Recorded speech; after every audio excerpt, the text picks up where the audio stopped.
Okay, so start off the stream with a drink. Okay, so today we have things we can talk about like usual, but until we get some people with some questions, let's take a look at some comments. So I'm actually doing a video response. I'm editing it right now because someone had this question. I'll go ahead and paste. So somebody asked, specifically, it was Ed Flam, asked, is there a stop T in watch, match, pitch? I tend to pronounce a T before CH in words that end in TCH or CH. And this is again why I tell you guys to focus on your ears, not on your eyes. And what you want to do here is the T plus the SH creates the CH, right? T, sh, ch. So you're starting in the T position. T. Remember, it's up here at the top. We don't touch the teeth. T. But instead of releasing the T and then doing an SH, that would be tish. That's two separate sounds. You need to blend them. So you're going to push the SH through the T and you get ch. So you start in the T position, whether it's spelled with a T or not, that's just the CH sound. And in words like watch, match, and pitch that have the spelling TCH, there is no T. It's just spelling. Okay, it's just spelling. And I think there might be historical reasons for that, because I know in German, if you have CH at the end, it's I think it's usually like h in the back here, and I think English used to have something like that. But now we don't. We don't have that sound. So the T is completely silent. It's just spelling. There's no difference in pronunciation between TCH or CH. There's no T sound. There's no stop. There's nothing. It's just ch. So I will be posting a short about that as well, with not so many details because it has to be less than a minute. And I'll be posting that later today. We also had a comment from Taab, T-A-A-B, and then a really long name after that. I'm not going to try to say it, but they said your videos are great and useful for so many non-natives or non-native people. So please make complete on American accent reduction, like contractions, connected speech, and other techniques, which are coming. Those things are coming, guys. So it's all part of the course, all part of the plan. I just haven't gotten to certain things yet.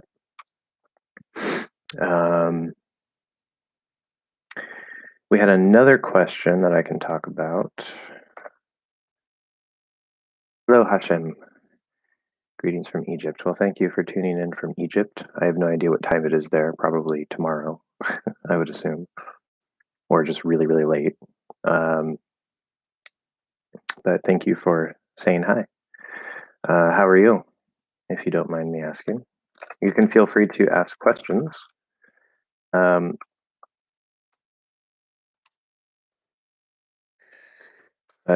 I'm just trying to answer some things from the comments to start off the live stream. Let's see. So this was another question that we had recently in the comments. I'm not sure, and this was from I believe Grace. Yeah, Grace Bong. And she says, I'm not sure it could be another type of D consonant sound or linking issues, but can you explain about dropping the D dropping phenomenon, like sandwich, he and I, and said, hands? And this is another really good question. So as I explained in my response to the comment here, some teachers will say that this is another type of D sound, right? We have the strong D, D, the weak D, D, the flat D, R. We have the stop D, which could be a held stop or a glottal stop. And some teachers say that this is another type of D. I strongly disagree, because if it's a dropped sound, it's not a sound. There's no D, right? So I think that that is a misleading way to explain it. Now, if you like that explanation and it works for you, then fine, but I would not explain it as another type of D because we're dropping the D. So there is no D sound. But why does this happen? Well, there's a couple points here. So let's say the word sandwich. The fully enunciated word, if I were to fully pronounce the entire word, it would be sandwich. The D is there, right? Sandwich. Away from D to W. Sandwich. Same thing, and I, and die, and die, and die. So it sounds like die and die, right? And said, and it said, and it said. The D and the S don't flow very well there, but you can fully enunciate the word and it can come out that way. It's possible. Now, hands is the only case where there's no D even if you fully enunciate the word. And we're going to talk about why. But first, let's talk about these other cases. So the case of and is sort of special because and can reduce to an, it can reduce to un, right, which is a schwa and an n.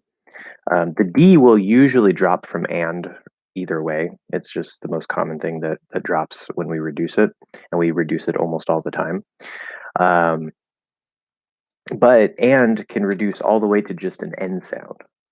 Okay, it could even be pronounced in, depending on how you say it, but it can reduce all the way down to n, just n, right? This and that, this and this and that. Okay, this and that, this and that. So and is a special case, but the part of the reason why the D can disappear there is because of the reason why it disappears in some of these other cases. In the word sandwich, sandwich, if I can spell. I'm only an English teacher. I don't know how to spell, guys. What's happening here is we have the ND. It's the ND combination. So it's not just the D, right? Whenever you have the N and the D is, it's possible to drop it depending.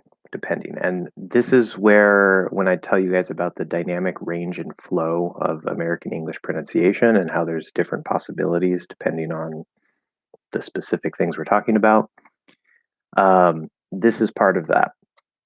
So if I say, for example, wand, where it's just a D, ND at the end of a content word, stressed one syllable, wand, I could stop that D, wand, but here this D is a little more likely to just kind of get a little pronunciation because we're already in the end position.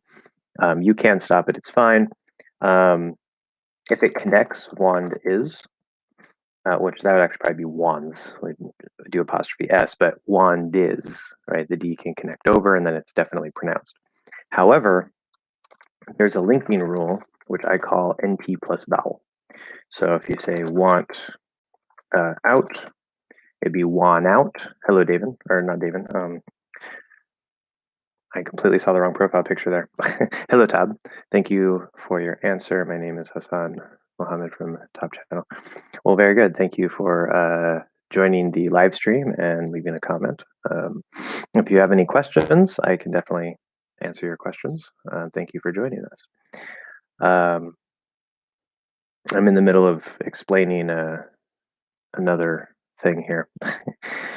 So if you say want and out, right, it's possible to say the T, that's the fully enunciated way, want out, but 9 times out of 10, 99% of the time, we're not going to do that. We're going to drop the T and connect the N, and it's going to be like wah out. This is the English Hacks phonetic transcription method, but that N moves over, one out, one out.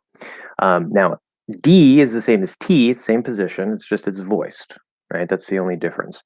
And so ND plus vowel does exist, but it doesn't happen as often.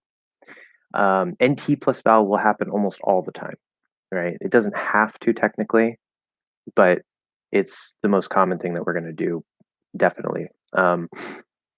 ND plus vowel, it happens commonly, but like in sandwich, especially in the middle of a word like that, because it's easier for us to just do the N, bring the lips out for W, sandwich, instead of sandwich. We don't have to get the D out.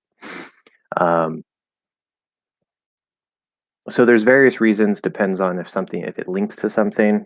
If it doesn't link to something, then maybe something else will happen. In the case of hands, this is kind of special. Now that S, it's spelled with an S because that's how we make things plural, right? One hand, two hands. But the S, the sound there is a Z. It's a Z sound, right? So it's going to be like hands. Okay. Now, it is possible to keep the D in there and say hands, hands, z, z, and sort of make sure that you start in that D and push the Z through the D. But the difference in sound between NZ or NDZ, because we're not going to say hands, right? That's not how we speak. So the difference in sound between trying to push out a little D and just dropping the D, in this case, it sounds almost exactly the same, and nobody will even notice. It's like 99.99999% the same. So you can just drop that D, and that is because we have the NDS, or specifically it would actually be NDZ in this case. And so the physical mechanics in the mouth, if you go to N, you could push a D out after that, nd, but then we have the Z, and we're not going to do ndz, right? So you don't really have the space or the time to push out the D. We're not going to speak that way. We're just going to go nz, right? And let the D drop. So that's also sort of a special case in combination with the N in front and the Z after the D. But again, instead of trying to focus on rules and say, oh, okay, this is how I have to do this, blah, blah, listen, right?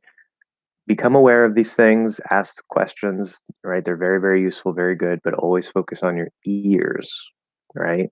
And also, if you play with your mouth and try to say, oh, it's actually, it's kind of easier, which for your language, it might not be easier, but from an English speaker perspective with the physical mechanics, some things are easier to do than other things. And that's why some sounds drop, especially when we're speaking quickly. So that is that. Did I say anything else about that? Blah, blah, blah, blah, blah. Yeah, okay. Yeah, I changed one to hand. Anyway, so that's that. If anybody else has any questions, feel free, or you just want to say hi, let me know. This is a slow start. We usually have more people by now. That's okay. So let's see what else we can find. Oh yes, so Doppelganger recently left a comment about prepositions at the end. And first, this part. Hello, Felipe. Welcome back to the chat. Let me know if you have any questions, and how are you? You can let me know how you are as well. I'm doing quite well, I guess. Things are all right. I'm just answering some things from the comments over the last week.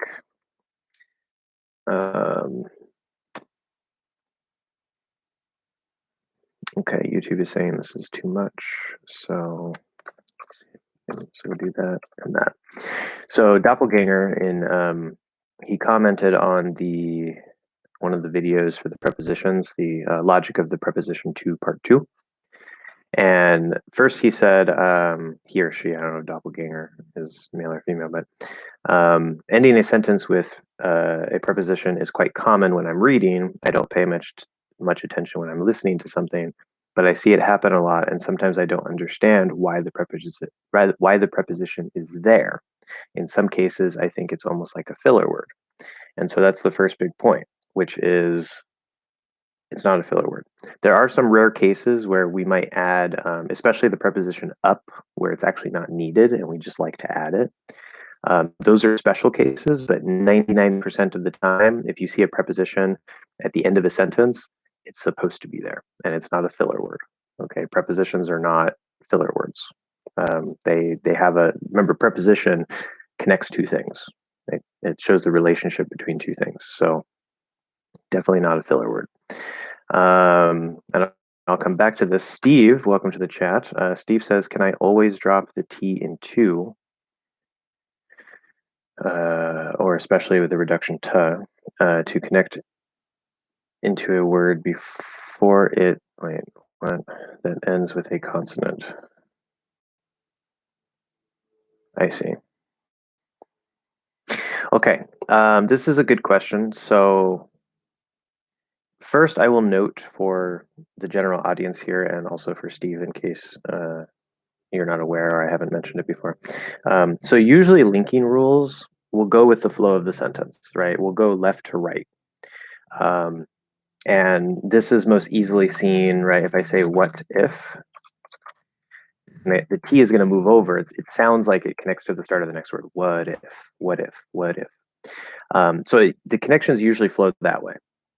However, there are some special cases where it's very, very special cases, usually very common combinations, especially with the preposition to, where you can actually affect things behind the word. Usually this will affect that instead of this affecting that. But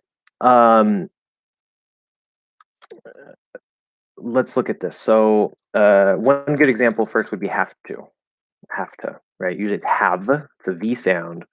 But because this is a super, super extremely common combination, the V is voiced, the T is not.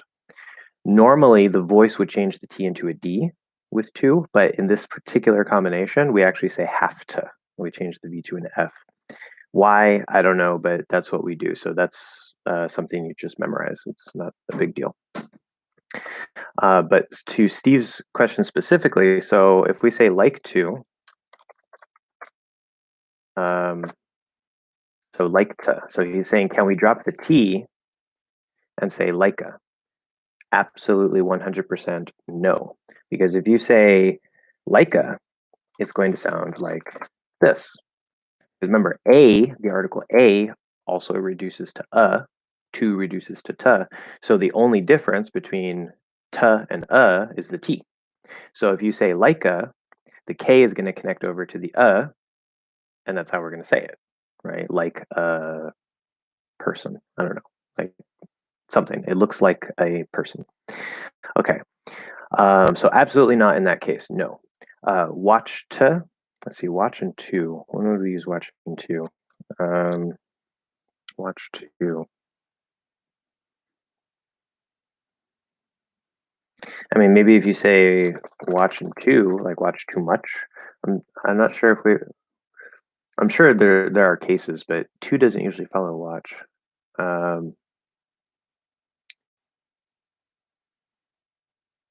Okay, if you say watch in order to, usually we drop the in order and it's implied in the context.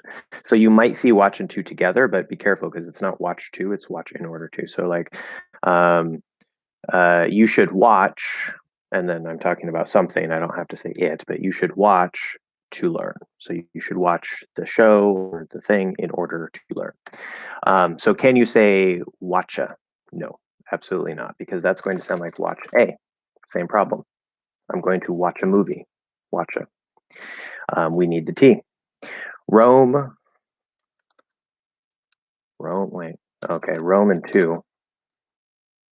And we say Roma. Nope, absolutely not. Now, in this case, because the M is voiced, remember the preposition to, that T, is extremely weak because it's one of the most common words in the language. And because we know that the flapped T is actually a D sound in American English, it's a flapped D. It's a very, very special case where if the sound before it is voiced, that T and to will very often, doesn't have to, but it will very often actually change into a D sound. It's a special preposition in the pronunciation, special word. But with Rome and to, Rome to, you can say a T, Rome to, or roamda, roamda. You can change it into a D. It's not going to be flapped in that case necessarily because we don't really have the space, but it'll be a light D. And then type and two, absolutely not. You cannot say typa because typa is going to be type A. I'm going to type a letter, or I'm going to type something, type a book, whatever. Hello, student. Welcome to the chat. Just answering questions here, as usual. How are you? So basically, to answer your question, Steve, no, you cannot do that. I suppose that it might be possible that there could be a random combination with a word and two, where maybe you can drop the T. Like with wanna, okay. Remember, this reduces to wanna, but that's because of a special rule. That's actually the NP plus vowel rule, which I mentioned earlier. And normally it's just NP and the next word starts with a vowel sound. But this is, again, special case. That T in two is very, very special because of this particular word. And so we can actually drop both T's, which we normally cannot do, but in this combination of want and to, we can. Or going to, to becomes to, we keep the go, and we say gonna. Actually, not the go, we keep the g and say gonna. Now, this is another really special case because we're only keeping the g and the and we're replacing the middle with, or the n also, and we're replacing oe with and dropping the t, gonna, right, which is pronounced gonna. Good dash there. Okay, so that's another really special case because it's a very high frequency combination that we use all the time. And again, with the preposition to, very, very special. So those cases, yes, you can drop to because they're standard things that happen based on certain rules and the preposition to itself. But in most cases, I'm very good student. Thank you for asking. I am very, very busy, we'll say. But yeah, generally you're not going to be able to drop the T because otherwise it's going to sound like A. But good question. Very, very good question.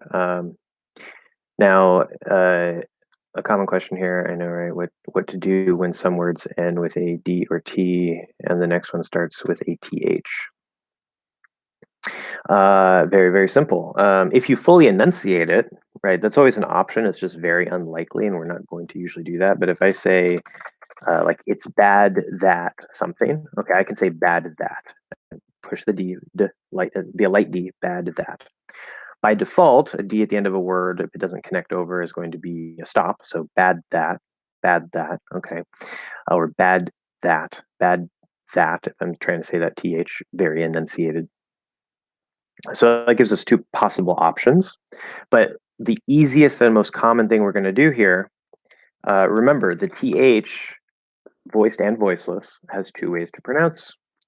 We have the regular TH, which you don't have to, as I was talking about last time, you don't have to put it between your teeth here. Most teachers say you do not. But you want to get it sort of right behind the teeth here. You can put it through, but we'll usually only do that when we're really emphasizing, like, that is cool. But I could just say, that's cool, that's cool. It's not necessary to put it through. That's one TH. Right, we hear the airflow as it goes through that little spot between the teeth and the tongue. However, there's another way to pronounce the TH sounds that I've mentioned a number of times, which is to use a dental T or dental D, depending on if the TH is voiced or not. And this is something that doesn't officially exist in English, but once you learn to hear this, you're going to hear everybody using it in American English. You watch any TV program, I've heard it on the news even, which is supposed to be a bit more formal and whatnot. It's not informal. It's a perfectly normal variation of how to say the TH sound, not a normal D. It's not D and T, okay? So you're not going to say dat, or if it's think, you're not going to say tink. Okay, you go flat. It doesn't necessarily have to be here. It could be kind of here, but as long as your tongue is flat, we usually put it on the teeth. That's why it's dental, right? Dental is teeth, related to the teeth. And instead of saying the, you're going to say the. Instead of saying th, you're going to say t. Okay. So if we say D and then TH, the easiest thing to do is instead of doing a D up here, you're just going to put the D here, and then you're going to push out a dental D because the TH in this case is voiced. So bad that. It's bad that. Bad that. Okay, so I'm not saying bad that. Bad. And I have full contact, blocking the air. Bad that. Bad that. Okay. If I say what, or let's say it thinks, for example. It thinks. Talking about maybe the computer. It thinks, right? It thinks. So you can say it thinks. That's fine. But most likely we're going to just do a dental T and then release it. It thinks. It thinks. So there is a stop. We're still retaining the stop D and stop T in this combination because that's what's going to happen before most consonants. There's no vowel for it to connect to or nothing for it to blend with. So we're not saying like bad that, right? We're not doing dental D, dental D. We're just doing one motion. And when we go here, we stop that D and then push out the dental D, which replaces the TH. Bad that, or it thinks, it thinks. And that's a dental T for the voiceless TH, thinks, thinks. But make sure again that you do not do a normal D or a normal T because that will sound very informal. And to most people, it will sound uneducated. There are people who speak that way, as I know Steve is aware, because he likes to listen to hip hop and rap. And if you listen to hip hop and rap, you will hear THs be pronounced as T's and D's more often. But know that to most Americans, to the ears of most Americans, it's going to sound very informal and it's going to sound uneducated. I'm not judging it. I'm not saying it's bad. I'm just saying that's the perception. So you need to be aware of that. You can speak however you want, really, but okay, good. So that's, if anybody else has any other questions, otherwise I'm going to go back to explaining what I was explaining, although now it's so long, I don't know if I should. But Doppelganger was asking about prepositions at the end. No problem, Steve. I'll go ahead and finish this up again. So the first thing I was saying is that prepositions are not used as filler words, right? They're there for a reason. There are special cases, like especially with up, where we add it and we don't need it. That happens sometimes, but 99% of the time for almost all prepositions, actually for most prepositions, 100% of the time, it will be required if it's supposed to be there. But for some prepositions, like up, 99% of the time, or maybe a little less, it will be required. Okay, so this person, Doppelganger, specifically asked about this. He said, in the phrase, it's a factor that I had not thought of, first question was, can he replace of with about? Is a factor that I had not thought about, which saying had not sounds kind of formal. We would try to say hadn't, we would contract it. But in this particular case, there's not really any difference. It's a factor that I hadn't thought of, that I hadn't thought about. There is a very small difference, but it really depends on what we're saying, depending on the context. And what did I say here? So think of and think about are super, super close, and the logic underneath the surface means that they are sometimes interchangeable, depending on the context, but they're not always interchangeable. Context is very, very important. This is one reason why the prepositions are difficult, because sometimes you might have more than one possibility, but depending on the context. And sometimes you have two cases that are completely interchangeable regardless of context, for like that particular verb or sentence or whatever it is. But context is super, super important. And so if you say, so he also asked, because this is another important part of it,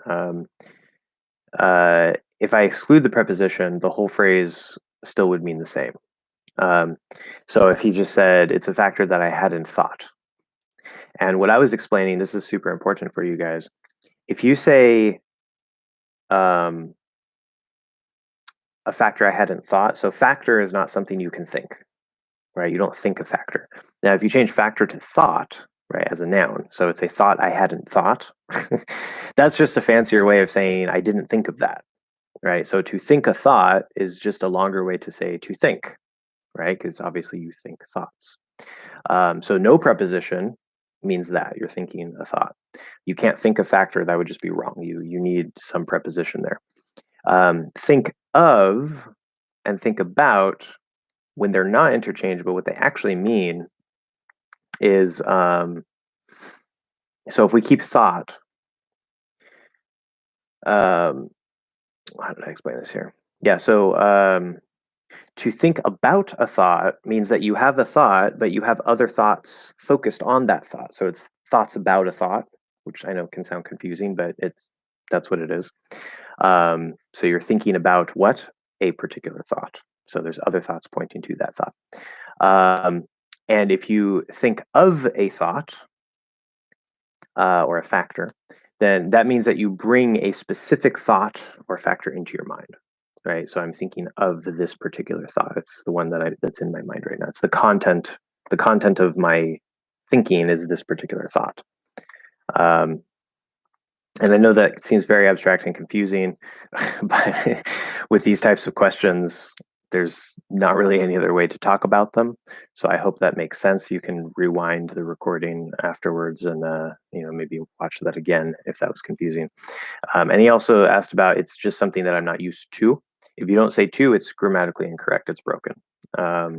So the to is definitely necessary there.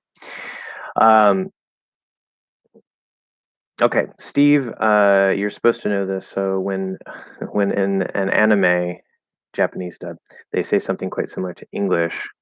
Are they saying English words or Japanese cognate words? So there's not O at the end, it's E, cognate.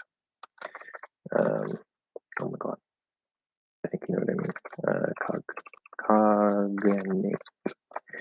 Cognate. Yeah, so that's a good question. Yeah, I understand what you're talking about. So for those of you who don't know, a cognate or cognate, you can reduce it, is a word in two languages that have the same meaning, right? So maybe a word was adopted from English into another language, like usually, I mean, obviously there's name brands of things like Coke or Pepsi or whatever, but say like mic, right? So if I have a microphone, right, the short word for microphone is mic, and I know that's a Japanese word. They say maiku, maiku. So it's adapted to the pronunciation, but it means the same thing. Sometimes cognates actually change when they'll take a word and they'll actually change the meaning. Sometimes, usually it's the same. And there's some words that seem similar between two languages, but they actually don't mean the same thing. And we usually call those false friends, because they make you think that they mean the same thing, but they don't. So for example, between English and French, there are thousands of cognates because French had a very big influence on English. So much so that when speaking Spanish, if I'm not sure what the word is that I need, but I know the English word, I'll just say it in a Spanish way, and it's usually right. So there's a lot of French words in English. But anyway, specifically to this question, so talking about if I'm watching anime in Japanese, right, with English subtitles, which I do because I love anime. If they say a word that's similar to English, so like for example, if they say mic and they say like maiku, are they saying English words or Japanese cognate words? I don't think this is a distinction that particularly matters. I guess strictly speaking, they wouldn't be cognates, they would be adapted, but I mean, at the same time, if words came from French into English, we say that they're cognates because, they mean the same thing. They're usually pronounced similarly or spelled similarly. So maybe I guess it would be both. But I guess it would depend on the perception because, well, no. Yeah, I guess it would depend on the perception. If the English word that they're using is not a standard word that has entered the Japanese language that most Japanese speakers would understand. Um, if it is one of those words that most Japanese speakers understand, like say maiku, everybody in Japan knows what maiku means, um, and it refers to the same thing in English, then I would specifically call that a cognate, because it has actually entered the Japanese language and it refers to the same thing. It came from English, but it's a standard word now, right? Where if it's say like a newer English word, like a newer or a newer word that has been brought into English, or maybe it's just for like a specific phrase, they just want to say it in like in an English way, but of course with sort of Japanese pronunciation, which happens a lot in anime. Then I would say that they're saying English words. They're not saying cognates because those words are not actually part of the Japanese language. They're just adapting the English words into Japanese pronunciation for that particular phrase, for a specific use. So the average Japanese speaker might not really understand, what that means. Um, but I don't think it really matters either way. It's like the only way it would matter is like maybe if you're speaking Japanese, like you need to know like, okay, is this a normal Japanese word that came from English? And it just is pronounced a little differently. Or is this thing that I heard not a standard Japanese thing and it's actually something that I should just not learn or worry about. But that's if you're learning, a different language. Here we're learning English. So you have the opposite issue. Um, so which means you really don't have to worry about it for English. I don't think. But anyway, good. And by the way, guys, I am officially running a monetized channel. We got monetized. Yay. So super chats are, I'm sure you have the little thingy when you go to enter a comment. There's probably an option to do a super chat or whatever. I don't know how it works. So we are finally there. I'm not saying you have to do a super chat, of course. Especially now we're so slow. Super chat is usually the standout when there's like 100 comments. So that's okay.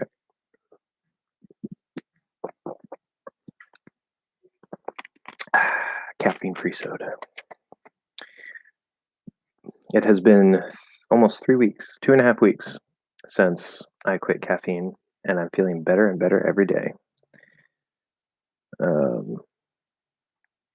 My next step is to get rid of sugar, or added sugar, I should say, because sugar is actually, carbs are extremely good for you, but that's a whole different topic.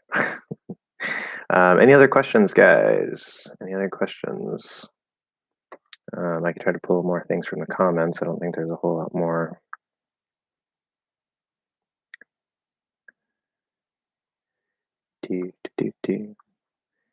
And of course, we can talk about other things too. I mean, we're here for English, but if you want to ask me about other things, that's fine.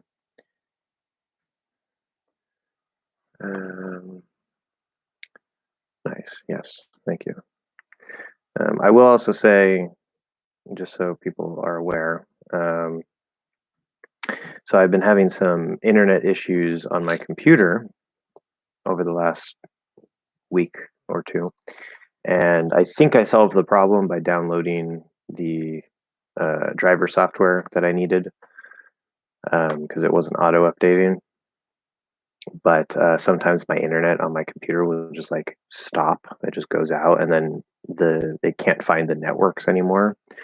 So hopefully that problem is solved. But if for some reason the live stream gets interrupted, I will try to start a new stream, and you can join me there. But we should be fine.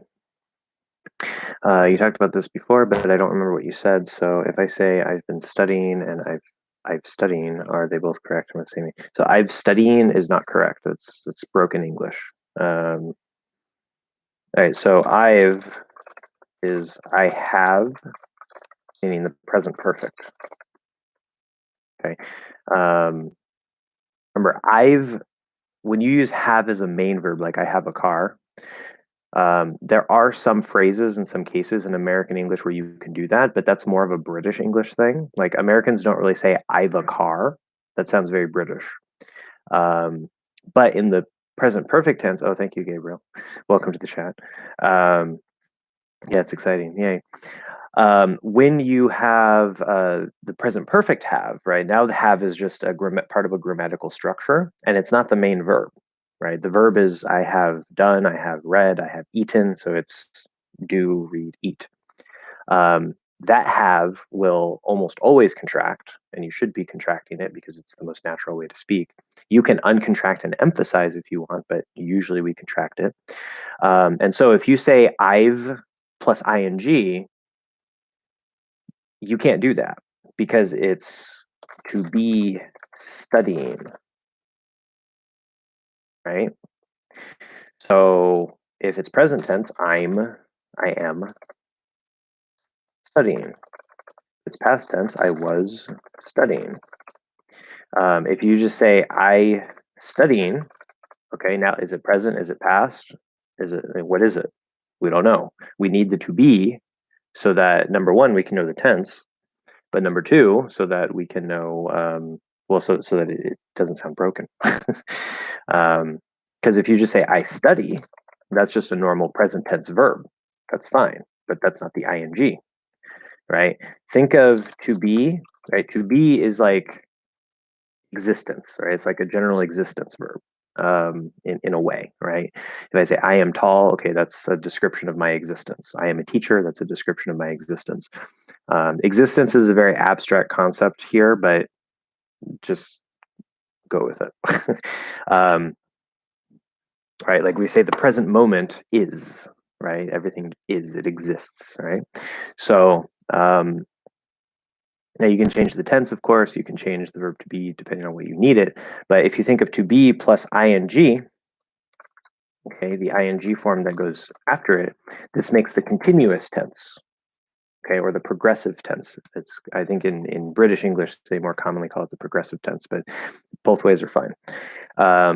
Right, so it's continuous or progressive progress, right? Something happening, something in action. So if we use, if something's just in action, right, there might be cases where we use that, like that's actually why we can use the ing form to make a noun usually. Like if I say studying is fun, so that process of the verb to study is fun, but we're talking about it as a noun. Studying is fun. But when we use to be plus ing, the underlying subconscious way that the language is working under the surface is there's to be meaning exist, and then a verb in ing meaning this action is in process. You can't just say the action in process if you're using the continuous or progressive tense because we need the to be. We need it like it now is happening, or yesterday it was happening, right? It doesn't exist now, but the process was happening. So it's actually a combination between this to be, meaning existence, that exists, and in process, right? Something that is happening. And that's why they go together. So you can't say I've studying, that's just broken English. We need I've been studying. If you don't have the be, it doesn't work. Okay. And I do believe I answered that question before, and it was probably a different way that I answered it because I don't think I explained it that way. But there you go. There's another way to look at it. So, and this is another thing. I haven't talked too much about this on the channel yet. I kind of point to it with the logic of prepositions, but that's actually part of a deeper idea that when you're learning grammar, grammar is a description, right? It's not the language itself. It's a description of the language according to how the language is currently spoken by most people and or especially educated people. And of course, that changes over time. English today used to be spoken like Shakespeare. Shakespeare is still modern English. It's still the same type of English. And yet you listen to Shakespeare, right? Back then, instead of saying I eat, you eat, he eats, it was actually like there were different forms, like in some other languages. I don't know what the forms were, but you would actually change the verb for I and you and he, not just for he. And that has completely changed in modern English. But in Shakespeare's time, that was the proper way to speak, right? That was the grammar of the language. So the grammar changes over time, but it's just a description, right? And what you really want to do, instead of trying to memorize a list of rules, number one, you want to try to feel the grammar. But number two, you want to try to, you can apply logic. You don't necessarily have to apply logic, but you want to try to think of like, okay, why not just like, okay, this is the description, like to be plus ing is the continuous tense. Like, okay, fine, that's a good description. But why? And what I just explained to you, okay, to be meaning existence, right? And then the ing, something in progress. So something is happening, right? Or something was happening, something has been happening, right? We changed the tense to describe the time, but it's that idea of be plus ing. So there's actually a reason. Now, of course, other languages describe that different ways. So it's not that English is correct or English is the only way. It's just in the English language, if you're going to learn it and speak English, this is the way that the personality of the English language, because all languages have a personality, this is the way that the personality of the current modern English language works underneath the surface. This is why it actually is why saying I'm studying doesn't work and it doesn't sound right, because there's actually things underneath the surface in the mind that are happening. And you can hack those things. That's part of why this channel is called English Hacks, even though I've been speaking so much about pronunciation, because I think that is a super, like the most important point to start with. So I'm trying to get that out of the way, and then I'll talk more about other things later. But anyway, YJ, welcome to the chat. Does C and K sound the same? It depends. Remember, do not trust your eyes. Do not trust your eyes. This is a very good example of why I say focus on your ears. Ears, ears, ears, ears, ears. The letter K, remember, there's a difference between the sound and the letter that visually represents a sound. Or maybe not. Like when we say night, it's spelled with a K, but there's no K sound, right? It's just an N.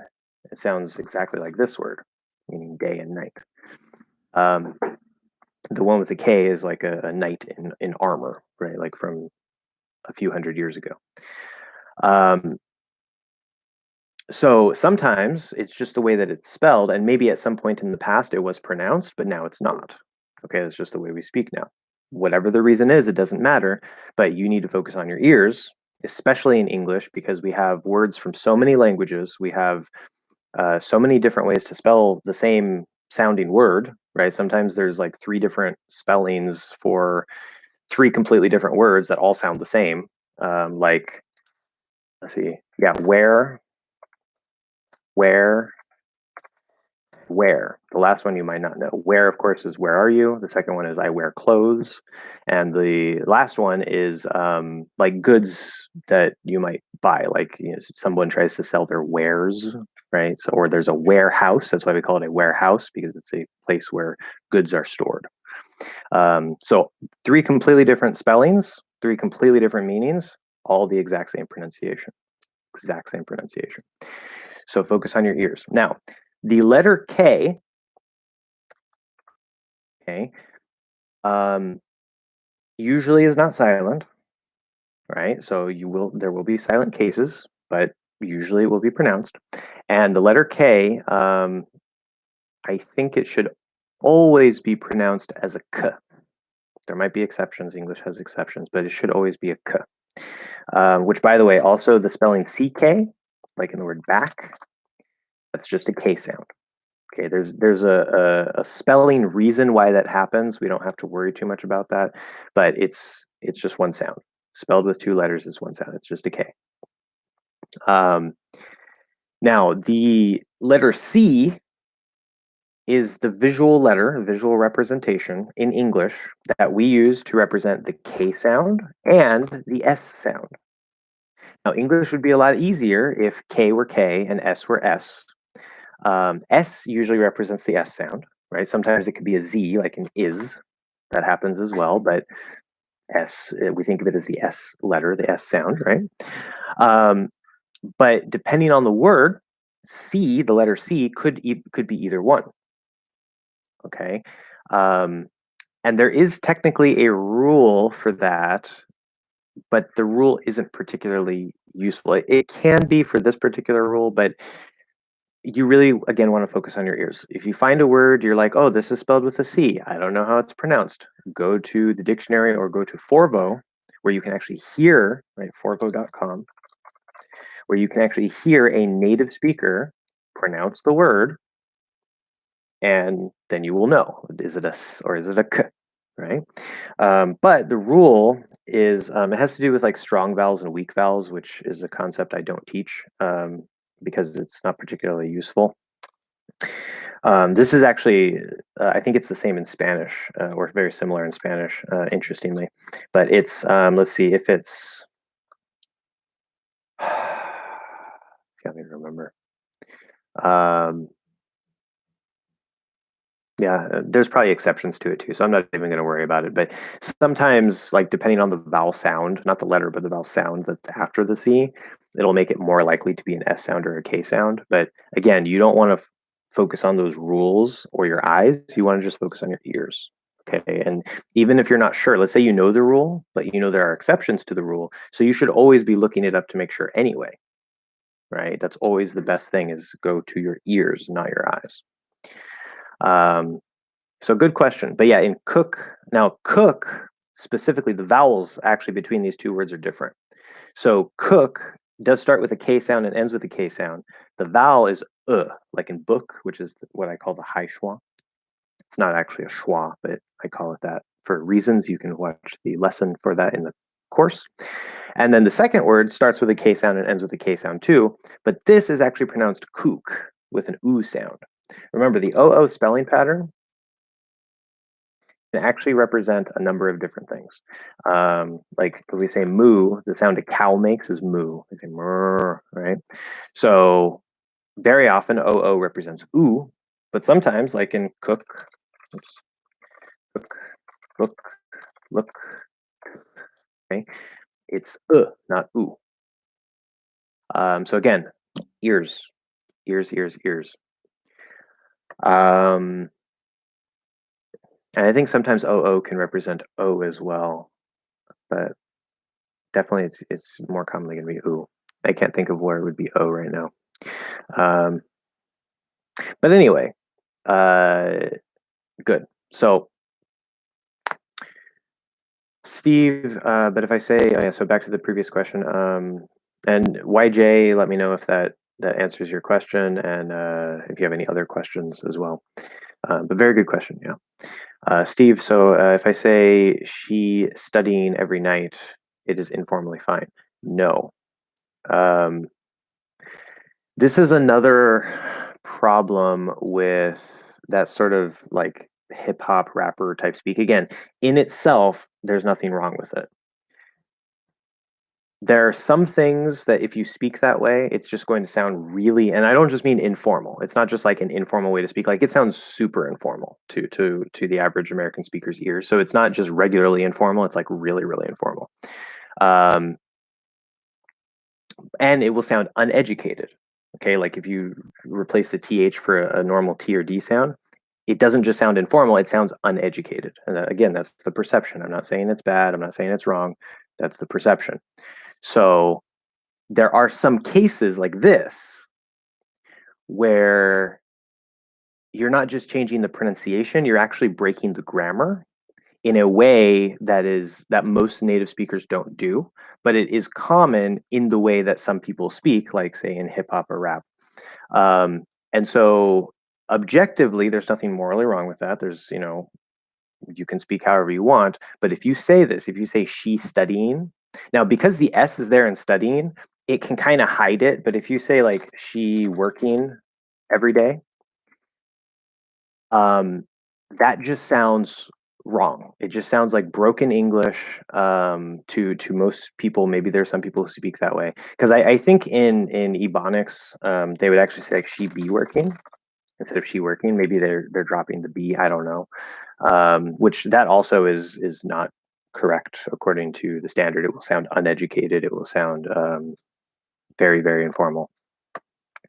Um, so there's a difference between the way that things are pronounced to make them sound, really informal, possibly uneducated. There's a difference between that and actually dropping words in the grammar and breaking the grammar. There are times where we do break the grammar and it's okay. But this is a case where, for most people's ears, if you break the grammar this way, it's just going to sound like you really like. I mean, if you have an accent, we're going to know that you're not a native, and it's just going to sound like you just have broken English. But if you had like a perfect pronunciation and you said that, it's going to sound like you're just not educated, like you're, you know, whatever. And again, I'm not judging that, but that's how a lot of people are going to perceive it. Like sound like maybe like you didn't go to school or something. But I don't know. So I would definitely not recommend that. But again, it's up to you. Gabriel, would it sound wrong if I say my desk was cleaned when I got here instead of my desk had been cleaned? Oh God. Okay.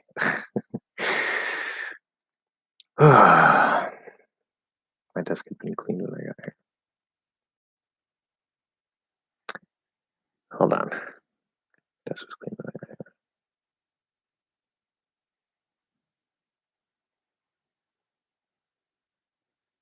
It's an interesting question. There's a couple of reasons why I'm having a problem here. Let's take this step by step because there's actually a couple things to talk about here. どういたしまして. YJ. I probably said that horribly, but it was okay.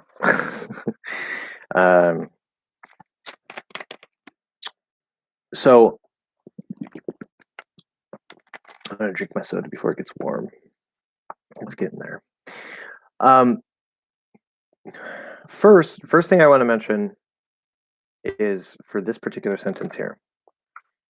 My desk was cleaned when I got here.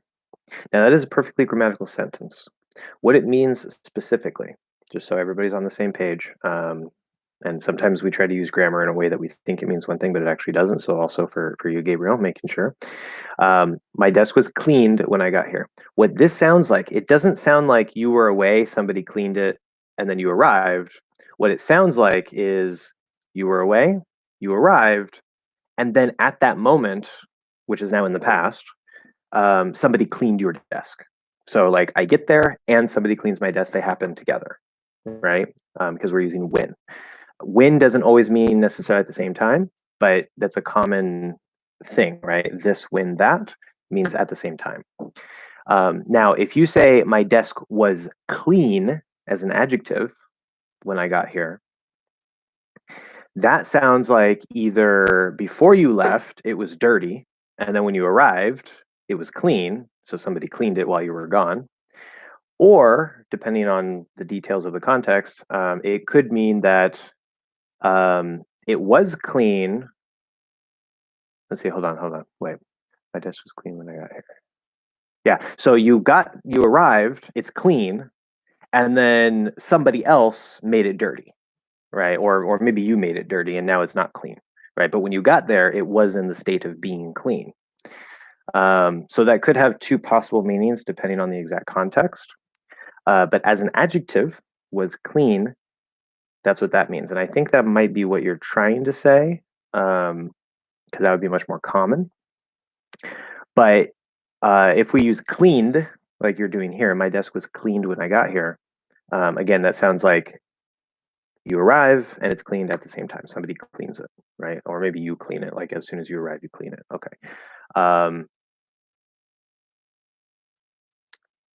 The second thing I want to mention, because you asked, can you say that instead of my desk had been cleaned when I got here? And this is a very good question. There's a couple of reasons why I'm having trouble with this. The biggest reason is because I mentioned to you guys before that in American English, right, there are some uses of the perfect tenses, especially the present perfect, that sound British. There are some uses that don't sound British, but are optional because they're so close to the simple past in like the same meaning as the meaning is so similar between simple past and present perfect that we can choose either one in American English, and it really doesn't matter. And then there are cases where British people, no, oh, I can't think of the third case right now because there's like I have it as like a continuum. Anyway, it doesn't matter. There's other cases. The main point here is that with the present perfect and with especially the past perfect, right? There are some cases, some uses of the present perfect that mean something different. That's very clearly different. Like I have been here or I was here. There's actually a difference there. Okay, or I have been to Japan, I was in Japan. There's a difference in meaning there. So you can't replace the present perfect with the simple past. Now you can say like, I have been here before. I think it was in 1999. Okay, now you can shift to the simple past. So they're connected, but they're not always interchangeable. Many cases, like I've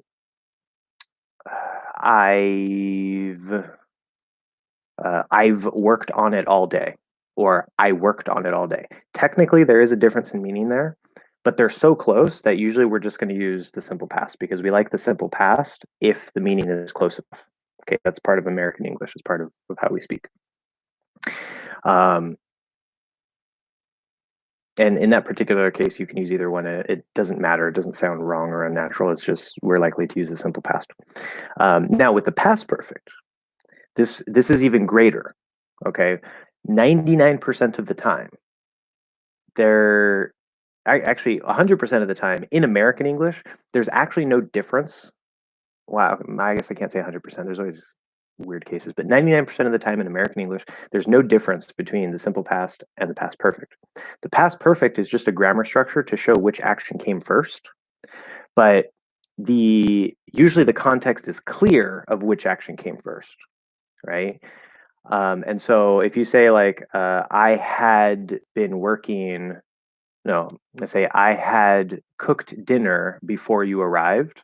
Okay, it's very clear. I cooked and then you arrived. So I can just say, I cooked dinner before you arrived. Nobody's going to misunderstand that. It's not bad grammar. It's not informal. It's just the way that we're most likely to speak. So the past perfect is not used, maybe in writing, but in speech, it's not used all that much. We will use it. Sometimes it'll just happen to come out. It's fine. There's nothing wrong with it. It doesn't sound weird. But usually we're just going to use the simple past. And that happens much more frequently for the past perfect than for the present perfect. It happens a lot for the present perfect, but even more for the past perfect. The only time that we don't do that is if maybe the context isn't clear, or if it just happens to come out as the past perfect because it's a grammatically correct way to use it in that particular case, then it might come out that way. But especially if the context isn't clear enough, which I can't think of an example off the top of my head, but then we're going to use the past perfect to make sure it's clear which action happened first. Now, notice I just said which action happened first. I could say which action had happened first. There's no difference there. Now, my desk had been cleaned when I got here. This is also, I think, a correct sentence. Now, I don't know if it's because I'm an American and because we use the simple past so much that it sounds a little weird to me, but because usually it won't sound weird, but my desk had been cleaned. If you say my desk had been clean, adjective, that's definitely a perfectly fine sentence. And that would mean the same thing in American English as my desk was clean, adjective, when I got here. Same exact thing. So yes, you can use the simple past, and we're much more likely to use the simple past instead of the past perfect. But if it's had been cleaned, my desk had been cleaned when I got here. My desk had been cleaned. Clean. My desk was clean when I got here. This was cleaned when my desk had been cleaned when I got here. Yeah, I guess that works too. It's just I can't imagine saying it that way. I would just say my desk was cleaned. Maybe it's because I'm an American, but yeah. So that should technically be fine, but again, I would just ignore it. My biggest tip for you guys for the past perfect is to just completely ignore it and use the simple past. If you run into a case where the person seems confused, then say it again with the past perfect. But 99% of the time, you can use the simple past, and it's going to sound perfectly fine and be understandable. So for the past perfect, for the present perfect, not as common, but for the past perfect, yes. Okay. We have another question from Felipe. How do you know if a vowel is long or short? This is a fantastic question that I am going to destroy with a lot of fire. I was going to say something else, and I was like, maybe I shouldn't say that on a YouTube live stream. Okay. Linguistically speaking, if we're talking about the technicalities of linguistics and all that, there are long and short vowels in English. However, I want you to completely and utterly remove that concept from your brain when it comes to English. Okay? There are some languages like Hindi where maybe they have the same sound, like and ah, and there's actually a difference in the use between the long version and the short version.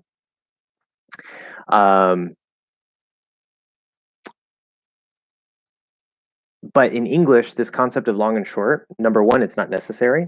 Number two, it's confusing and misleading because if you hear that something is a long vowel, right? So we have, say, there's the long I. It's supposed to be a capital I. We'll do it this way. Long I. Okay. The name of the letter is I, so I'm saying the long I because I'm using the name of the letter. This is the sound I. It just so happens to be the sound we use for the name of the letter, which is a diphthong, which is commonly written AI if we try to phonetically transcribe it. I. Okay. In IPA, they use slightly different symbols. I also don't like the IPA, so whatever. But I. Okay, you start in you end in I. Sounds like E, but it's I. I. Okay, that's the long I sound. Then we have the short I, which is pronounced I. Okay, so it's just the end of that I diphthong. I. So it's E. Many languages don't have the sound, so it's a common problem for English learners. But like it, or is, and this is called the short I. Now, linguistically speaking, again, that is technically accurate. However, I have a couple problems with this. Number one, I find in my experience working with students, English learners hear somewhere that, oh, there's the long vowel and the short vowel. And they think that I can only be unstressed. And then they think that I can only be stressed because I is long. Stress is, in English, stress makes things longer and louder, right? And I is shorter. And in English, if something's unstressed, it's shorter and quieter. And I've had several students who have that problem, that misconception. That is completely untrue.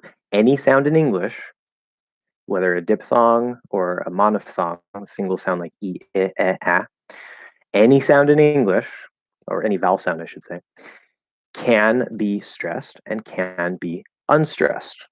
Okay. Now, there are some sounds like E that are very likely to be stressed, and they don't tend to be used unstressed very much because we'll usually reduce them to maybe I or the schwa sound.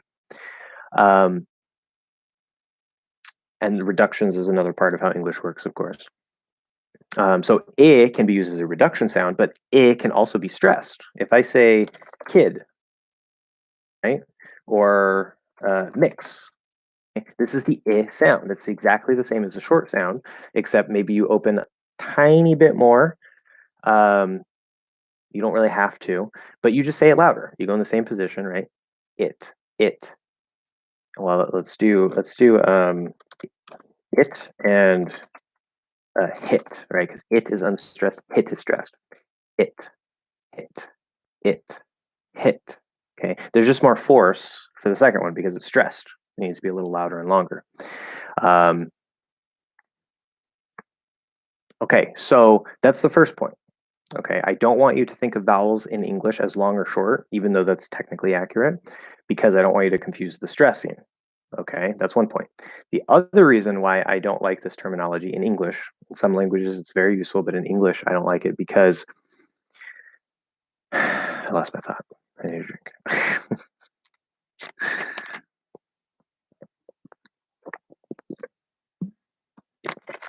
Long vowels, short vowels.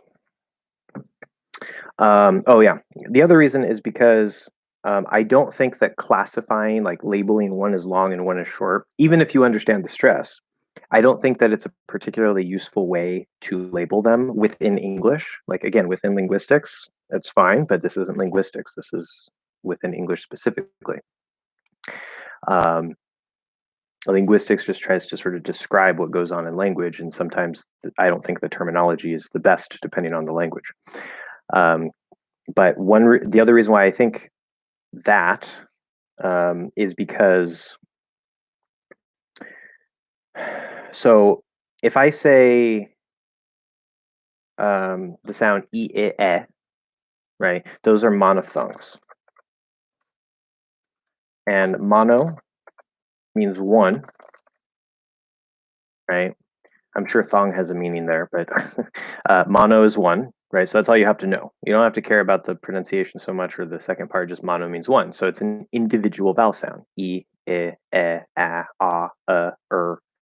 um, not oo, o, right? Those are individual vowel sounds. And then we have diphthongs. I is one of the many suffixes in English, or sorry, not suffixes, prefixes. It goes at the beginning of a word pre, right, before. Di means two.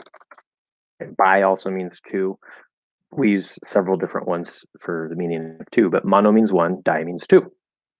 So, if it's a diphthong, it's not diphthong, it's diphthong. We pronounce it di. But if it's a diphthong, then you know that there's actually a different starting point and ending point. So you're actually taking a position of one vowel sound and moving to a different ending position of another vowel sound. So it's like there's two sounds blended into one, right, as you move between them. And that might seem a little more complicated than long and short, but a monophthong would be the short vowels, right? Well, see, because what do they say? There's the long. Oh yeah, this is another reason. The long e, right, is e. The short e is e. Now in English, the reason why we call the long e is because it's commonly written with the letter e, or actually ee or ea. The a is just spelling. So there's the letter e in it, and so we think of it as a long e because e, it's not actually longer than e. It just seems in comparison between the two that e sort of stands out more, where which is the third vowel sound, it seems sort of shorter in a way. Now it can also be stressed. It doesn't matter. It's not actually shorter. Like I can say e, e, doesn't matter. It depends on the stress of what the actual length is going to be. But when you say it's the short e, we say that because it's commonly written with the letter e, right? Like bet, let, set, jet. There's other possible ways to spell it, but it's most commonly just the letter e. And so we call it the letter e in English. And then when we look at pronunciation, we say, okay, this is the longer sounding E, and this is the shorter sounding E compared to each other. And I think that's a super confusing concept for English learners because it's not a long E and a short E. It's two completely different sounds, E and E. Okay, one is E, which we call the letter E, but the other one is the sound E. It's not the sound E. It's not a short E. It's not a shorter version of E, right? It's not E and E or anything like that. It's a completely different sound. So this is another reason why I tell you guys to completely ignore the ideas of long and short vowels in English, because they're not used, the terms are not used linguistically. And even if they were, back to my first point, it's confusing in English because of how the stress works. But they're used within the context of English, and they label sounds in a way that is very confusing, because then you think, oh, okay, so bet should be like beat, like a really short E sound, right? And even if you don't think that, you're attaching this idea of short E to eh, and so you're thinking of eh as a type of e, and it's just, even if you don't get confused and even if everything comes out well, I just don't think it's the easiest, most efficient, effective way to learn these concepts. I would much rather say the first vowel E on the vowel chart, right? I use the vowel chart as a reference. The first vowel sound E, the second vowel sound I, the third vowel sound E. So you can remember the order that they are based on where they are in your mouth. That's a much better reference, I think, than these labels. So your question, if you're still here, is how do you know if a vowel is long or short? And the answer is that's not a good question.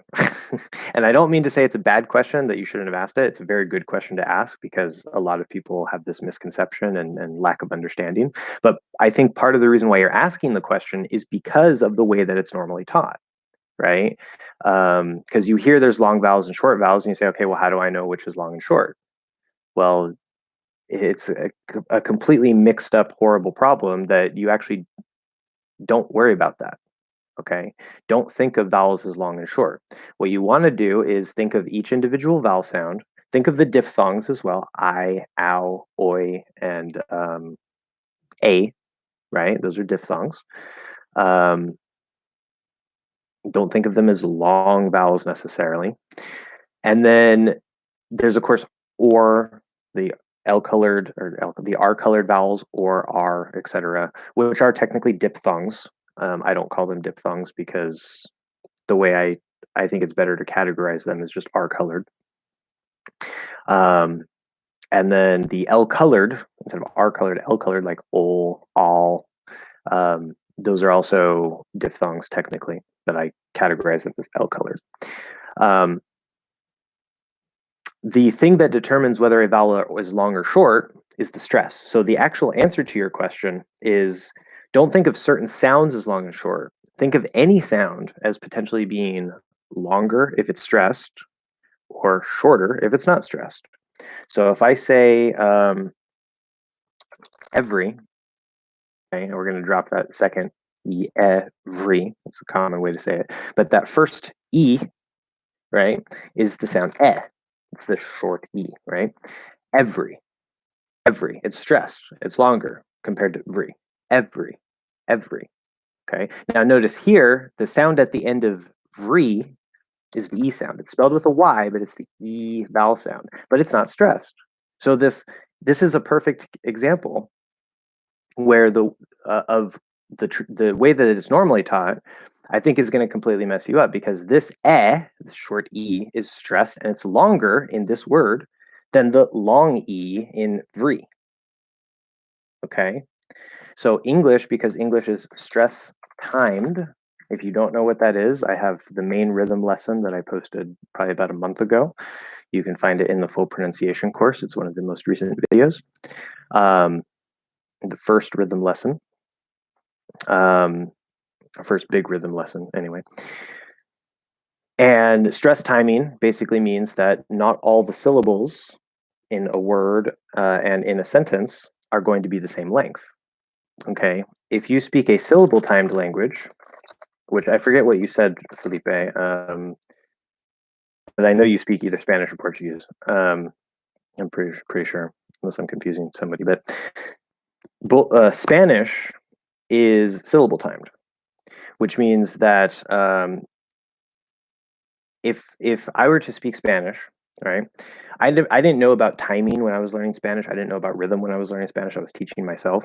And so I actually speak Spanish with more of a stress timing, and it makes me sound kind of weird. So if I say in English, I see a man, see a man. Now in this case, that long I sound, it's actually unstressed and it's super short, and we'll actually kind of usually cut off the end of the diphthong and just say like I, instead of I. Okay, so this is another good example of where the long vowel is actually being really short and quiet. But if we say, I see a man, I see a man. Okay, so see and man are the stressed words because they're content words. I talked about that at the beginning of the pronunciation course.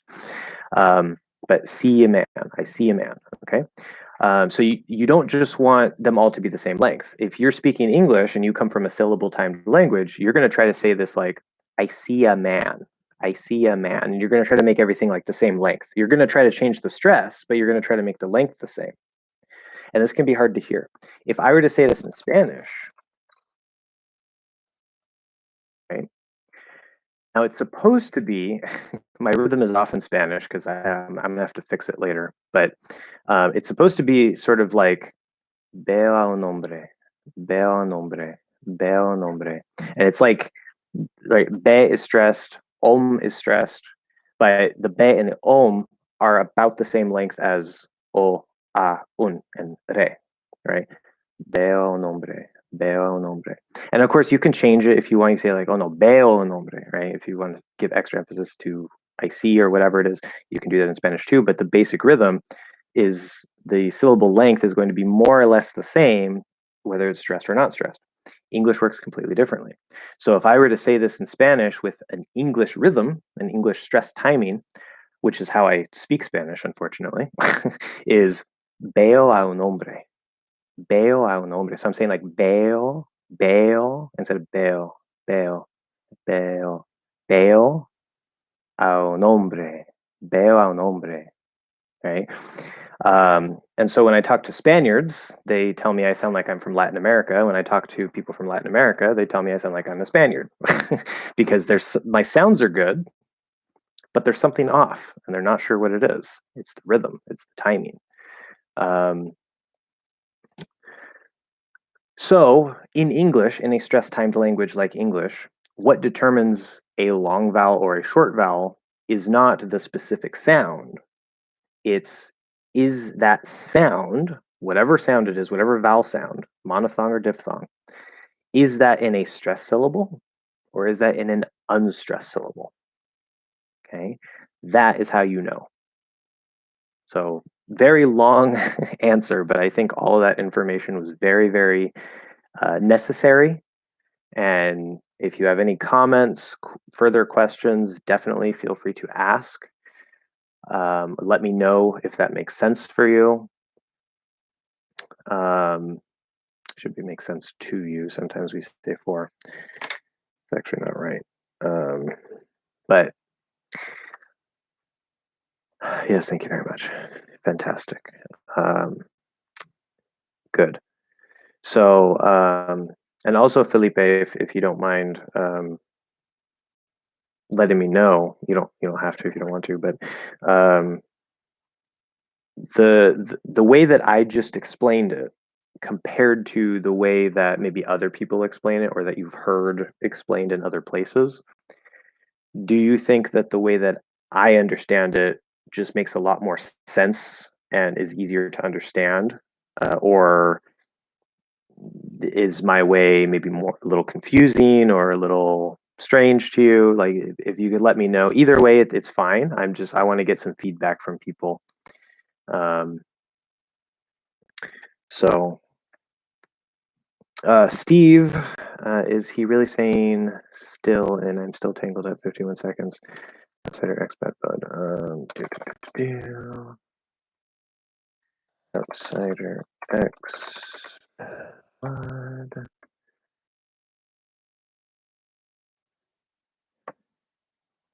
51 seconds. 48. And we're looking for the word still. Oh, I'm still. Is he saying this word still in I'm still tangled up? Yeah, so you actually go and just say the word there. Is he saying the still? That's actually good grammar. Very nice. Is he saying the still and I'm still standing or I'm still tangled up? Let's see.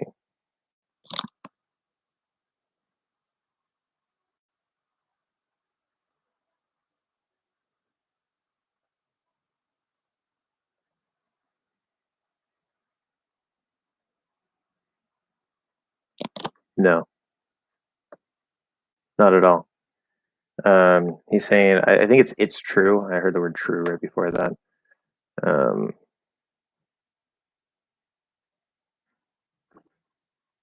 Yeah. Yeah. So he's saying it's true. I'm tangled up in you. Sure, I totally agree. Okay, good. Thank you for that, Felipe. So no, he's not saying that. Is that listed in the lyrics or something? Um, let's see. Yeah, it says, "Oh, it's true. I'm still tangled up in you." Did it say "oh"?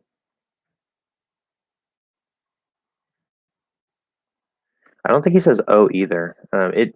If he does, it's sort of being hidden by that beat right there because it's like in the music.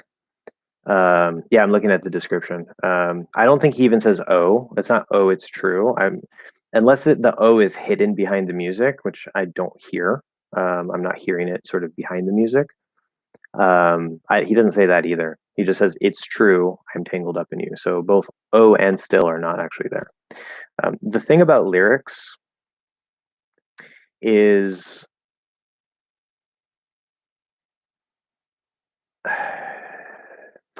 sometimes people make typos or because they're listening and they type and they're listening and they type to type out all the lyrics and stuff, and sometimes we have like a typo or forget a word or maybe a word was said at one point like I'm still tangled up in you, and then at a later point it's actually not said. It's just I'm tangled up in you.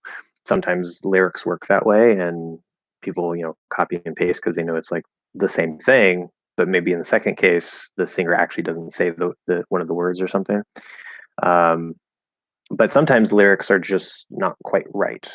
And I found that when I was learning Spanish because I used music a lot in some of my earlier Spanish studies, because I think music is a very very good tool. Not the best for pronunciation necessarily, but for the grammar, for the vocabulary, for getting exposure to the language, and really having interesting things to do in the language. I think music is really fantastic, and the lyrics can help a lot with that. You don't necessarily want to go straight to the lyrics. I think that that's a mistake because then you're focusing on your eyes first. But that aside, I did notice, not all the time, but because I probably looked up the lyrics to at least 100 songs that I was sort of like studying and trying to learn from at that time. Not all at the same time, but over the course of several months, and probably more than 100. But I did notice that maybe, I don't know, 15, 20 of those or so, like they either had minor mistakes or they just had like wrong lyrics, um, where they're quite large mistakes. And so sometimes that can happen. I don't know why. Maybe people are lazy and they're just saying, "Oh, well, it's about like this somewhere." But and sometimes also when you have music like this, where the voice and the music is kind of even volume more or less, or you have certain beats that happen, that can sort of hide some of the words. And somebody who's writing the lyrics, they may not quite catch that.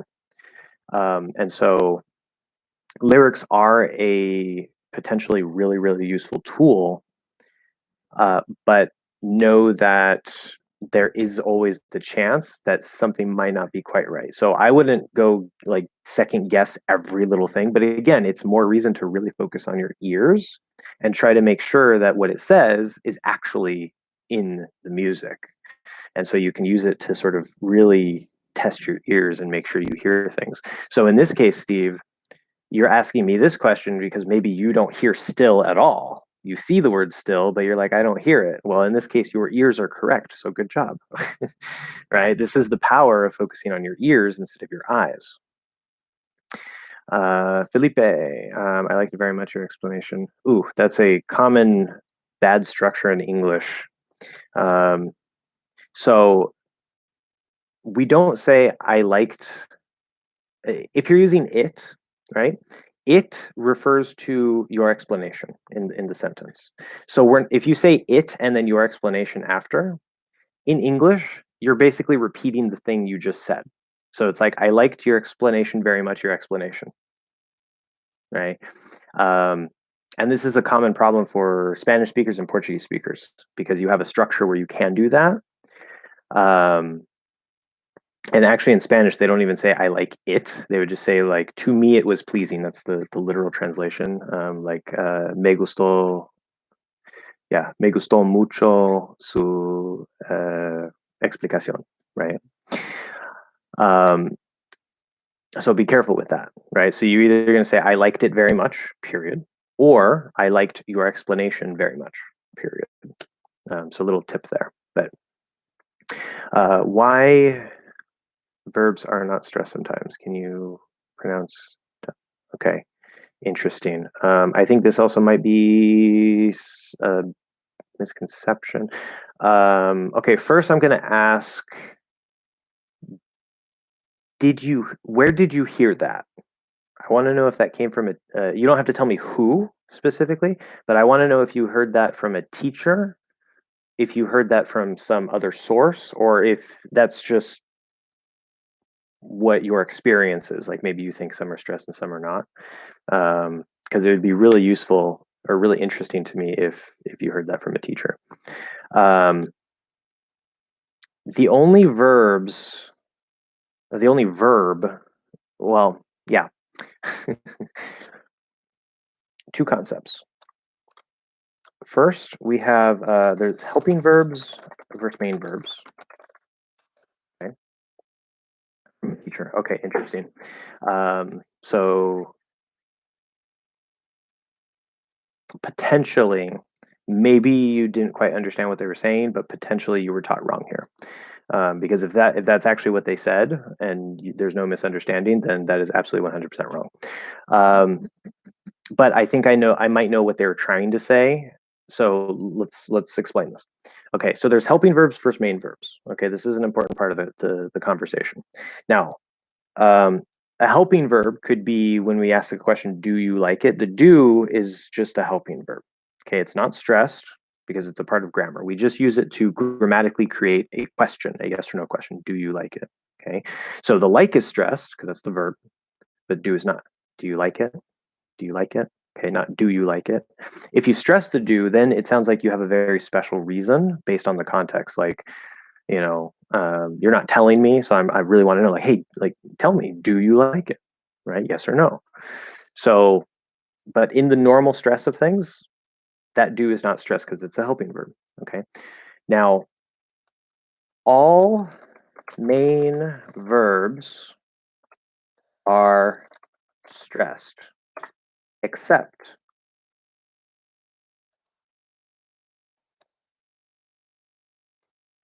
be. Okay. All main verbs, which means 99.9999999% of the verbs in the language are stressed, except to be, because to be can be a main verb and it can be a helping verb. Okay. Now, there are times when to be is stressed. To be is like the most complicated verb in the whole language because it changes forms.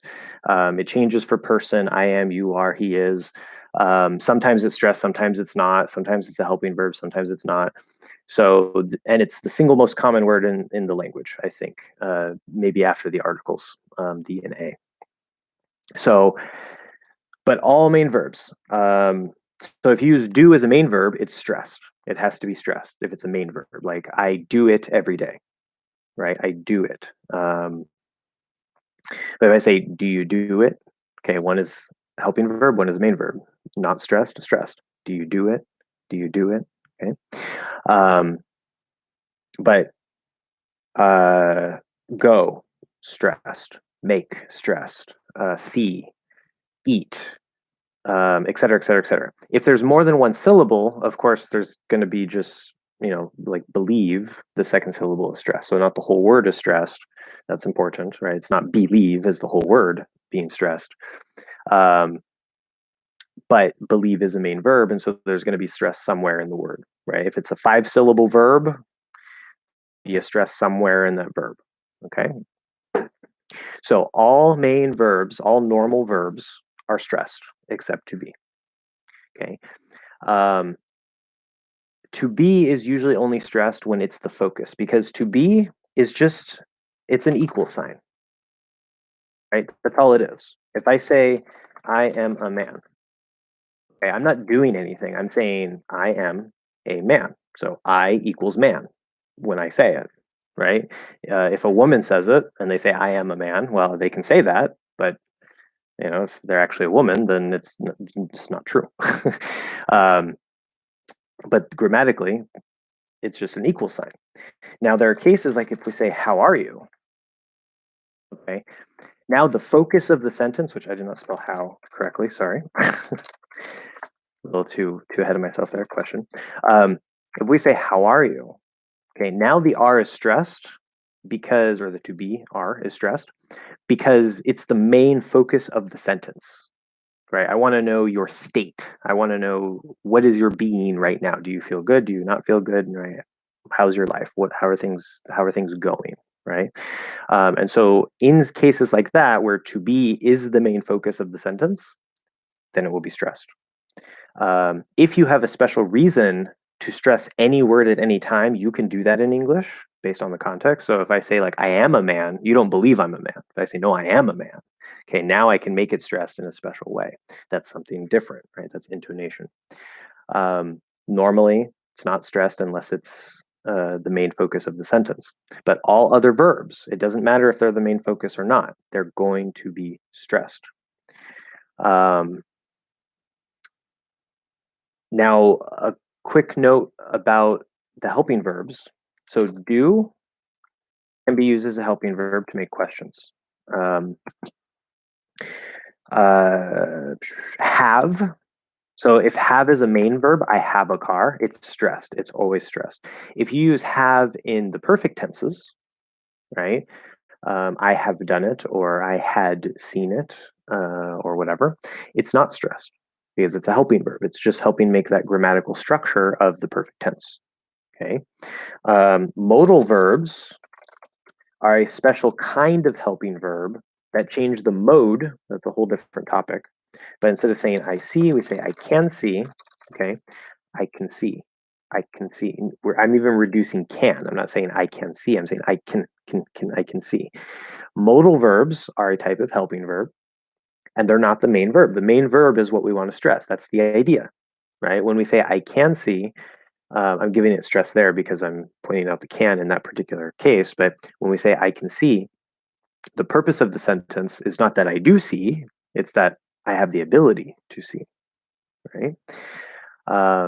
Now, depending on the context, I can see could be used meaning I do see. Don't worry about it to be technically accurate, but very strictly grammatical basics, can is an ability, do is the actual thing.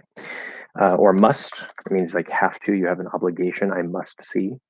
Okay, so I must see, I must see, I must see, I must see, right? So must is not stressed. It's a helping verb. It's a modal verb. So also same thing with would, right? Would, could, should. Would can contract to just D apostrophe D, I'd, you'd, he'd. The other ones don't, could and should don't. But in all cases, they're not stressed unless you have a special reason to stress them. So I would go if I had time. I would go, I would go, I would go if I had time, right? So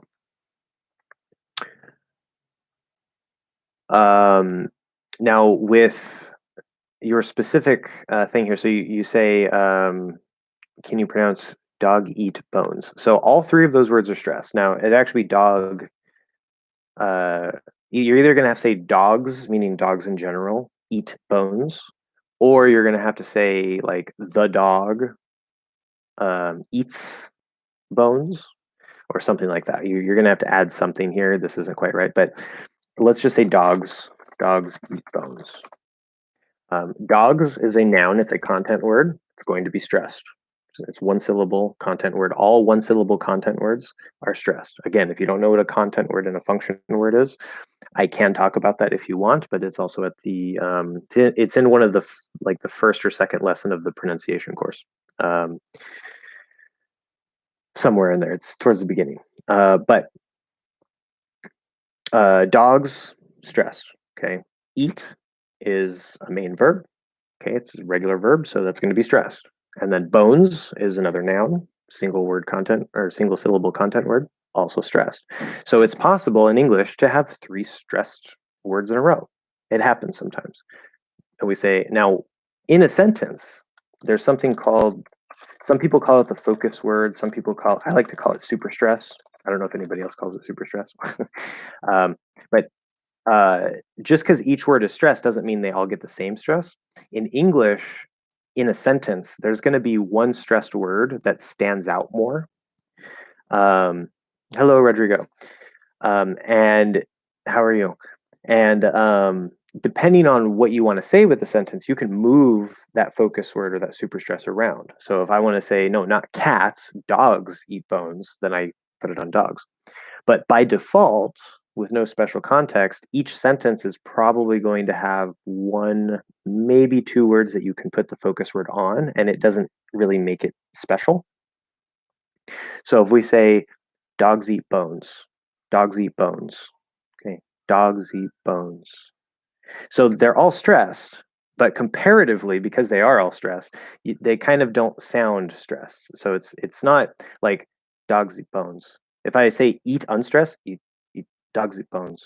That's not right, right? Or dogs eat bones. Dogs eat bones. Dun dun dun. But dogs is highest. Dun dun dun. Dogs eat bones. Okay. Um, so anyway, um, dogs eat bones.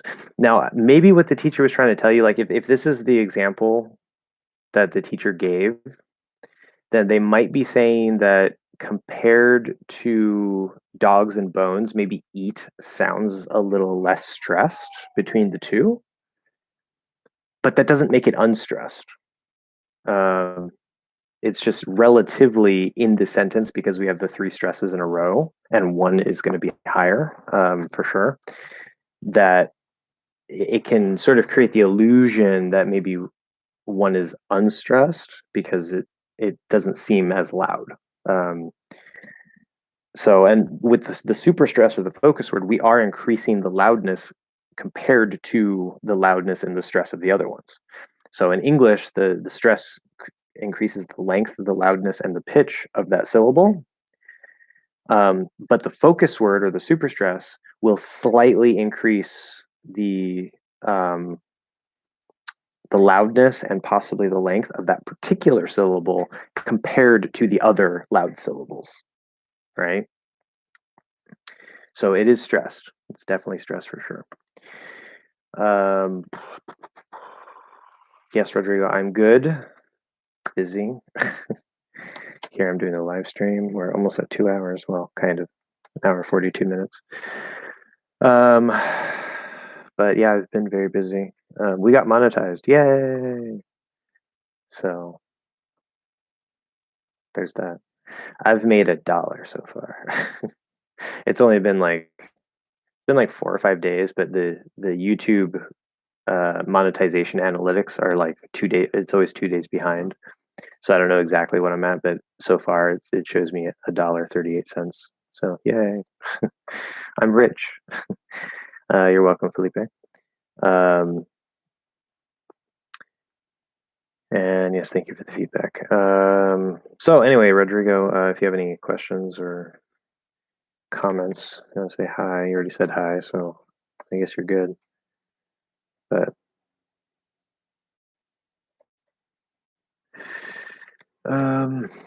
don't forget me when you get famous. Yeah, I won't. I mean, you helped me with the recordings for the rhythm lesson, so I definitely won't forget you. But hey, it's good to hear that. Yeah, thank you. So we're moving on up. Moving on up. Oh, this is a good example of where a preposition actually isn't necessary. Moving on up.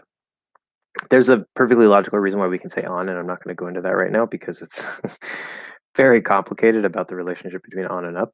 But instead of saying moving on up, you could just say we're moving up, like moving up in the world, right? Getting more successful. But we can add on, and there's a reason we can do that, but it's optional. So that's an example of a preposition as a filler word, but that's the rare exception. It's not the normal thing. I was talking about that earlier for people who are here now. But anyway, make sure I didn't miss anything. I don't think so. All right, we're good. No questions yet. Just wanted to join you guys since today's my day off. Oh, well, good. That's a very loud jet. I don't know if you guys can hear that. So you get when you live in San Diego. Yeah, well, good. I'm glad it's your day off. It's also my day off. It's one reason I do the live streams on Thursday. I'm also off on Sundays, but I do other things on Sunday. So we're day off buddies. Yay! High five. Um, I don't know. I'm weird, but okay. Well, if you have any questions, then you can write them later. But yeah, I don't know. Things are kind of dead now, guys. We need more questions. We need more things to talk about. Do I have any news? I do have some news actually. Some. Well, I guess it's major news, but it's kind of minor technically. So I finally got all of the recordings, the slower version recordings. I made a post about this, so if you don't know what I'm talking about, I guess I should go back a little bit. For the next big rhythm lesson, which has actually evolved into quite the project. So originally I was doing my original idea for this rhythm lesson was to take 10 sentences in English that are generally different, right? Statements, questions, WH questions, exclamations, a couple of things that are a little longer, whatever. And to talk to people in different languages, have them translate them, record the thing. So, I have the English version, the Spanish version. You've probably seen some of the conversation videos that I've been posting. And I'm taking when they say the sentences, and I was first I was going to put all of those conversation videos into just one long video, but each of the individual videos came out to be so long by themselves that I said, well, I can't do that because that would be like an 8-hour video.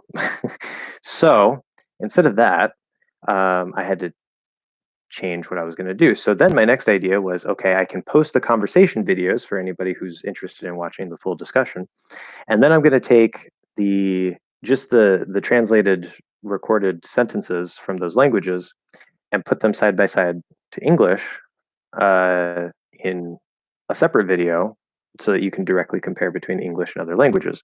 And the purpose of this is even if you don't speak any of those languages, the purpose is to hear English rhythm, right? And the stress really focus on the length, not so much the loudness, but the length, compared to many other languages. And in the contrast, even if you don't speak those languages, you can start to hear the rhythm of English, right?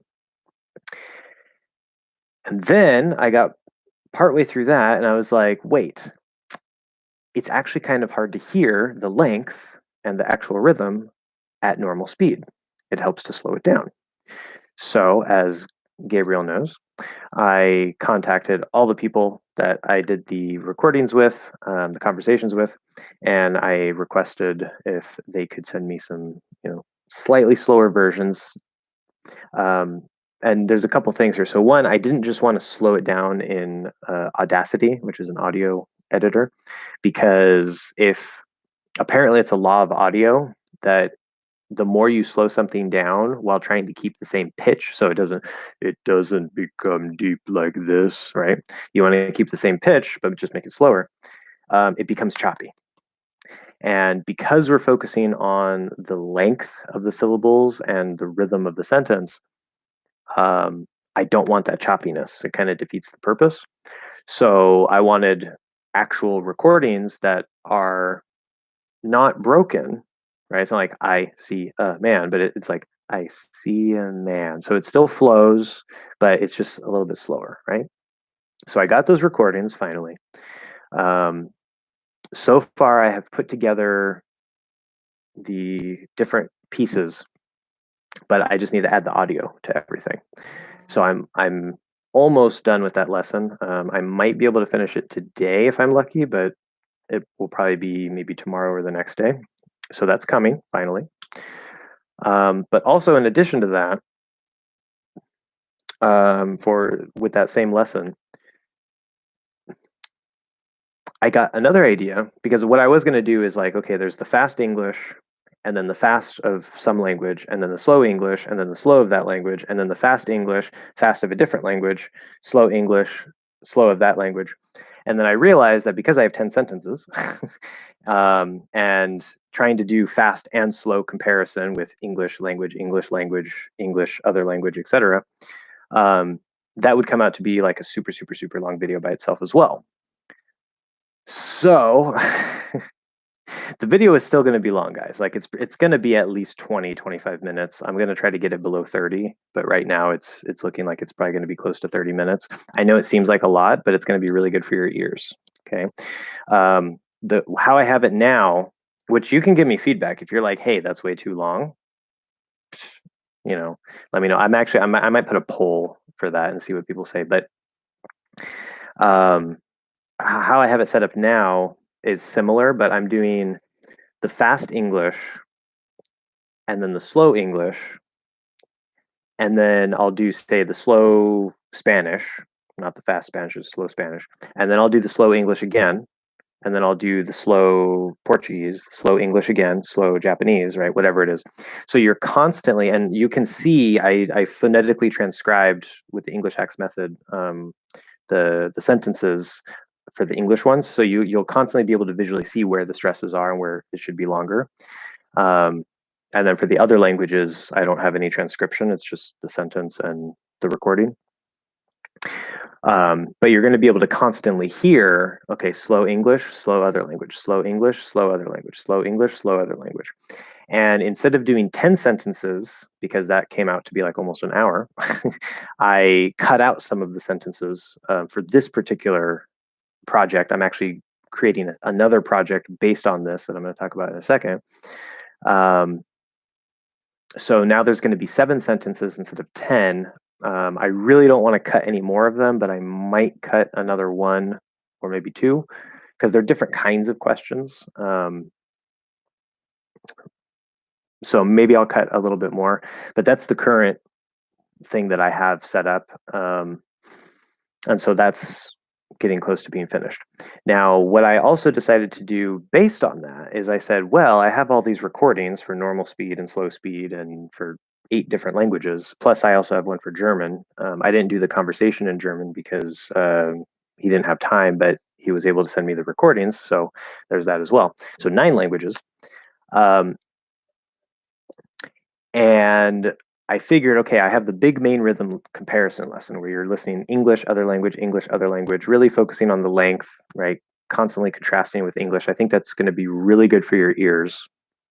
But I said also, well, I have, say like the Spanish conversation video, which is, longer and talks about details, but I can also say make sort of a hybrid where it's not the conversation, but I'm using the fast recordings and the slow recordings, but just for that language compared to English. So there's going to be like sentence 1, fast English, fast Spanish, slow English, slow Spanish, sentence 2, fast English, fast Spanish, et cetera, et cetera, et cetera. And that'll be all 10 sentences. So for people who speak specific languages, you can get extra practice and specifically compare your language to English in those sort of smaller lessons. And I was also thinking maybe I should just ditch the big project and just do the smaller project, but I do think there is still value in the bigger project. I'm just concerned that because it's going to be kind of long that people just aren't going to watch it anyway. I don't know. But I do plan to make it still at this point. So we'll have the full conversation for these languages, most of these languages. We'll have the direct comparison between English and each of the languages in their own little lesson. And then we'll have the full big comparison focused on the slow versions where you constantly go back and forth between English and other languages. So that's what we're looking at right now. Yeah. So I've been busy, been quite busy. Well, that's not the only thing I've been doing. I'm working on, that's the main thing I've been doing, but I've been working on other things. I mean, I got to do other things too. So, so sad. I don't care. Pharmacy texting me. But yeah, so that's that. I don't know if you guys have any feedback or questions or whatever related to that. but I need to get a couple extra practice and minimal pair lessons out as well. And then before the end of the month, I need to make the lesson talking about why there is no neutral accent in American English, because I've compiled a lot of really, really good information about that. I just need to actually record it, like, well, organize it a bit better and record it. I appreciate you for all your work and the contents you've been giving us. Yes, been given is grammatically correct, just not in the sentence. Because if you say you've been given, that means that I received something. I have been given something by somebody else. But if you say you've been giving us, then that's I have been in the process of giving you things. So completely opposite meaning there. But yes, you're very welcome. Yeah. I know. It might have been a typo, but either way. Those things sound pretty similar too. So that could be another reason why you might mix them up, but that's okay. We learn.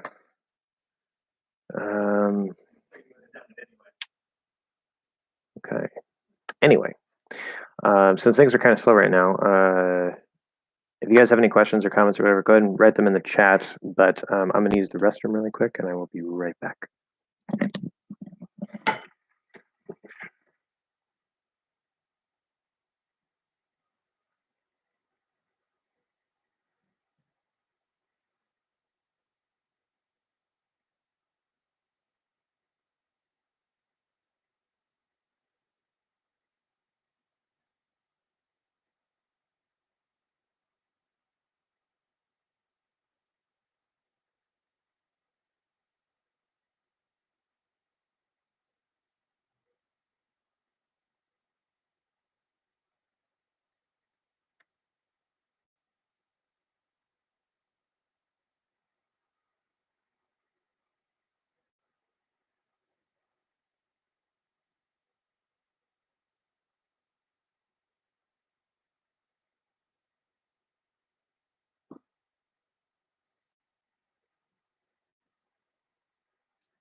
We're back. And we still have no questions. That's okay. I'll have to think of something. See if we have any other comments that we can address. Pronunciation questions, preposition questions.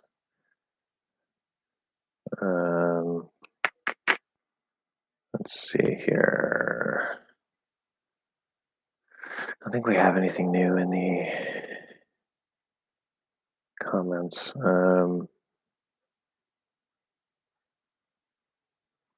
Okay, I answered them all. Oh yes, Steve, that reminds me, because I just saw your old comment. So Steve, is Steve still here? Probably.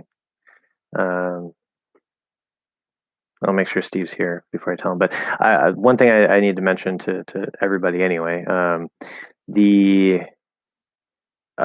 which actually, Gabriel, I have to tell you this too, because you're the one who did the recording with, or the conversation with me.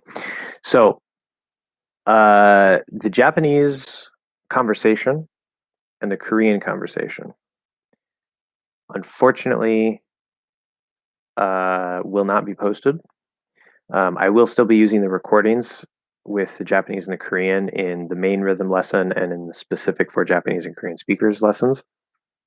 But the conversation can't, I'd have to redo it because I didn't realize that my audio wasn't being recorded, but their audio was. And so that sucks. So for the conversation lessons, like the full conversation lessons for different languages, you will not see a Japanese one. You will not see a Korean one, unfortunately. And then for the Portuguese one, so I think, did I mention this to you, Gabriel? I may have mentioned something about it. Pretty sure I did. Yeah. So I guess I already told you. But when I was recording the Portuguese one with Gabriel, um, what happened is the connection had some problems, and so sometimes he was kind of like for me, I was able to understand him pretty well, but when I watched the recording, it actually didn't get picked up on the recording clearly enough, and so I decided to scrap the Portuguese conversation also. So I have the recordings for the sentences, but the conversation will not be posted. So if Steve is here, because I told him that there would be a Portuguese conversation one, um, and there will not be. But I will be making a specific Portuguese versus English comparison lesson. So for the rhythm. Okay, Felipe, is it correct to say that the majority of words in English have the schwa?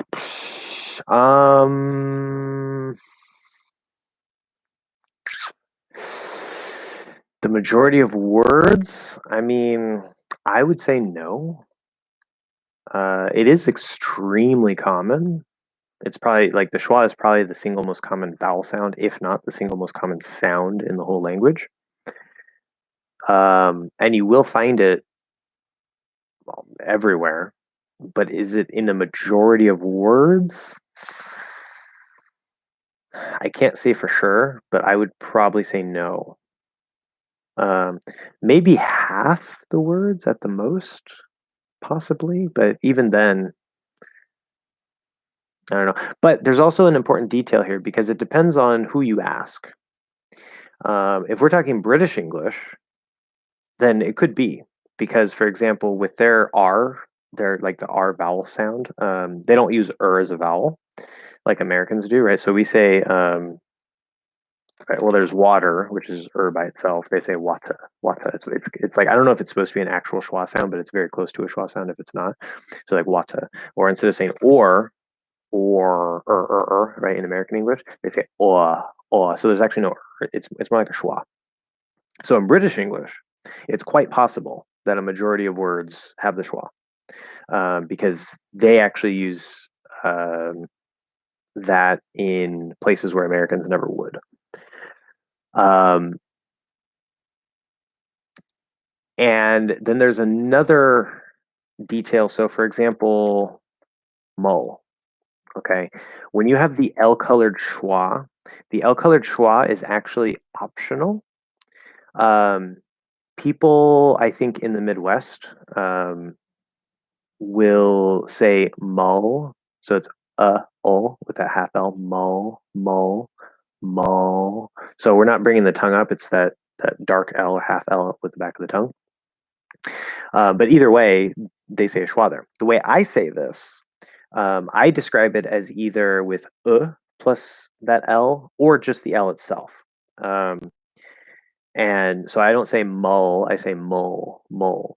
And they sound so similar that they both are perfectly natural, perfectly neutral sounding. But for the way that I speak, right, that takes away a number of schwas that, say, other speakers have in their speech. So I think it really kind of depends on who you're asking, because the way I speak is still very neutral and natural, just like the way those people speak is very neutral and natural, most of them. So anyway, that's attached to a whole other concept with the like what is the neutral general American accent, and I'm going to be posting that lesson probably next week or by the end of the month, hopefully. Yeah, so we'll see.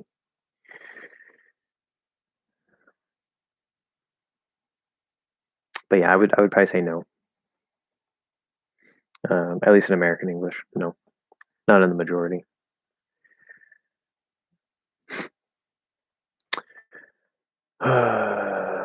Things about things. Although the other way,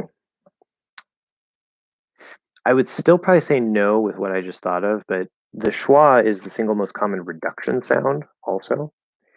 And so there are words like, say, effect, right? It's supposed to be like you can say effect or effect maybe, but it's usually just reduced down to effect, and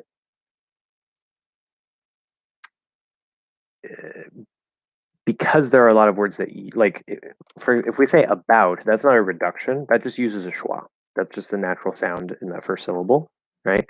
But in some words, especially at the start of words, you will get schwa reductions as the common way to say it, or the most common way to say it. And so if you include words that commonly use schwa reductions, and we're not actually just talking about like the actual full pronunciation or full enunciated version of the word, then I would say maybe you could get over half of the words in English between natural schwas and reduced schwas for American English, but I still wouldn't say a majority. So yeah, that could be wrong. Maybe it is a majority, but I don't think so. Either way, I mean, it doesn't really matter. But even if it's only half the words in the English language that use a schwa sound in some way, like we know it's a super important sound. So you should be able to hear it. You should be able to produce it. That's the most important thing, right? It's like, who cares if it's in a majority of the words? We know it's everywhere. So, but it's an interesting question. Oh yeah, I wanted to mention this too. I think this question, yeah, this was 1 week ago. So somebody was watching the logic of preposition videos, and they commented, and it was for the logic of the preposition on number 2, talking about the phrasal verbs, and they were asking, instead of saying I'm interested in something, can they say I'm interested on something, or I'm interested of something? And I didn't look up is no. I didn't look it up specifically, but he said in another comment that he went on Youglish. Okay, this is important for you guys who use Youglish. I think Youglish is a fantastic resource, but depending on what we're doing, what we're looking at,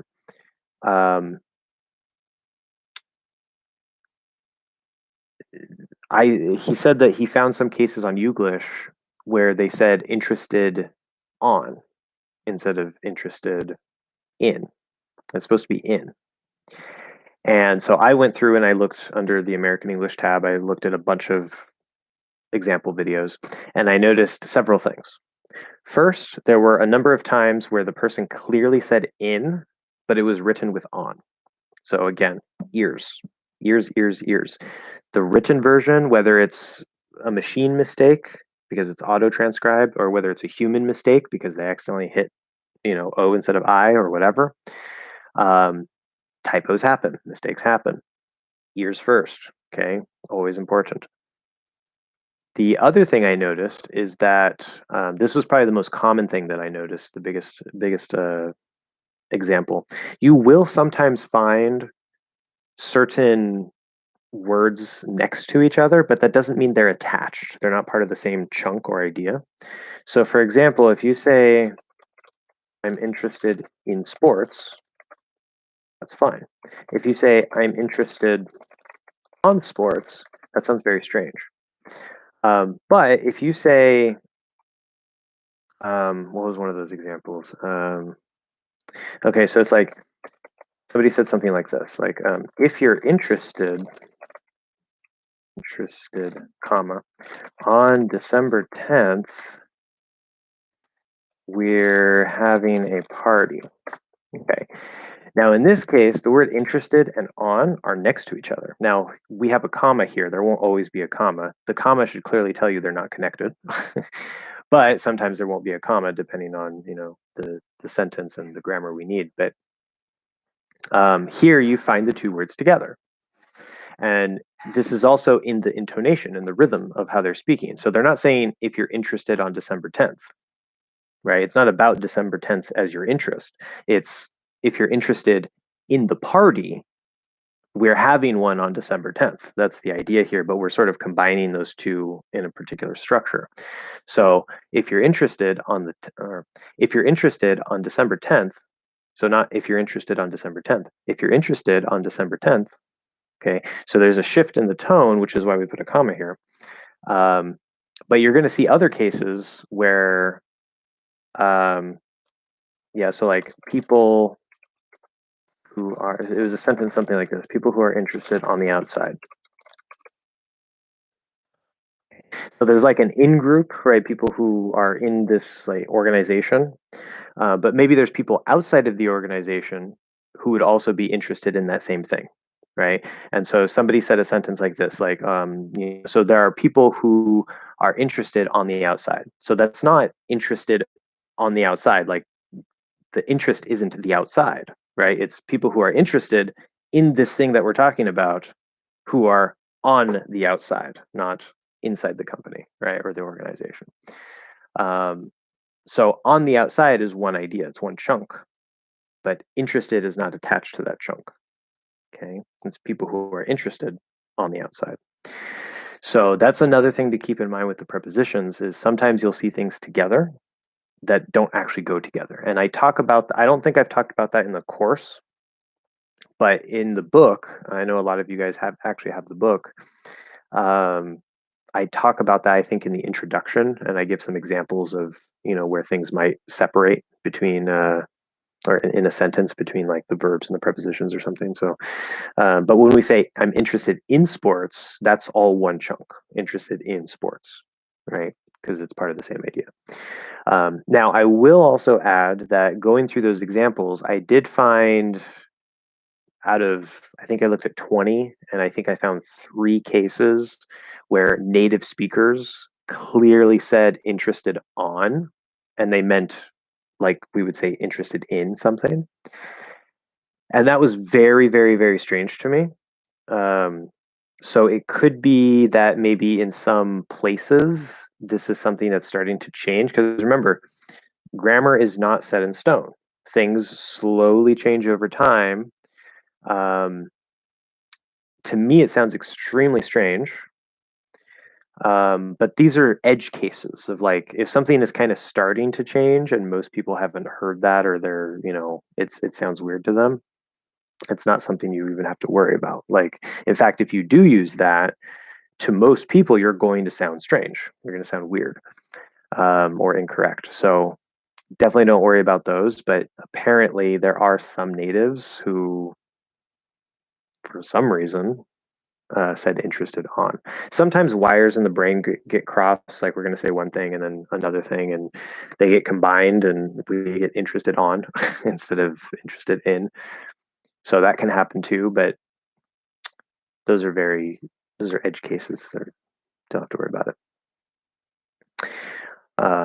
But yeah, I thought that was important to mention. So anyway, about prepositions. So today we've talked about prepositions, we've talked about verbs and tenses, and we've talked about pronunciation. Pretty good. Got a wide range here. Okay. I don't think I have anything else to pick out from the comments. Unless I go over the stuff I talked about earlier. Speaking of English, something interesting happened to me once. Oh, okay. Well, tell me. Let's see.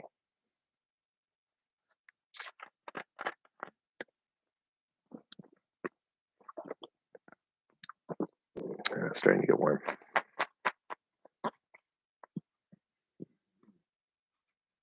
Yeah. Let's see. Type faster. While you're typing, I will try to entertain. Kind of ran out of things to say, guys. We're at over 2 hours. Gabriel, there's a channel on YouTube that tells you the percentage of words that use certain vowels. Oh, really? Well, I would like to know their data. I'm sure they're getting it from some source, so they're not just like posting things. So it's probably legitimate, but I would like to see where their data sources are coming from, especially if it's from a British source or an American source, because that is important. Rodrigo, okay, so something happened to me once. I found the structure as a young man of 22 years old strange, but I did find an example of that sentence. Well, that's a perfectly fine phrase, yeah, as a young man of 22 years old. Nothing wrong with that.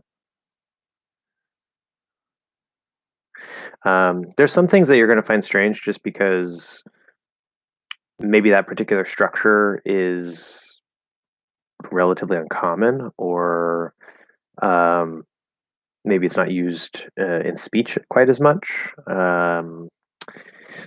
or you're just you just haven't really encountered it, you know. Or also, some to me, when I was like studying way too much Spanish, I could usually tell because there were things in Spanish that I knew were correct, but they were sounding strange to me. And then there were also some things in English that I knew were correct, but were starting to sound strange to me. And I was like, I need to take a break from Spanish because my brain is just getting things all weird. Um, so yeah, that's normal. Um, when I changed the preposition to at, English gave me the same clip. Okay, so as a young man of 22 years old, or as a young man at 22 years old? Is that what we're saying?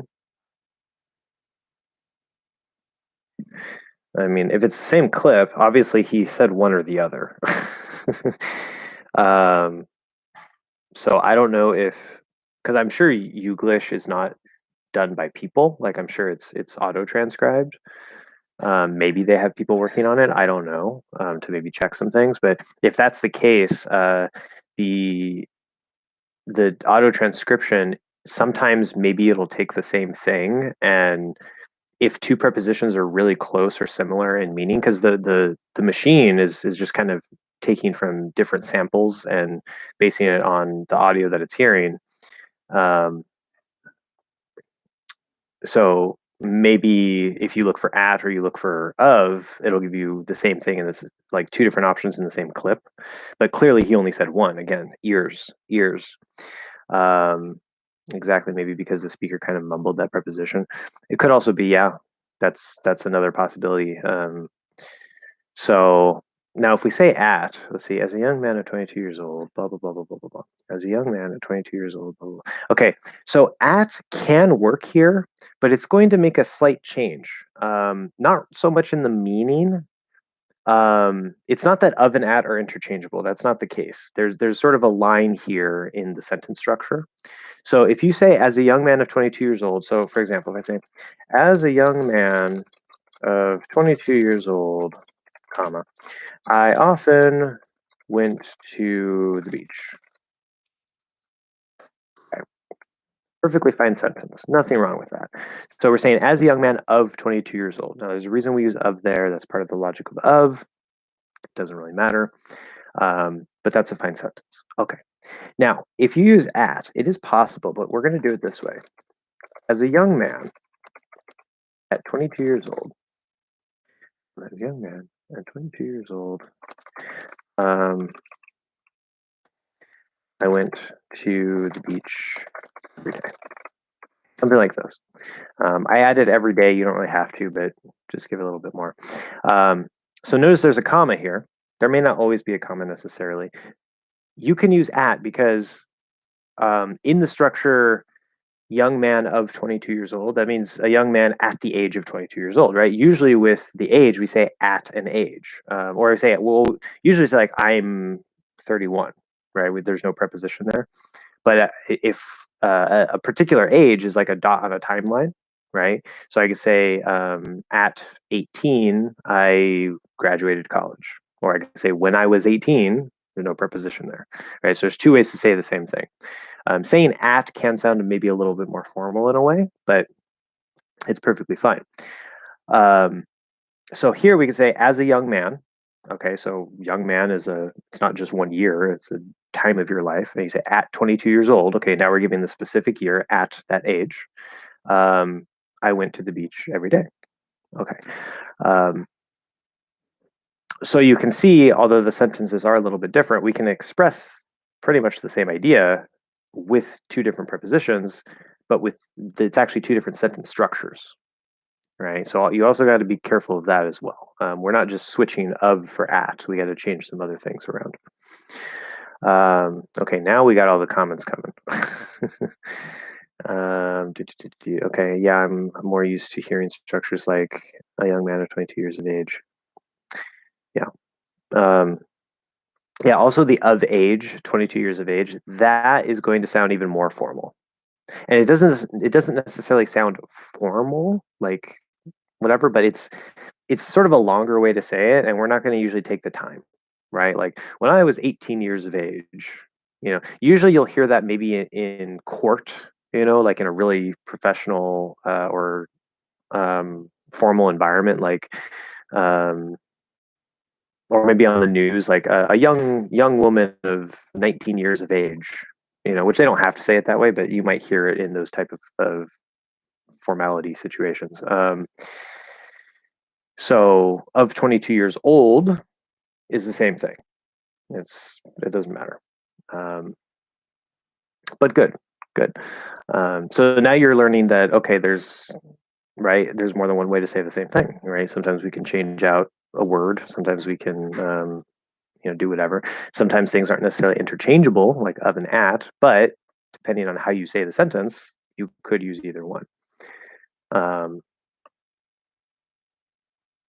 so anyway, back up to Gabriel really quick. So the channel is called Sounds American. Oh, I've heard of that channel. Search about the schwa sound. They teach how to pronounce as well. Timestamp 430 when they talk about the percentages. Interesting. Um, Back to YouTube. Sounds American schwa sound. You said what? 40? Oh, 430.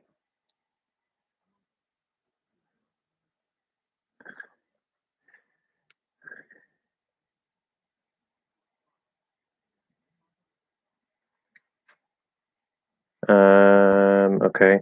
Well, at 430,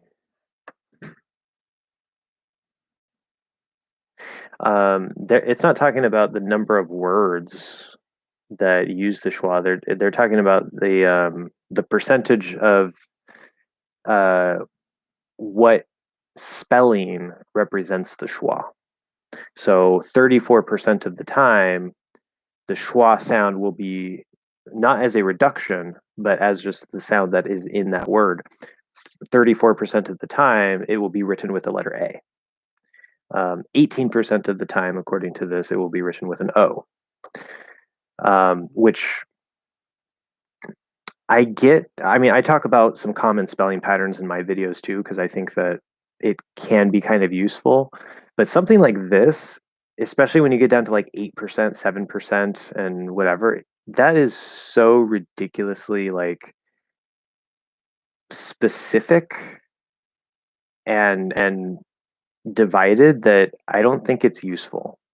Um, it's like, okay, it's nice to know that 7% of the time the schwa sound is spelt with the letter U.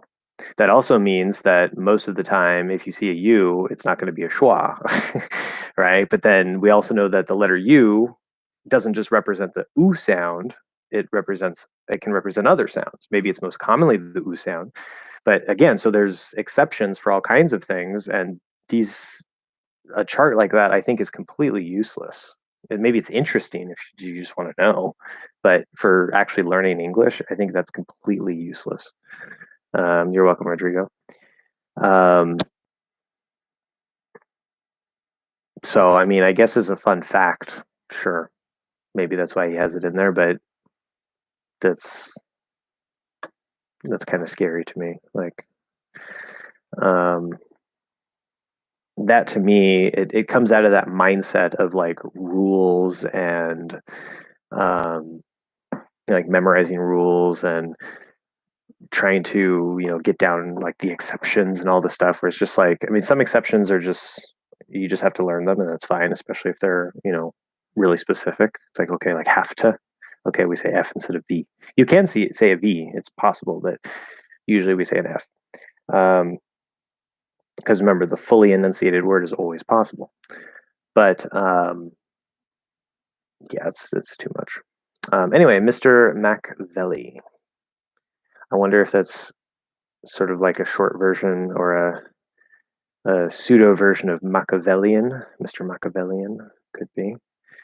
But yeah, sorry, it took me a second to get to you here.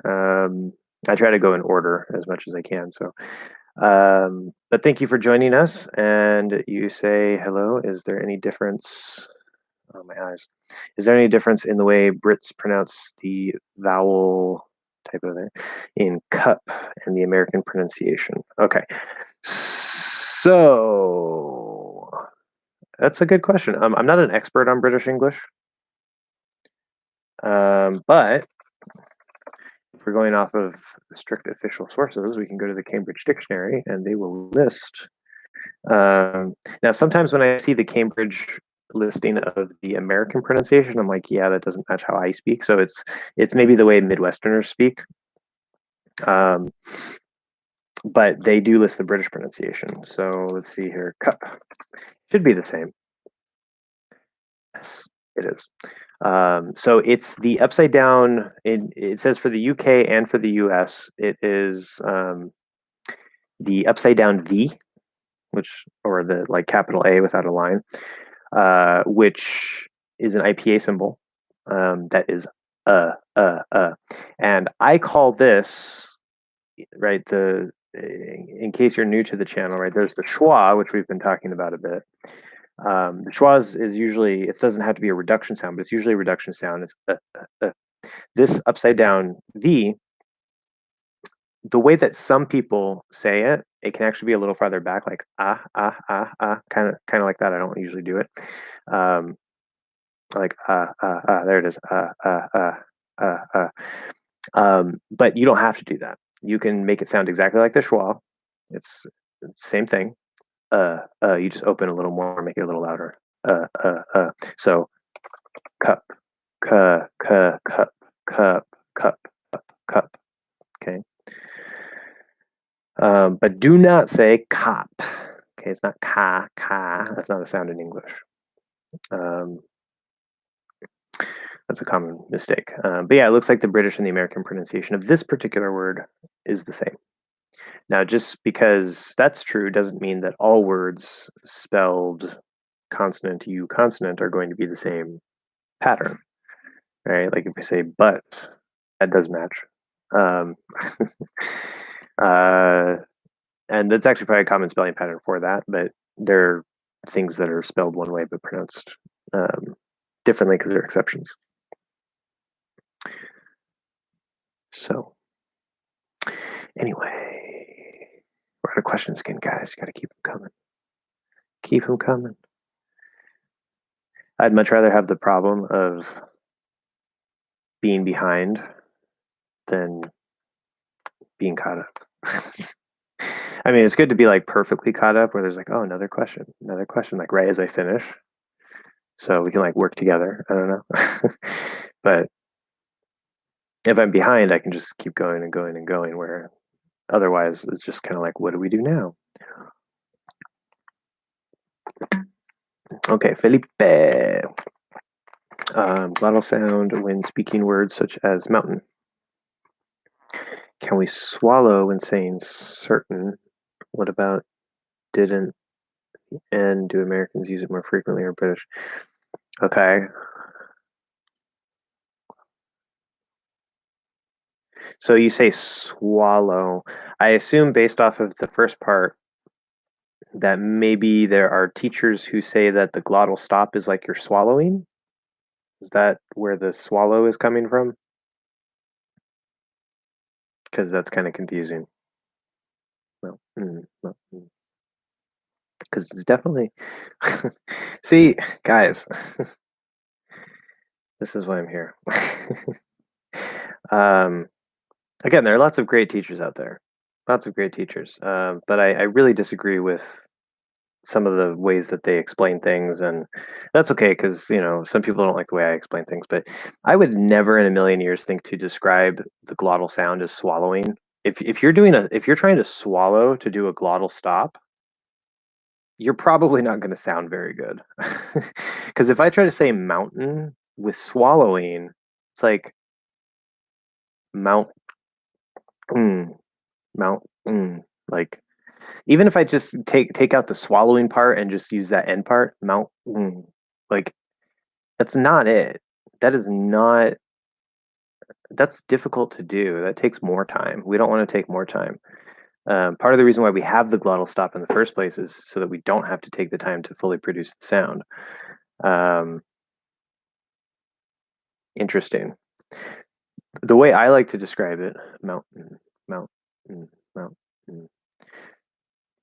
So what you're actually doing, there's a flap in the back of your mouth up here at the top of your throat. It leads up into your nose, right? So if you've ever maybe swallowed water wrong and it comes up through your nose, it gets in through that little flap. And for people who have nasal vowels, they're very familiar with this flap because they use it to let the vowel sound go through the nose instead of through the mouth. When we do a glottal stop, so we do cut the air off in the glottis, but that flap, mount, wait, sound. I guess the flap doesn't have to actually close, but it feels to me kind of like there's a closure in there, at least partially, like towards the end of it. And that's important for the voiced stops. Like if I say bad, bad, like it kind of gets up in there. No, I guess it's still open. Okay, never mind. Forget the flap. But yeah, we cut it off here. And the way that I usually describe it, it's here. Okay. It's almost like you're not trying to swallow anything. It's like you're trying to breathe out, but as you're trying to breathe out, you close your throat. So if you say swallowing, it's like the sound is produced this way, and it's weird. The way it's like, all right, if you just make a cutoff as you're breathing. Okay, and then you go into, say, the T position. So you bring your tongue up. And because it's in the T position, our ears, as natives, we're going to interpret it as a T sound because that's the last position we hear. If it's a K, which actually the glottal stop T and the glottal stop K can actually sound pretty much identical. So, but if we say back or bat, bat, back, there's a very small difference in sound, but we'll usually be able to tell the difference. That's not a good example. If we say P, for example, P, you're going to close into the P. Right, close your lips. So if you do that and you cut off here while closing your lips, that's your last position. Okay. And so you combine that sort of, and obviously we're not doing, it's not like, it's not like, we're not saying the word like that, obviously, but that's the basic idea. So in order to get the stop, you can practice doing that. And then you want to make sure that, right, take all that extra breath away and just be able to do it quickly, like, right. It's sort of like something's trying to come up, like almost like you have like a hiccup or a cough that is like stuck, right? So we say mountain, mountain. You can say mount, like mount, mount. There's a little bit of movement here, but it cuts off here, but you're trying to cut that air off from coming up, right? I think that's a much better way to explain it. So mountain, mountain, mountain, and then you don't want to push too hard. Right? There's a little trick to that. If you push too hard, you say mountain. It's not going to sound right either. So you want just the right balance between pushing enough air so that when you cut it off, we actually notice the cutoff, but not so much air that it sounds too forceful, right? So that's part of the trick of getting the stop sounds. There's a balance in the amount of air you want to use. But mountain, mountain, mountain. Okay. Now for certain, yes, that actually it follows the same pattern. Now we see TAIN. It doesn't have to be TAIN necessarily. Sometimes it might be like TIN, or could potentially be something else even. But this is a common pattern, and the reason we do this normally, like say in certain, that actually the is a vowel, and then the I is a vowel. Certain. That's the full word. Certain. Just like mountain, mountain. But we don't usually say it that way. We can. It's just more common to use the stop. But with certain, we have a vowel and a weak T. Certain. So that should flap. right? That's the flap D rule. So certain, certain. I'm certain I saw it. And maybe some people might say it that way, but that sounds a little bit weird to me.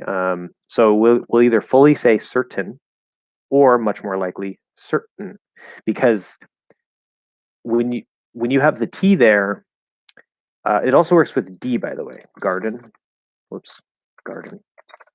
Garden. Garden. But you need the voiced D there. Garden.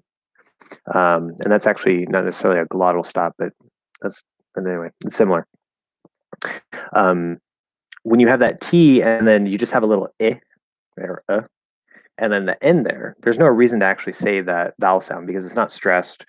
We use reductions all the time. So we're kind of actually reducing the vowel out of existence. There's no vowel anymore. We're just going from the T to the N, but it's a stop T to the N. So in the mouth, it's just certain, certain, like the tongue is already there, certain, and we just let it go through the nose. So the vowel disappears.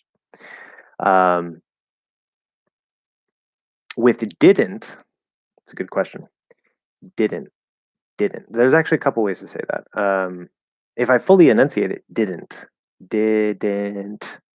Right? So we repeat and then nt, didn't.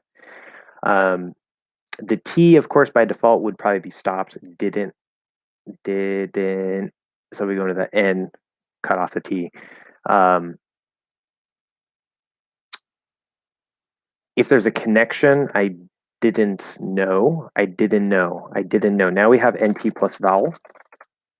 Okay, because it's a contraction, but we have NP next to each other.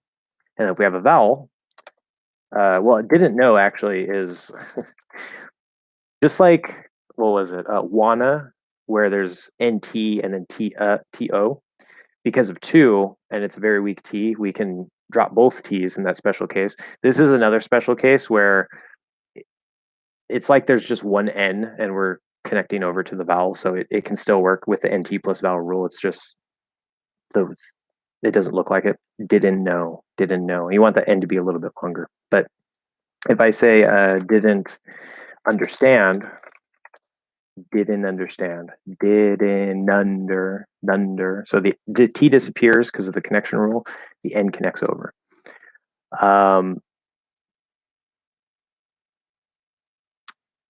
It is also possible to say didn't,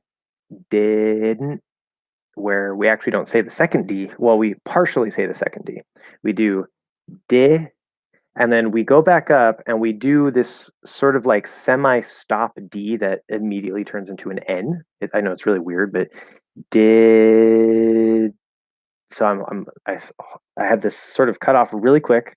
Didn't, right, and then that voice plus the N comes through. Didn't, and that's a much faster way to say it. That is very, very common.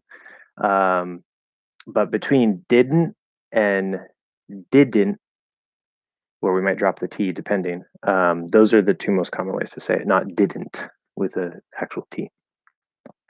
And you say, what about the N there? So this is actually a different case. I mean,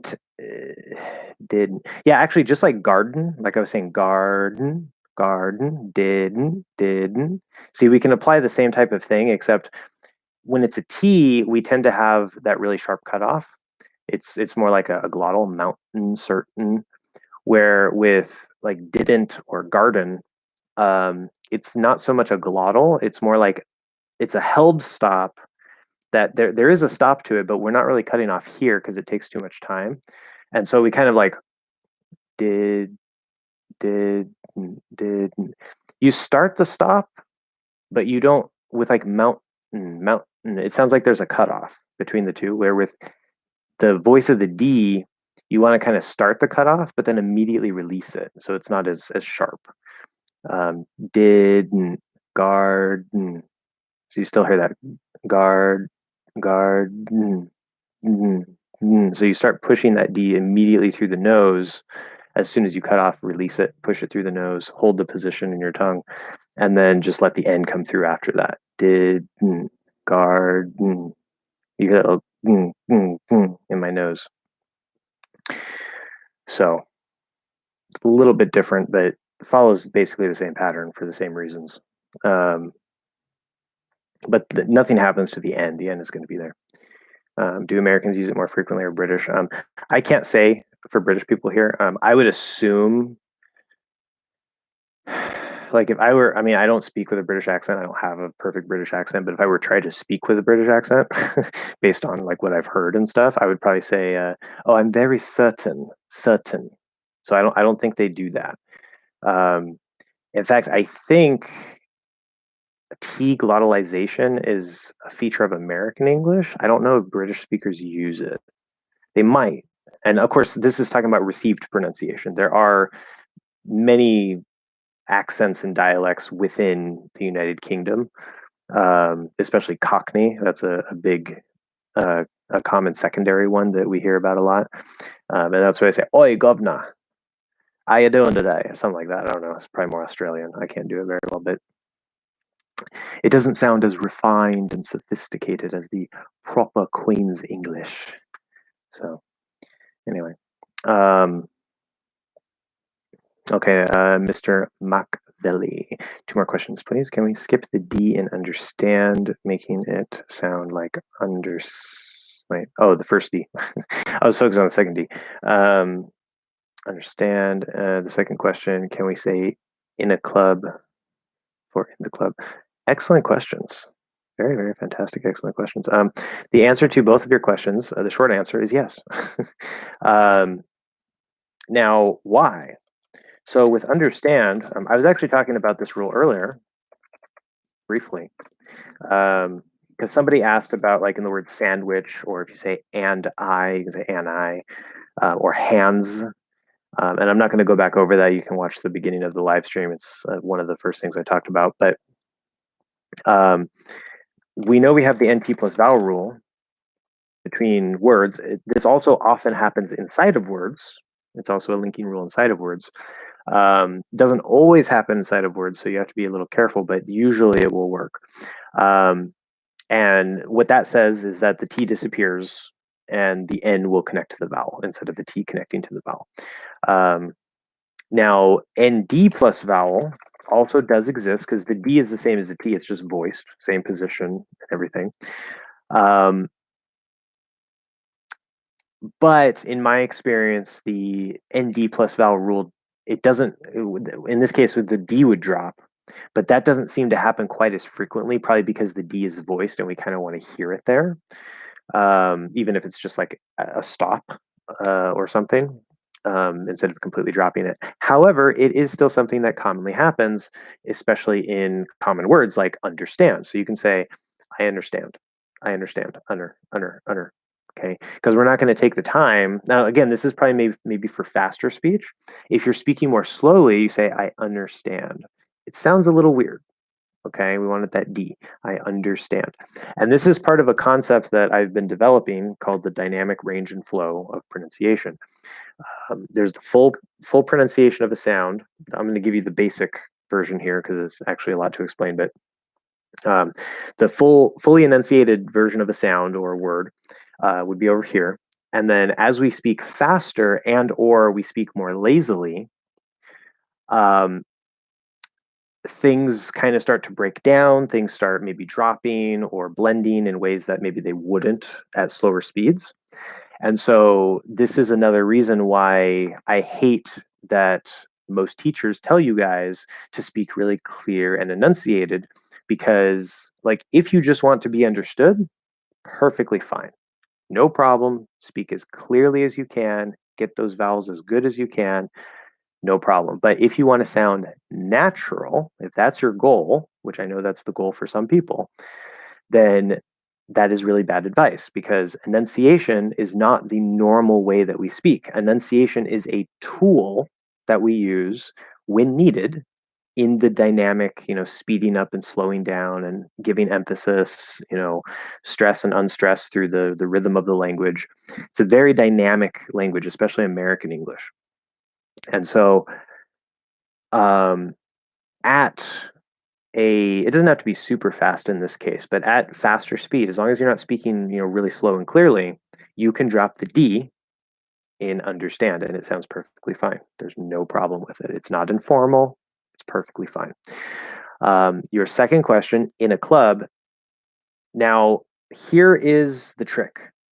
Okay, you have to do a little bit of a special change. So the short answer is yes, but there's a big but here. Okay,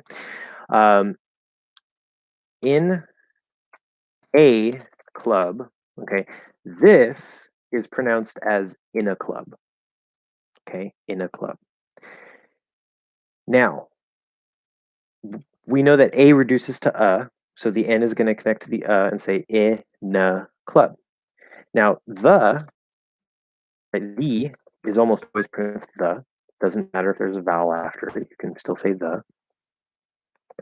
And what happens here, you can do basically the same thing, but you need to make a little change. And it's going to sound almost the same, especially if you're not a native. But a native's ears will notice the difference. Okay, it's very important. So what you want to do, this is another reason why the dental T and D exist as a replacement for the THs. This is part of the reason why. When you go when you go from an N sound, right? The N is normally up here, but the TH is down here. Now, Mac, I'm not sure if you are aware, I've talked about it before, but as I said, instead of saying the or th, you can do dental. It's not informal, it's perfectly fine. The or th. It's called a dental T or dental D, which doesn't officially exist in English, but almost everybody uses it. You'll hear it everywhere if you pay attention. It's just a variation on how to make the sound, no problem. But when we have N, okay, if you go in down to the schwa, it's going to sound like A, because A reduces to in okay? So what you want to do for the is you're going to, instead of putting the N here, you're going to put the N here. You're going to make it flat on the teeth. Right? This is your teeth up here, okay? This is the top of your mouth. So you're going to go in the. And in combination with the N, you actually don't have to push out the dental D part. You can just kind of release in the, and we'll notice that difference in position, in the. It sounds different enough to us that we won't have a problem. But you could also push out that dental D for the TH in the. So as long as you make that change and you do here instead of here for the N, and then you peel it off. You don't do a TH, you just peel it off. In the. Then yes. Okay. Perfectly fine. Perfectly fine. Very good question. Remember, the devil is always in the details, as we say. So, and I think that's actually a good point too, because right, your two questions were very good questions. And right, notice I said the short answer is yes. But in the first case, I said, well, if you're speaking fast enough, if you're enunciating, if you're speaking clearly, no. Right? So the answer is, well, it really depends. But yes, it's possible. And it is a common thing we do. In the second case, again, the short answer was yes. But notice you have to make that change. Otherwise, it's going to sound like A instead of the. So I think in English, a lot of questions that I get about English, they're really good questions. But I think most learners, they think that there's just like one option or like one right thing to do. Or like, it doesn't matter what the speed is, like it's always supposed to be, this is the rule. And that's not true. That's the reality of it. And that's what I'm trying to teach you guys is the actual reality of real speech, not super formal, super enunciated, very rule-based speech that is the way that nobody speaks.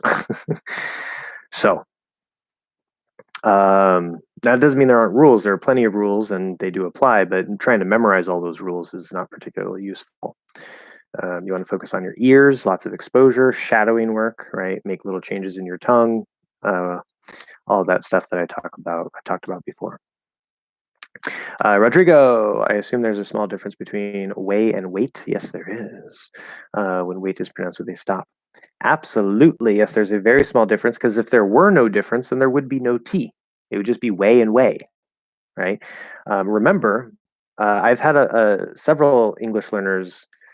Um, I had to correct them because they thought that the stop meant that it's dropped, but it's not, right? And it's a common, or it's a thing that's easy to mistake, because if I do a stop, if I say wait, you don't actually hear a T sound. And so for you, it's like it's dropped. There is no T, right? But in English, that's not true. There's a difference between stopping one of the stop sounds, t, d, p, b, k, g, especially the voiceless ones. There's a difference between stopping it, where you go into the position and then you just don't push it out, and completely dropping it, right? So if I say the first one, W-A-Y, okay, way, there's nothing, there's not a held stop, there's not a glottal stop. You just hear my voice fall off in that end position of A, right? Way, way. But if I add that T, if I do a stop, wait, wait. So it's that little stop in that T position that a native speaker's ears is going to hear. Okay. You might not be able to hear it yet. You can learn to hear it, but it's important, because that makes the difference between two completely different words. So part of the perception of English words for natives, and that you have to learn, is there is a difference in English between a sound just disappearing, like just dropping, say way, and a sort of abrupt end to that sound, even if it sounds really small. Way, way, way, way, right? It's important. So, of course, I'm isolating it. I'm saying it really slowly.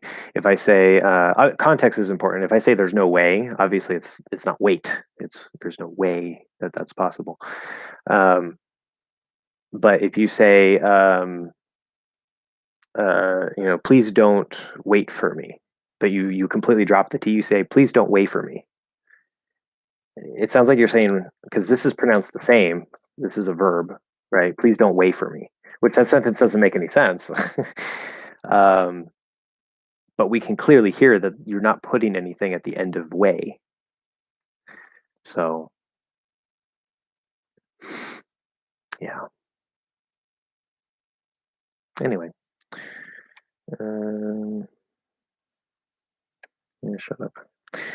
My internet provider is texting me, telling me that I've used 70% of my data for the month. Probably because I'm live streaming.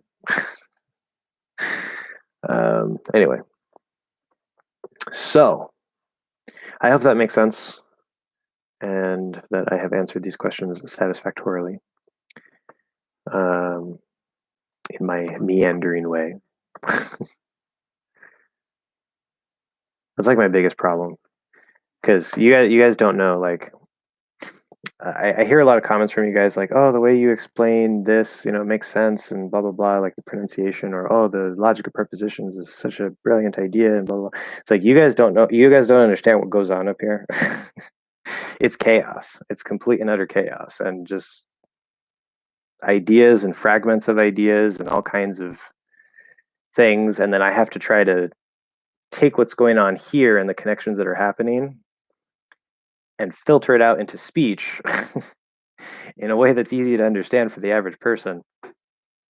And sometimes that either doesn't happen or I have to try to explain it to myself as I'm explaining it to you. And so you'll hear me say it one way, and then after I've talked about it, I realize that there's a better way to say it, and so I'll continue explaining it in a slightly different way.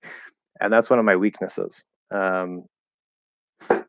If you give me time to think about it and to write, because I'm really good at writing, you'll get something fantastic. But when you ask me something on the spot, I have a tendency to kind of ramble a bit. So I apologize for that. But it's a problem I've always had. It's just getting things from here out to there, and it doesn't always happen smoothly. So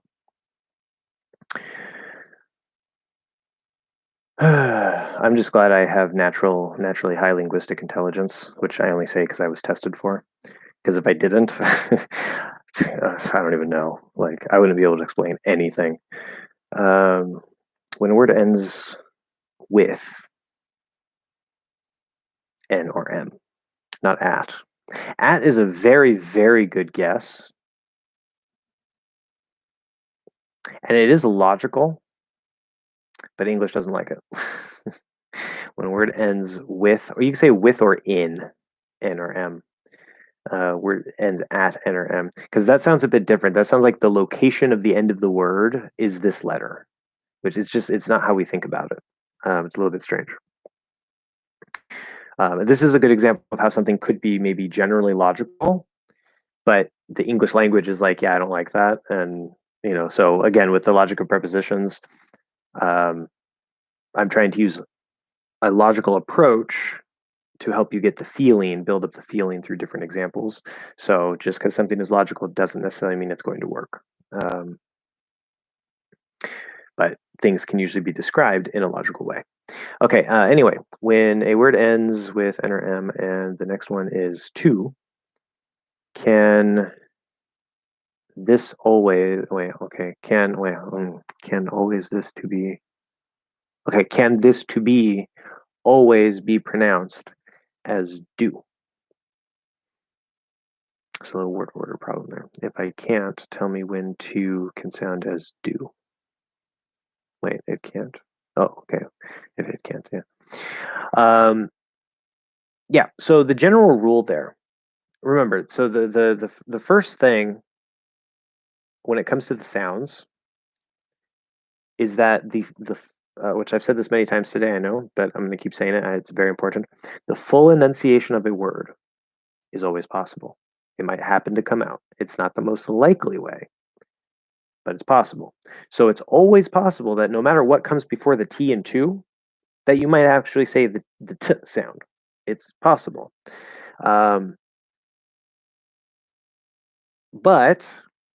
in the presence of certain things, it's more likely to not be a T sound. Okay, so that's the first thing. The full enunciation is always possible, just not necessarily the most likely. So, what you're describing here is actually part of a much bigger rule. Okay, so you're looking at N or M, which are nasal sounds. We can also add the back end, as I call it.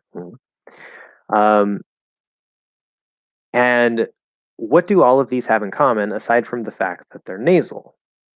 Well, they are all voiced, right? If I tried to do an N voiceless, it would just be breathing through my nose, right? So it's voiced. Now, the general rule here is actually if the preposition to is after any voiced sound, any voiced sound. So if the previous word ends in any voiced sound, whether it's a nasal sound or not, then it is very likely that the T in to, not T in general, the T in the preposition to, remember this is a special word, will turn into a D. Okay. Now, if the sound before it, remember all vowels are voiced. So if the sound before it is a vowel, which is voiced, that's going to trigger the D. But now we have vowel, weak T, vowel, usually reduced to right, to. And so that's actually going to create the flap. So that's why we say, instead of go to, say goda with a flap D. Goda. Okay. These are just the same rules that you guys already know, right? When do we trigger a flap D? But now it's applied between two words. Again, this is with the preposition to, a very special word. This does not apply to all words that start with T. It applies to. Okay.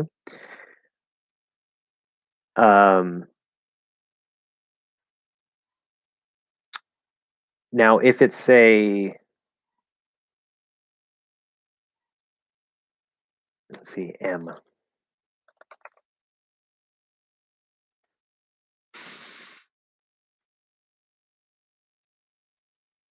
trying to think of a verb that ends in M. Okay, well, I could say it's lame to do that. Okay. If you don't know what lame means, it's like that's like uncool, you know. Um, so it's lame to do that. Lame to do that. Now, in this case, if it's not a vowel before it, we're probably not going to flap the D. We're just going to do a soft D, a weak D, right? Lamed, lamed. You can say lamed. That's fine, especially because the next word is do, right? That might make us want to push the T out a little bit more to make it clearer. Lame to do that. It's fine. Nothing wrong with it. You'll hear that. But you can say lame to do that. You can make it a D, no problem. Nothing wrong with that at all.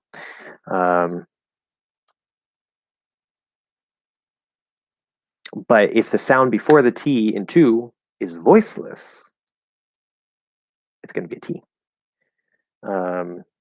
So if I say,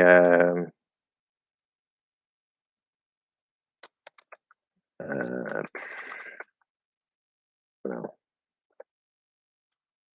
look to the future. Okay, look to. We're not going to change it to a D. Look to the future.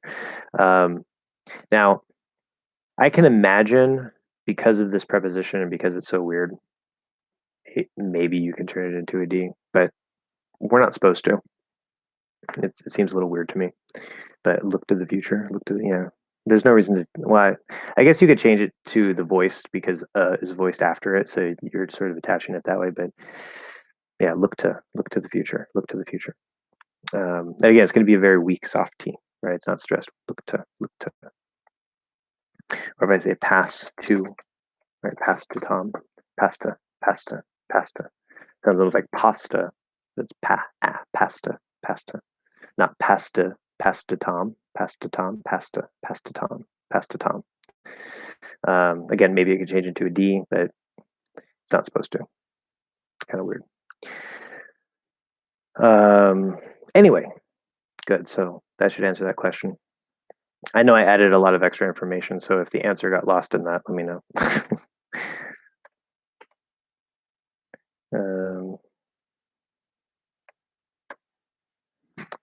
I get so many YouTube recommendations. It's like every hour I get like 5 video recommendations. Subscribe to too many things. It helped good. All right. Well, we're at 3 hours. 3 hours. I still haven't gotten a super chat. That's okay.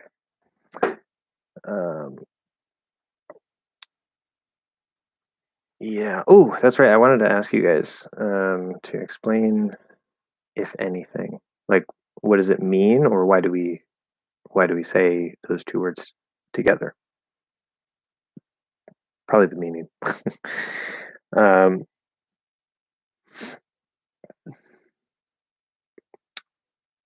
Yeah, what it means. S at the end. It sounds like a Z. What it means. Well.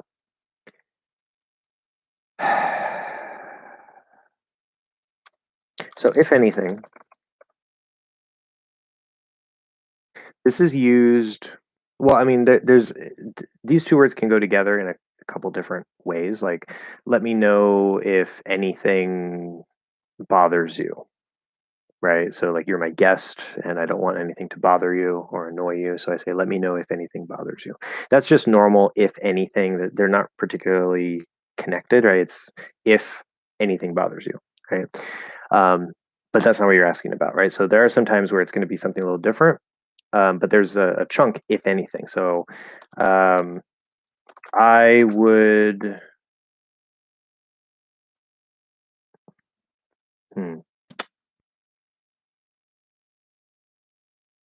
Think of an example here.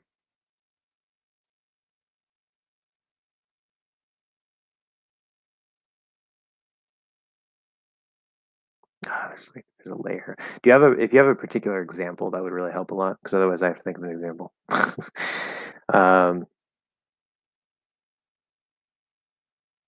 So there's a context where there's like a situation, and how do you describe this? I've never had to explain this particular thing, so I'm trying to think of a good example.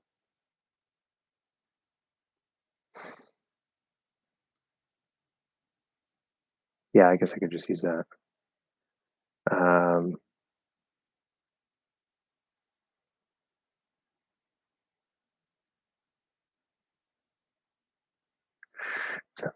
There's actually a shade of meaning different there.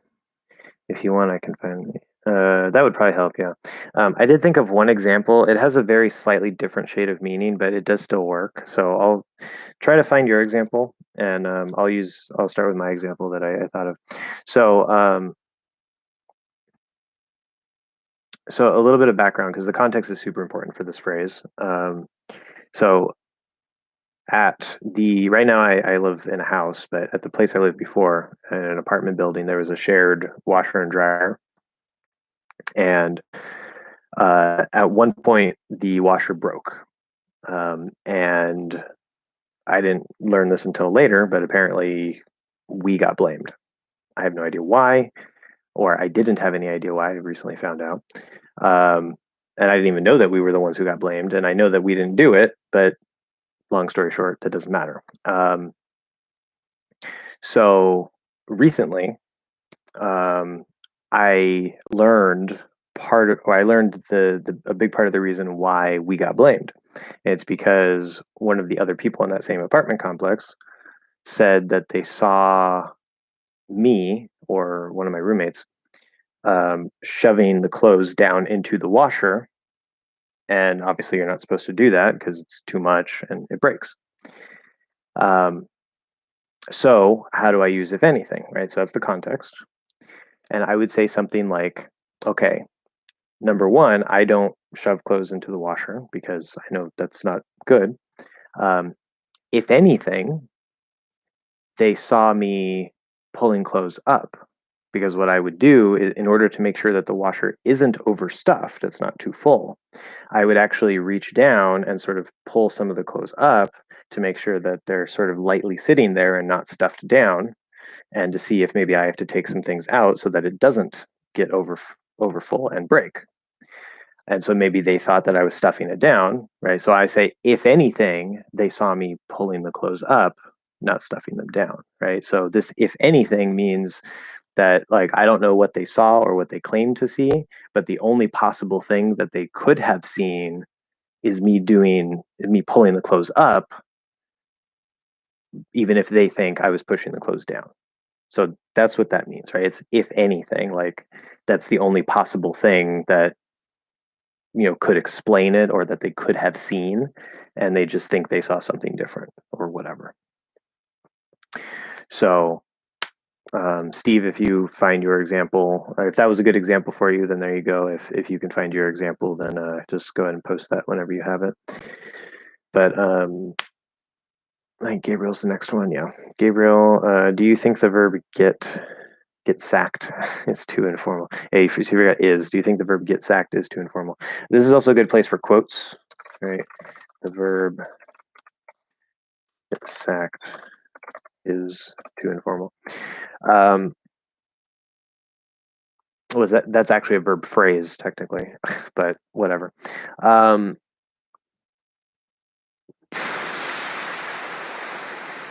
uh, that. So you mean like maybe in like well, I'm thinking American football, which unless maybe you like watching American football, I don't know what the context is here. Context is super important, even if it's like one particular verb or verb phrase or phrasal verb. Um, maybe in one meaning it's not informal, and in another meaning it is informal. Okay, like get fired. Okay, yeah. First thing I can't probably because I'm American. I don't even particularly like football or sports, but that's the first thing that came to my mind. So we'll ignore that meaning. So to get fired. Um, yeah, it's. I wouldn't. I would. Well, when you say too informal for what? Right. That's very relative. Um, in general, I wouldn't say that it's super informal sounding. Like it is informal. It does sound more informal, but it's not like super informal sounding. Um, so the too informal would be compared to what? Like what's the context? If you're talking to your friend, perfectly fine, no problem. If you're talking to your boss, like, I don't want to get sacked, then yeah, it probably sounds it sounds pretty informal. Yeah. So it depends on the context. But yeah, I mean, it's definitely informal, just maybe not super informal. Okay, good.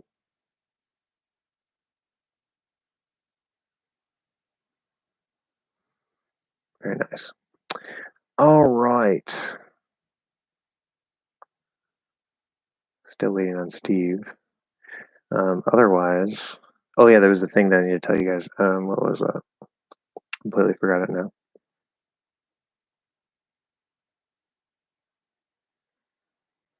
It was something that I was going to put in a poll. Oh, that's right.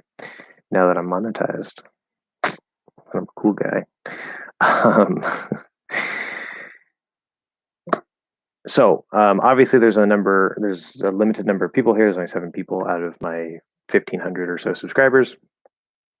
I'm also going to put out a poll about this, but you guys, if you want, you can give me your opinion on this because this is something I'm really not sure about. Just asking because the word sack gives me a weird vibe.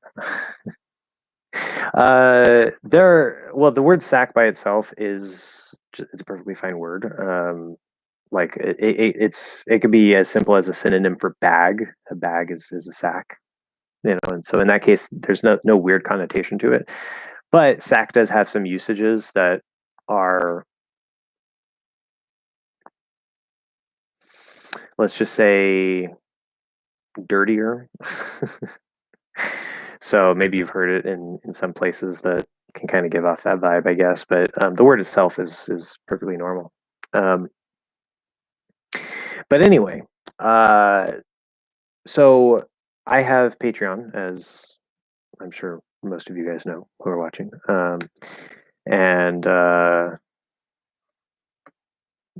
started the Patreon as a way to start funding, the channel, start hopefully making a little bit of money, and obviously I have special rewards and stuff. I don't put any of the lesson content behind a paywall, um, but you get certain perks and things. Now that I'm monetized, I have access to YouTube memberships, which is YouTube's way of competing with Patreon, and it works in a very similar way. So you can offer, special perks and special things for different levels that people pay you per month and whatever if they want to support you. Now I know that some people, they either have no idea what Patreon is, or they don't want to go sign up for another site, or maybe there's a problem with it in your country or whatever it is.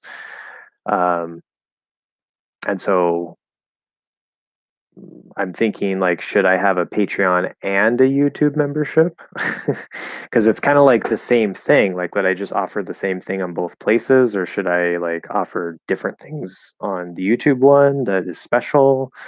Like, and I'm thinking maybe I should just wait until I have like a lot more subscribers, and then it might make sense to start the YouTube membership thing. So I don't know. I don't know if you guys have any thoughts on, like, should I wait, or should I just like maybe only do one or the other, or should I just do both, or what? But and if you don't really care, then you don't have to try to answer. But because I mean, this is ultimately, obviously, like, it's a way for me to you know get some more funding through the channel and stuff. But it's ultimately for you guys, because I'm getting the money so that I can make the content, and be able to do this. So um, yeah. So anyway, how is been? Okay, so how does is been sound to you? Yeah. How does is been sound to you? Remember, the regular structure of the grammar is going to be the same, right? So normally it's how does blank sound to you, right? So the second part, sound like to you, that's a common mistake. But the first part, just because you have the is part of is been as one piece, we still need the does. How does this sound to you? So how does is been sound to you? It sounds, well, let's see, hold on. Is been, is been, is been. Trying to think, isn't that, hold on. My brain is shutting down for some reason.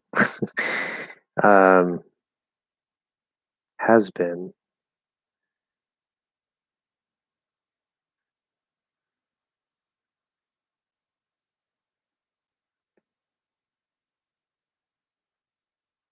Yeah, that doesn't work. Because is and been is.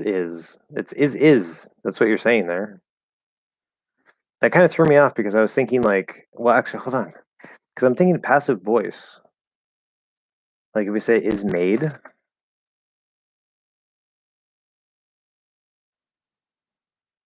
is been. I don't think that that would work, does it? I don't know. My brain is trying to blank here. I think you broke my brain.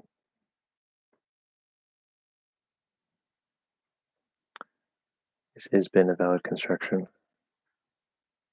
Apparently, they use it in Cockney English, which is a British dialect. She has been watching. Yeah, it's supposed to be she has been watching, but they say is instead. Is been is the passive of the auxiliary to be. Yeah, but I need a sentence.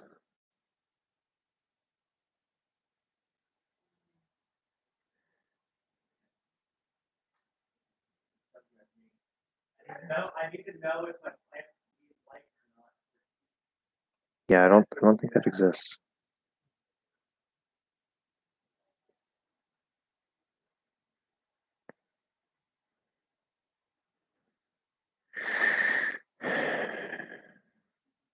Pretty please with the cherry on top.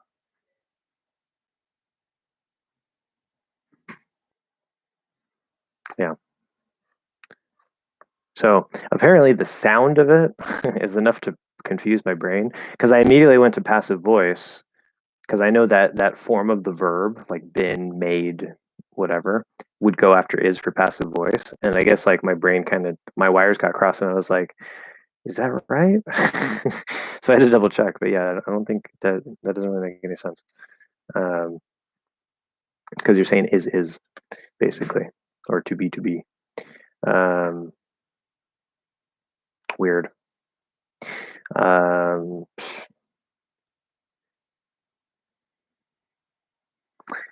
so if you're hearing it, if you're hearing some people use it, I would ask if again that's coming out of. Okay, so you're saying maybe a British informal thing.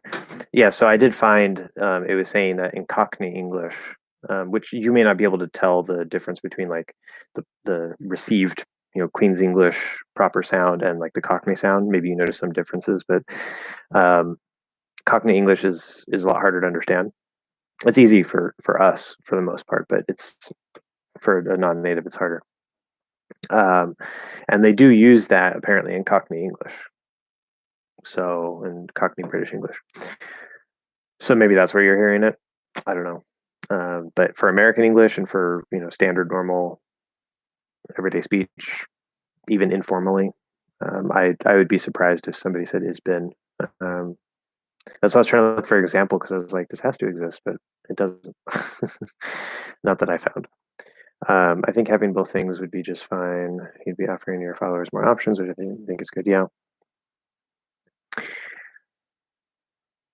that is true. One thing that I'm wondering how I would how I would address it though, because I have one of my Patreon things is if you're paying a certain amount, then you get your name at the end of every video. That's why you guys who happen to maybe watch to the end, you'll see like a list of names with Patreon. Um, so I feel like if I only have that on Patreon, like I mean, maybe it could be a Patreon only thing. I don't know, but it's like I feel like maybe I should do it on both, and then I have like Patreon names and YouTube names. It's like, or maybe like Patreon and YouTube. Like I don't know.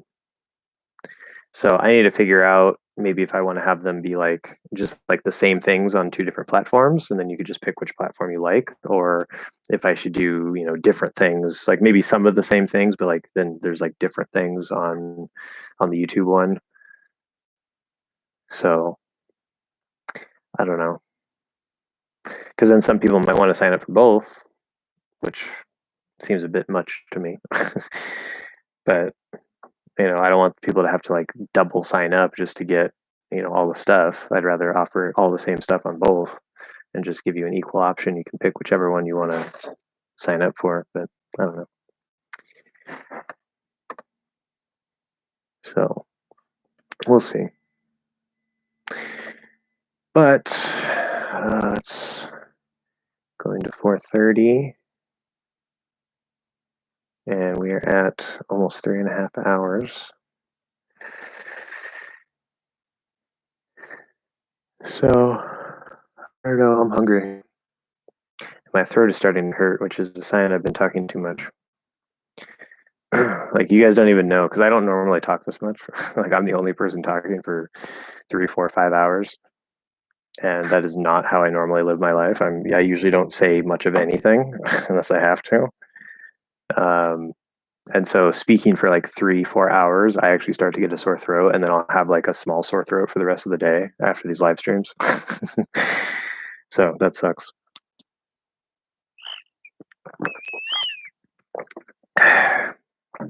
Let's see. What I heard was my body's been shaken, but it was in a British song and I had forgotten it.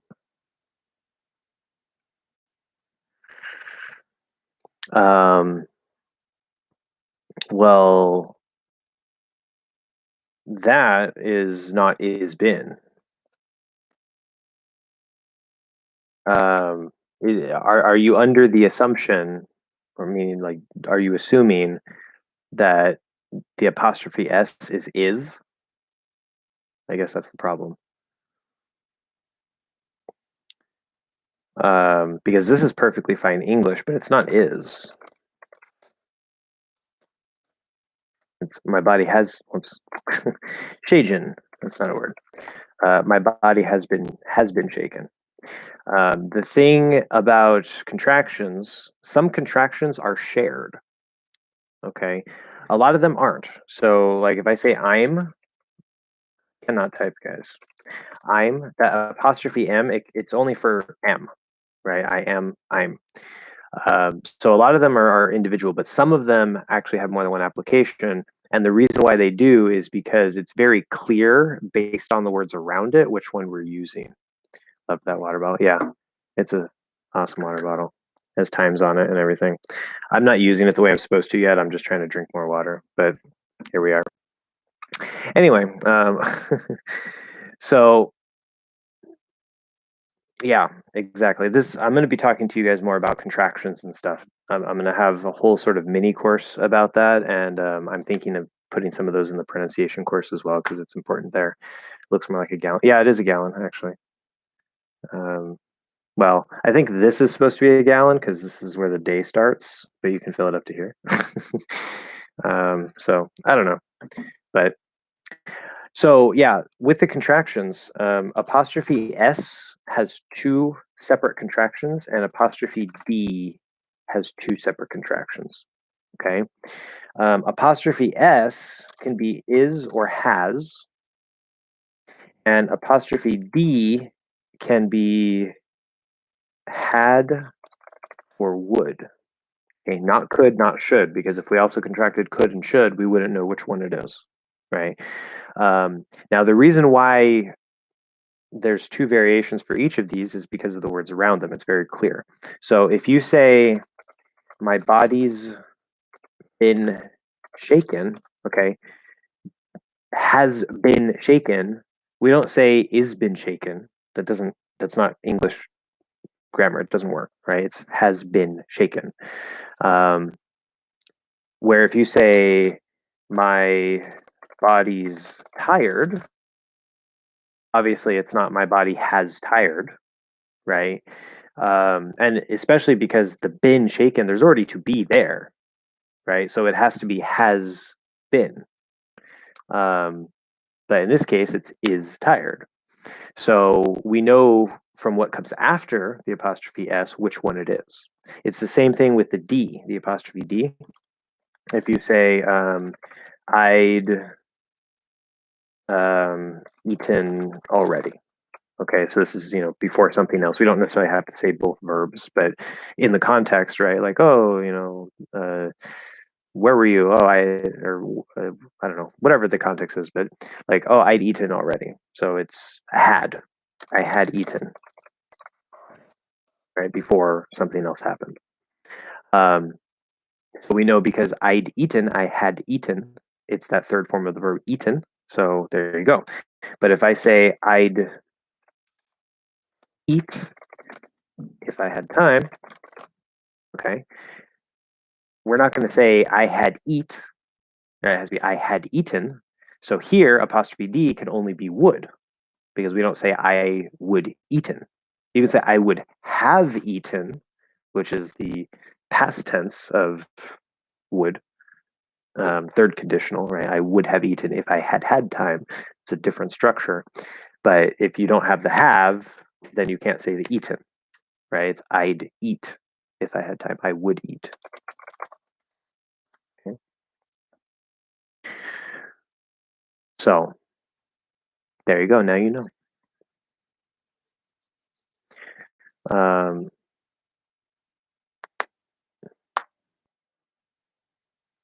yes. And that should all be, I can definitely tell you, even if that came from a British song, it's definitely have been. There's no way it's is been, unless maybe it was a Cockney speaker and apparently they speak that way. So I don't know. But the example I saw of the Cockney English, it's supposed to be has been, but they were saying is been, like in the pronunciation for some reason. I guess it's just part of Cockney pronunciation. It sounds like is, but it's actually has. Um, but again, for British English, who knows how people speak in different places, Australian English, whatever. Maybe things can be a little bit different, but definitely for American English, which of course is what I'm teaching you here, um, this is what's going to happen. So apostrophe s is going to depend on the words around it, but that should generally apply to all English. Okay. Any other questions or comments? Let's see. Keep wanting to go over to my comment section because I don't have anything to talk about, but I've already addressed all the comments. So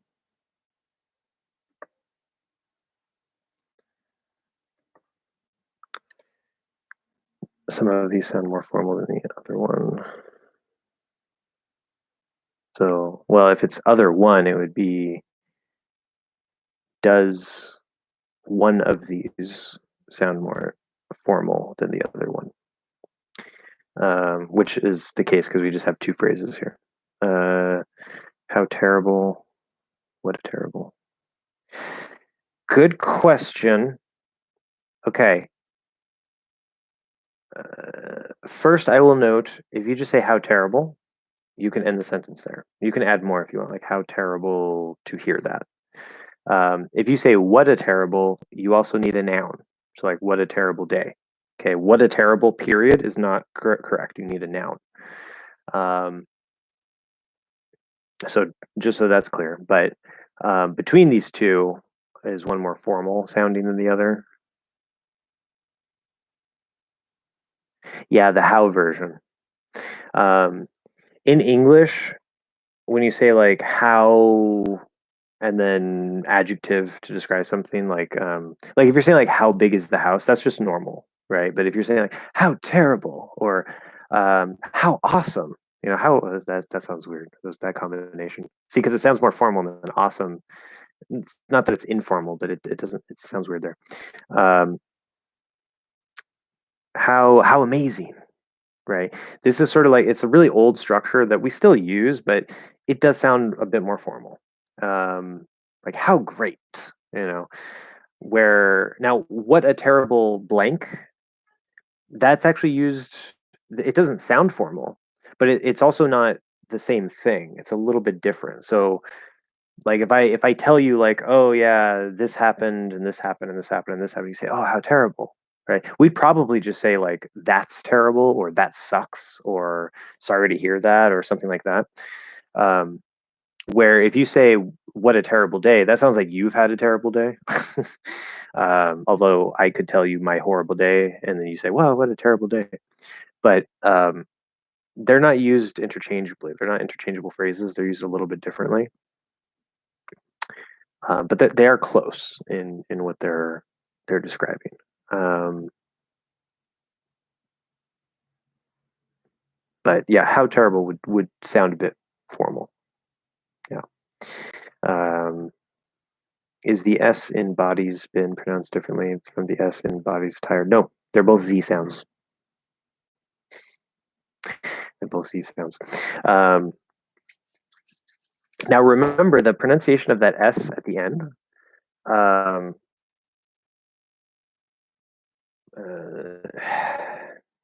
this is a thing with parts. Um, see, because this is what I was telling you guys earlier. Like it's chaotic up here. So like based on your question, my mind visualized something, and I was like, how do I explain that? So I was like, it's a thing with parts. I know that doesn't help.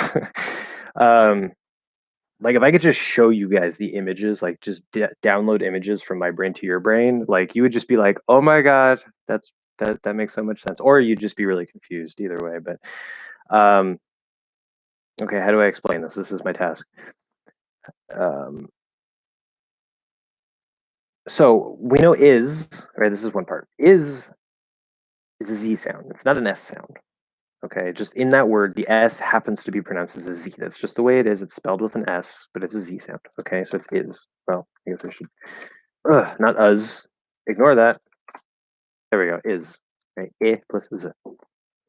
That's my phonetic way to do it with the silent H. Is. Now, um, we also know that the S at the end of a word, especially for plural words, not always, but commonly, if the sound before it is voiced, it'll change the S into a Z. Kind of like we were talking about earlier with the preposition to, change it into a D. So if I say, which that includes verbs, or not verbs, vowels. So if I say trees, it's not trees, trees, trees. Okay, there are many trees. Or if I say dogs, right, the g is voiced. If I say docks, which is like a pier or something in a bay, it's going to be an S. Docks, docks, dogs, docks, dogs, docks. Okay. Now again, that doesn't always work. Sometimes it's going to stay an S. There's some words that don't change it for some reason. Probably because maybe the Z version is actually a different word. But it's a very common thing that happens. Okay. Now what happens? So we know is happens to be with a Z, and then we know that commonly, if the sound before the S at the end of a word is voiced, that it will commonly change into a Z. Now, what happens when we have bodies in or bodies tired? Well, you might first think, well, this is actually a contraction of is, so we should keep the Z sound. And that's a good idea, except it's not quite right. Because when we contract it is, right, we say he is he's, she is she's, it is it's. Okay, it changes into an S. Why? Because of the T. The T is voiceless, and it's going to keep the S voiceless. Okay, when we say he's, she's, that vowel E is voiced. Um, so it just so happens that is has a Z sound. It's not connected to this rule. It's just the way the word is pronounced. But if we look at the bigger rule that a voiced sound before an S at the end of a word usually makes the S into a Z, then we can see that when we do apostrophe S, it's actually no longer, I mean, the meaning is, but the pronunciation is no longer is. So we don't have to keep the Z sound. So instead of saying bodies tired or bodies been, if I say the truck, apostrophe S, The truck's broken. The truck's broken. I'm not going to say the truck's broken. That's kind of hard to say. The truck's broken. Okay. So because the K is voiceless, that S sound from is contracted is actually going to change into an S. So that's the bigger rule that you want to look at there. But the verb is itself is always going to be a Z if you actually say is. Okay. Out of curiosity, how much can you understand of this video? Okay. Let's see. Well, if you're asking me, I'm probably gonna say not much. Let's see.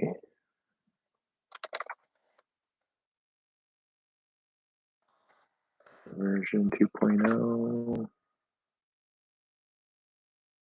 Trash timestamp 16. I can tell you like AMVs, anime music videos. What did you say timestamp? 16. Start the singing part.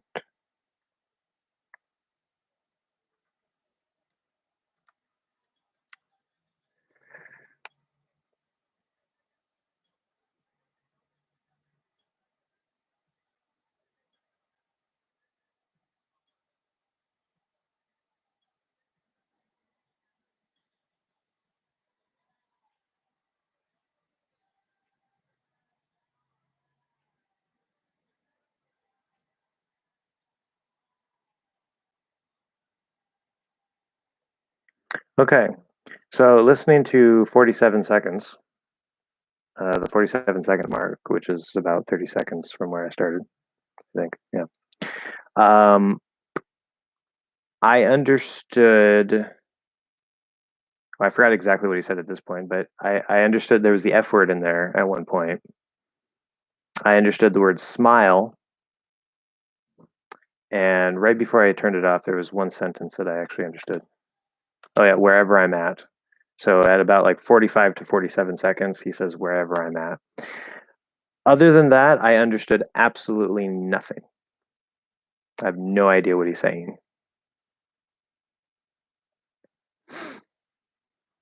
So there you go.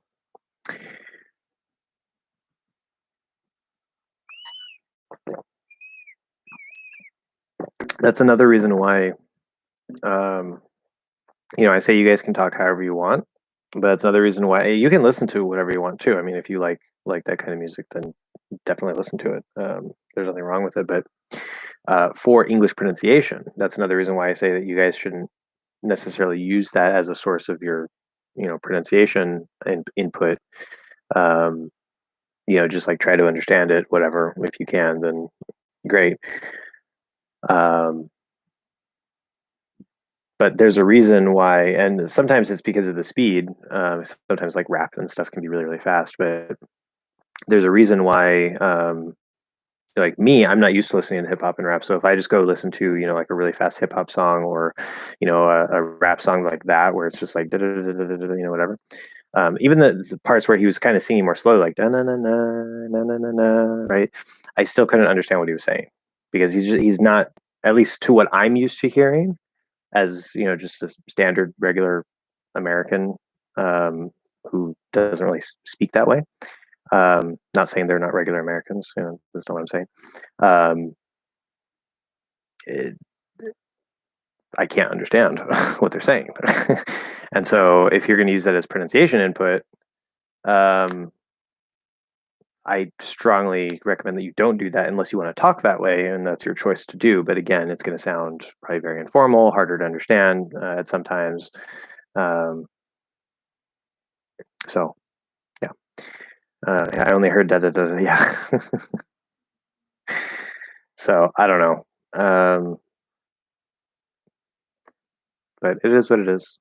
So, yeah, just because I'm a native, that doesn't mean that, like, I can understand the average general thing I listen to in English, even if it's British English, Australian English, Indian English from India, it doesn't matter. But when it's something like that, I have no idea. I'm just like lost. So I'm going to suffer a lot to be able to understand that. Well, yeah.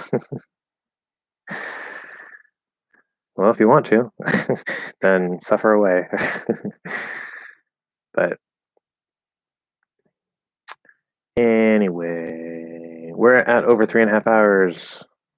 Yay. And I am getting hungry. My throat is hurting. It's getting hot in here. You know, open the window. Wonder if it's gonna rain. Probably not. It doesn't rain in San Diego. Okay. So again, because it's an English question, it's a pronunciation question, I will go ahead and say this. Which, by the way, just like before, see, I noticed you made the same mistake because earlier, right, I was correcting like how do, or it was how does this sound to you? How does something sound to you? Same thing here, right? How do people usually pronounce the phrase blah, blah, blah? So we still need that do or does. Here it's people, so it's how do people instead of how does it sound. But we need that helping verb with the WH question or with how. Well, actually, with the WH question, like what do you like? Who do you see? How does it sound? Right. Otherwise, it's not it's broken grammar.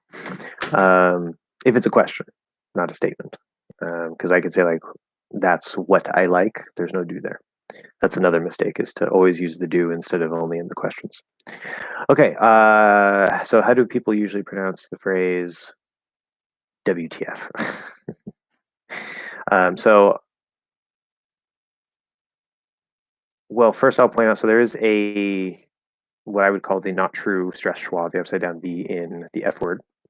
And then there's the same sound in what. And then there's an actual true unstressed schwa, the reduced schwa in the, which becomes the. So all three of these words have actually the same sound. It's just one is stressed, the other one is reduced, and then the last one is stressed also. But the focus word, super stressed, is probably going to be on the last word. And how do people usually pronounce it? It really depends. This is actually a very versatile phrase that can be applied to many, many, many situations, just as the F word itself can be. So it kind of depends on how you're feeling, what the situation is. So, like, let's say I'm kind of like, let's say I'm really confused, right? I might say like, "What the fuck?" You know, just like kind of like really short and quick, like, "What the fuck?" You know, or let's say I'm like really angry. Like I just like for some reason I can't get this thing to work, and I'm just really angry. I'm just like, "What the fuck?" Right? Really push out that F word. So it there is no usual way. It really is very much tied to the context and how you feel about the thing. So it's a good question. Yeah, but it depends. Why YouTube is wanting me to see if I want to show this or not, which there's nothing controversial about this. I guess the IPA can be controversial on my channel. um, that's funny.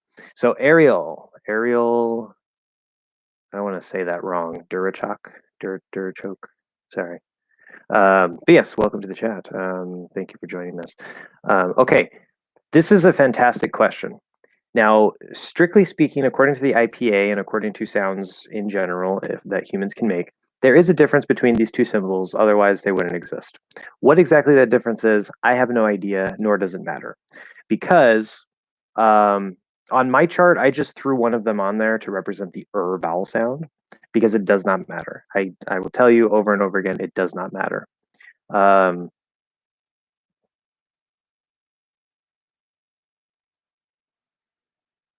Okay, I'm going to hold on for that one. But to my understanding, both of these symbols are types of R notation in IPA, so there's like different types of R's depending. Yeah, I kind of wondered if it was you. Same first name. And based on your second comment, I was kind of like, yeah, that seems like Arrow. I'll just go ahead and show that. So, but yeah, the symbols don't matter. This is one reason why I tell you guys not to worry about the IPA. Maybe in, say, like certain parts of the country, they might use two slightly different kinds of R's like that, but it really doesn't matter. R's are. Okay, you're still going to sound neutral. You're going to sound natural as long as the consonant sound is really short. Run, run, not run, run. And the vowel sound is a little bit longer. Water, not water, water, water, water. Okay. Um, it's the same basic sound. Okay, it does not matter. So the difference between them does not matter, and I'm going to recommend that you just don't even worry about it. Is the adjective sourpuss a rude word? Yeah, so puss by itself, it it does not mean, if you add the y to it, right? It doesn't mean that. This is actually sort of an older term, and sourpuss is kind of an older term too. Um, it's not rude. It sounds kind of dated. Like some people use it. I don't use it. Whoops, I don't use it myself. Just because I don't. It's kind of a lame word to me. I think a lot of younger people don't really use it, but it's a normal word. There's nothing special about it, and it doesn't really sound rude necessarily. So, um, would it sound too strange if I pronounce what the as like whatta with a T sound? Or would that include changing that to a flap D? Whatta. Yeah, because if you say that, it's gonna sound like what uh and that's if for some reason you enunciate the T, which in American English we probably wouldn't do here. We would change it into a flap D. Um, so this would sound kind of British, like "What a beautiful day! What a," because that's going to trigger the flap in American English, and it's going to be "whata."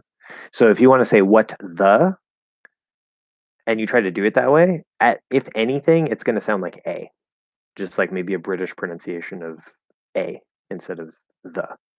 Um, so no, you either have to say what the, doing a T and a TH, or you can do again that dental T and then pull off what the, and that's the way that we most commonly do it. That's a linking rule. Um, Ariel, do you believe in that concept Rachel's English called placement? Um, well, I don't know. I mean, placement, as far as I know, in linguistics and phonology, placement is a particular term that means a particular thing. I don't know how she uses it. I assume it's the same. So I don't know if you have like if you can give me the name of a video that I can watch as to hear how she describes it, and then I can give you a response on that. But otherwise, I don't really know specifically. Yesterday I turned 26. Yay! Best birthday ever. You're going to turn 36. I am not 10 years older than you.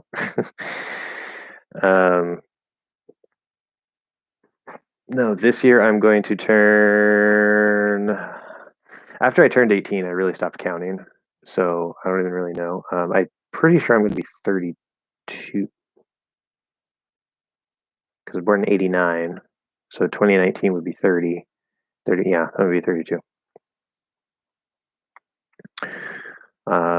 So yay, 26. I remember when I was 26.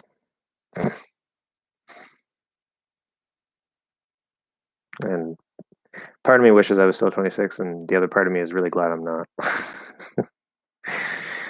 um, anyway, actually, it was only for WTF. Oh, so like saying, so in that phrase, if you say what the fuck, or something like that, you're going to sound like you have a very, very thick accent. Very thick accent. Like, in fact, that sounds Asian to me. Like that sounds like some like maybe Vietnamese or maybe like Philippine Tagalog speaker who has like an accent like what the fuck. Like I'm not trying to make fun of anybody, but that's like I've heard that before from people who have accents from those places. You're going to sound like you have an accent. Um,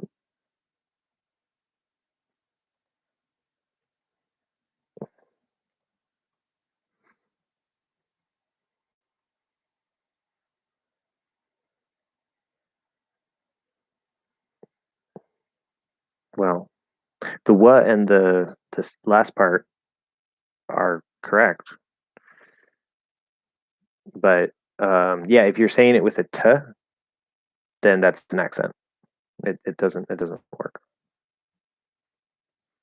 Um, and that makes sense since you're a Brazilian speaker. Like if you use that English phrase like in the flow of, when you're speaking Portuguese, or if you're just like speaking to an English speaker and you say it that way or whatever, it makes sense based on any type of accent you might have from Portuguese, that you might sound that way, but it sounds like an accent.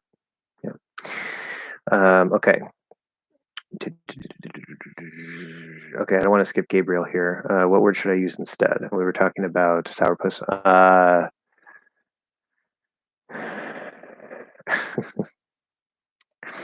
Well, some things that you say can be maybe more informal than others. Make sure I'm not missing any of the meanings here.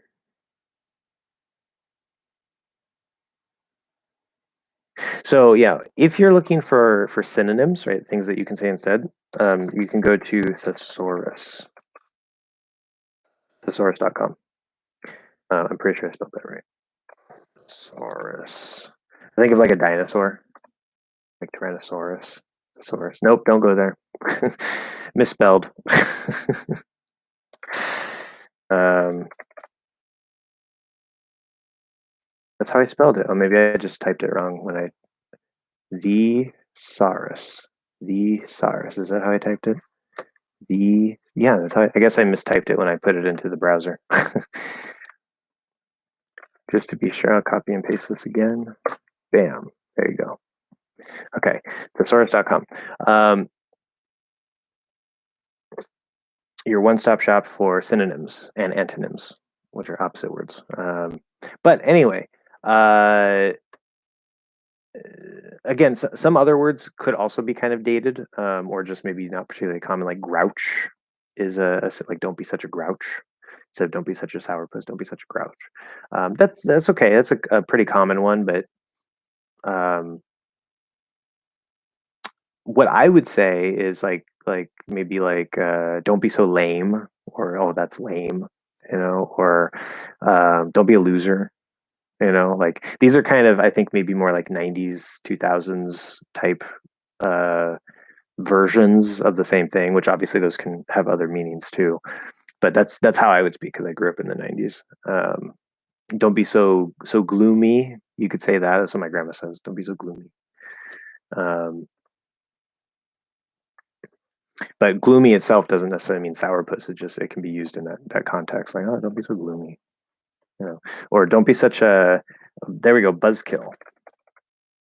Buzzkill could be one. It depends on the details of the context. It may not be a perfect synonym one to one in all cases, but um, like you're like, hey, we're all gonna go and do this thing. You want to come? It's like, oh no, that doesn't sound like fun. There's no point in that. It's like, don't be such a buzzkill. Like, which buzzkill comes from like, when you drink or do whatever, you get a buzz, you get a high or whatever. Buzz is like a minor high. And so a buzzkill is like, oh yeah, there's energy, there's positiveness, like, yeah, we're gonna, we're having fun, and then somebody, says something or does something that like ruins it, and we call them a buzzkill. So anyway, so those are all good ones. But okay, to Ariel, placement and American English pronunciation from Rachel's English. Okay, let's see. YouTube.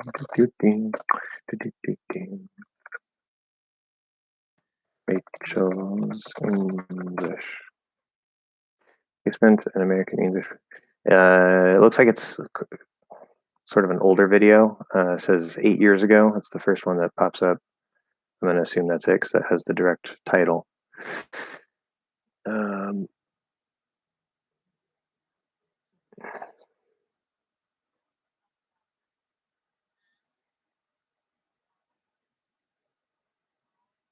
Oh, okay. I think I know where she's going with this.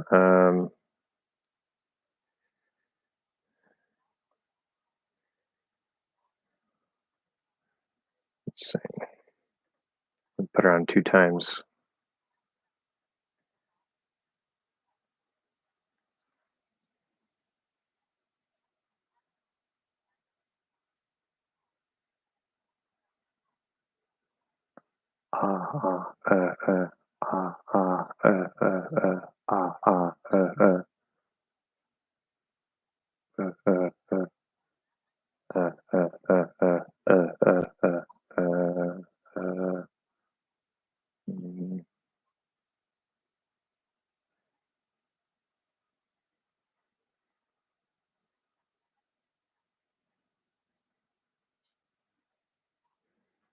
Mm, Skip forward.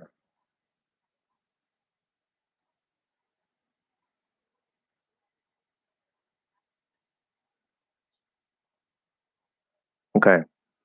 I do have some things to say about this. So I have a number of different things to say about this. So the first thing I'll say is because people have asked me about this, I was completely unaware of this concept, this specific concept. Because normally when I think of placement, I'm thinking of like placement of sounds in the mouth, not like how that affects like where it vibrates and stuff, but just like, okay, the E is placed here, the ah is placed here, whatever. That's like a very basic usage of the term placement in linguistics. But she's talking about something a little bit different and sort of like where the sound resonates based on, sort of the placement, and then also, just because the mouth is in a certain place, you can sort of speak more from your chest, you can speak maybe more from your throat or from, up towards, like, because like some people who speak more nasally, they kind of have, it's not that they speak through their nose, but that back flap tends to kind of be open a bit more, and so it affects, the quality of their speech, or the sound of their speech. So the first thing I'll say is when I use quality, because people brought this up before when I started talking about the quality of a sound, and when I use quality, I mean something completely different. Um, and I see why she uses the word quality here. Maybe that's the official term for it, but I use quality differently. So that aside, I don't think quality is the best word here, in my opinion. But some of what she's saying, I think, either doesn't particularly matter, or it's just like whatever. Like, okay, if ah resonates here and resonates there, it's like, okay, yeah, that could be useful, but not all speakers are necessarily going to do that. Um, Even if they speak the exact same dialect or this or that or whatever. One thing that I have noticed since I became aware of this thing that she talks about, um, I've been paying attention to some of the students that I work with, um, and it does seem like, for example, well, I won't go into any specific examples, but um, it does seem that there could be some benefit, not to like the specific vibration of certain sounds or this or that, but to like the idea that, say, like, okay, English is more spoken from the chest, where maybe Spanish is more spoken like from up here, like more in the mouth, or kind of higher or whatever. Um, and I've tried to experiment a little bit with that with some of my students, and I have noticed some shifts in how they sound. But that would be like generally within the language. It's not like a specific sound here, specific sound there. Like, I don't think that really matters or is particularly important. But if you're speaking English, if your language is maybe more up here and you're kind of more speaking through your mouth.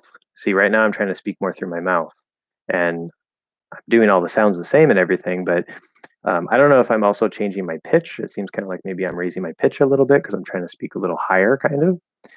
But then if I speak from down here, right, I'm speaking a little bit more from my chest. I'm speaking a little more deeply. So I guess this does affect the pitch. So it seems maybe some languages, like obviously males on average have a deeper voice, and women on average, or females on average, have a higher voice on average, of course. But within a language, right, let's say Spanish is spoken more up here. So, males don't go as deep as English speaking males. right? And females don't go as high as Spanish-speaking females in English. I think that there may be some truth to that. At the end of the day, I don't think it matters too much because, again, if I'm speaking from up here, I'm trying to speak more up here instead of down here. Maybe it kind of makes me sound like I have a little bit of a feminine voice by English standards, but there are plenty of men who speak this way, like men who have some higher voices and they don't particularly seem like they sound girly or anything. In fact, I've kind of noticed within my own speech that I'll kind of go between those two.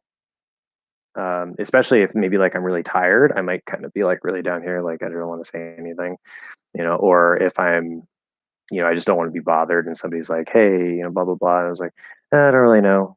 I'm kind of speaking from up here. I don't really know. Maybe, it kind of maybe adds a little emotion, I think. So it probably is something that exists and it probably is something that's valid, but I really don't think it's particularly important. Like maybe for some speakers, maybe the little thing based on their language and how high or low their language is and how they generally speak, maybe this is one little tip that for that person could give them a better sound. Maybe. But I think in general, especially compared to all the other things that you need to learn, like the stress and the rhythm and the linking rules and how to actually make the sounds themselves, like this would be, if anything, good example of if anything. That was a question earlier. If anything, this concept of like the placement, high, low, all this stuff would be so super, super, super, super, super low priority. Super, like unless you include it in instruction for somebody who is like an absolute beginner from scratch so they can just naturally start trying to talk that way. But even then, I really don't see how it, and maybe I could be wrong. I could very well be wrong because this is still like this is kind of a newer concept to me that I wasn't aware of. But based on what I hear her saying, based on my own experience and thinking about it, I really don't think it makes that big of a difference. So that's my opinion. So I can see that you also, Ariel, based on how you asked the question, you don't really put much into that either. So, and again, as I said, I'm sure it's a perfectly valid concept and a very real thing. Like there's lots of things, like for example, we were talking about long vowels and short vowels earlier and how I don't use the term long and short for vowels. I'm not going to rehash and go over all that again, but linguistically, even in English, there are things that are long vowels and short vowels. But within English and how long and short are used when teaching pronunciation, it's a big mess and it causes confusion and misconceptions and all these things. And so I think that it's not a good terminology to use, even though it is linguistically accurate scientifically to say that there are long vowels and short vowels in English. So just because something is technically accurate doesn't mean that it's either practically useful or that it should be explained in such a way because it could lead to misunderstandings or confusion. Apparently, a lot of things don't matter in California. The cut vowels, the placement, smoking pot inside churches. Someone's living the dream and it ain't me. You forget it, yeah, and it ain't me. Which I know that probably seems weird to a Spanish speaker because you'd probably say like, and it's not, or like, and I'm not me or something like that, but it ain't me,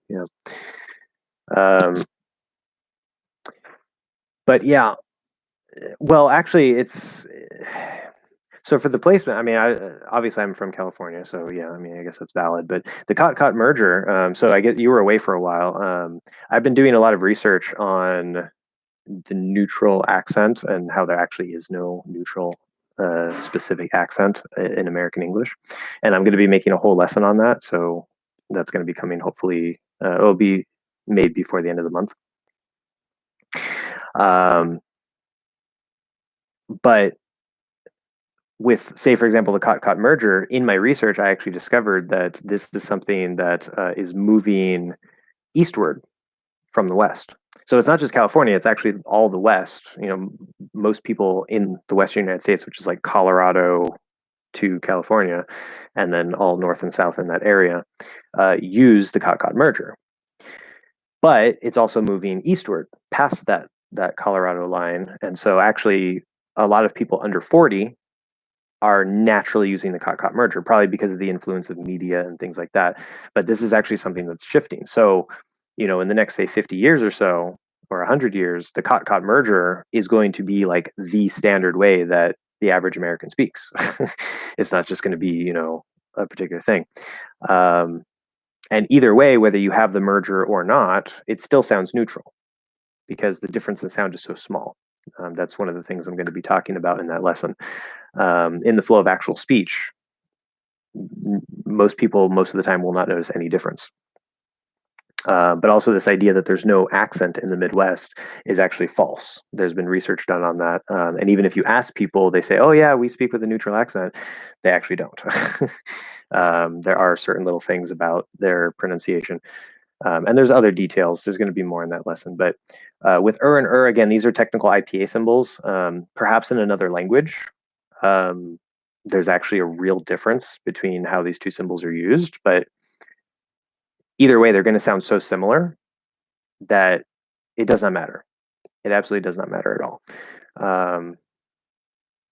And that's part of why I'm here is to break down a lot of the technical barriers and lines of the ways that other people teach you, and to be like, hey guys, actually these are so similar sounding that when you're just speaking, like, it's not going to make a difference and you're going to sound perfectly fine if you just do right? Who cares if there's a very slight little difference between these two? Nobody's really going to notice. As long as you can do the properly, right? That's another thing. So yeah, and there's lots of things like that. I actually have a list here. I guess it'll be like a little quick preview of some of the sounds that I'm going to be looking at in that video. So we have for the R-colored O, right? Not just the word or, because that usually reduces to but the R-colored O. In Western American, it's or with an O sound, or. In the Midwest, or non-Western American English. Remember, Western American English is under the umbrella of General American. It's actually a continuum of accents that don't particularly sound like an accent. That includes the West and the Midwest. There are differences, but the differences are so small that nobody really notices most of the time. Okay, unless you're speaking really slowly, then maybe. But or in the West is or. In the Midwest, it's most likely to be pronounced like R, right? Which is very strange to me. I recently developed the ability to actually hear that, and now I'm hearing it. I can tell when someone's from the Midwest because I hear them speak that way, or if they're maybe from the East Coast, because some people on the East Coast do that too. Oi is the same problem. So because of the Cot-Cot merger, since we don't use aw in the Cot-Cot merger, or and oi shifted to o as the starting position, or oi. And people who don't have the Cot-Cot merger, it's actually not o, it's aw, and they're mixing it with the r or the I in oi. So or, oi. And I'm probably not doing that perfectly because that's not how I speak. But again, if I'm speaking quickly, if I say go forward, right? If I'm speaking just normally, go forward, go forward, go forward, go forward, go forward, go forward. Okay, I'm sort of switching between the two. Go forward, go forward, go forward, go forward. And I'm not probably doing it perfectly for the R one. And if you're listening to them side by side, you'll know, yeah, okay, maybe I can hear a little bit of a difference. But in the flow of actual speech, where people aren't paying attention to, the way that you're doing specific sounds, nobody's going to notice. The only way somebody is going to notice is maybe if it's in certain words, if you're speaking really slowly and clearly, which we don't normally do, or if I lost my thought. Or if maybe they have some sort of previous life experience related to this, like maybe they're interested in languages, or maybe their parent is a linguistics researcher and talks about this stuff, and so they have a higher awareness of it. or whatever the reason, there are going to be some individuals who maybe notice things, here and there a bit better than others, but the average person isn't going to notice a difference.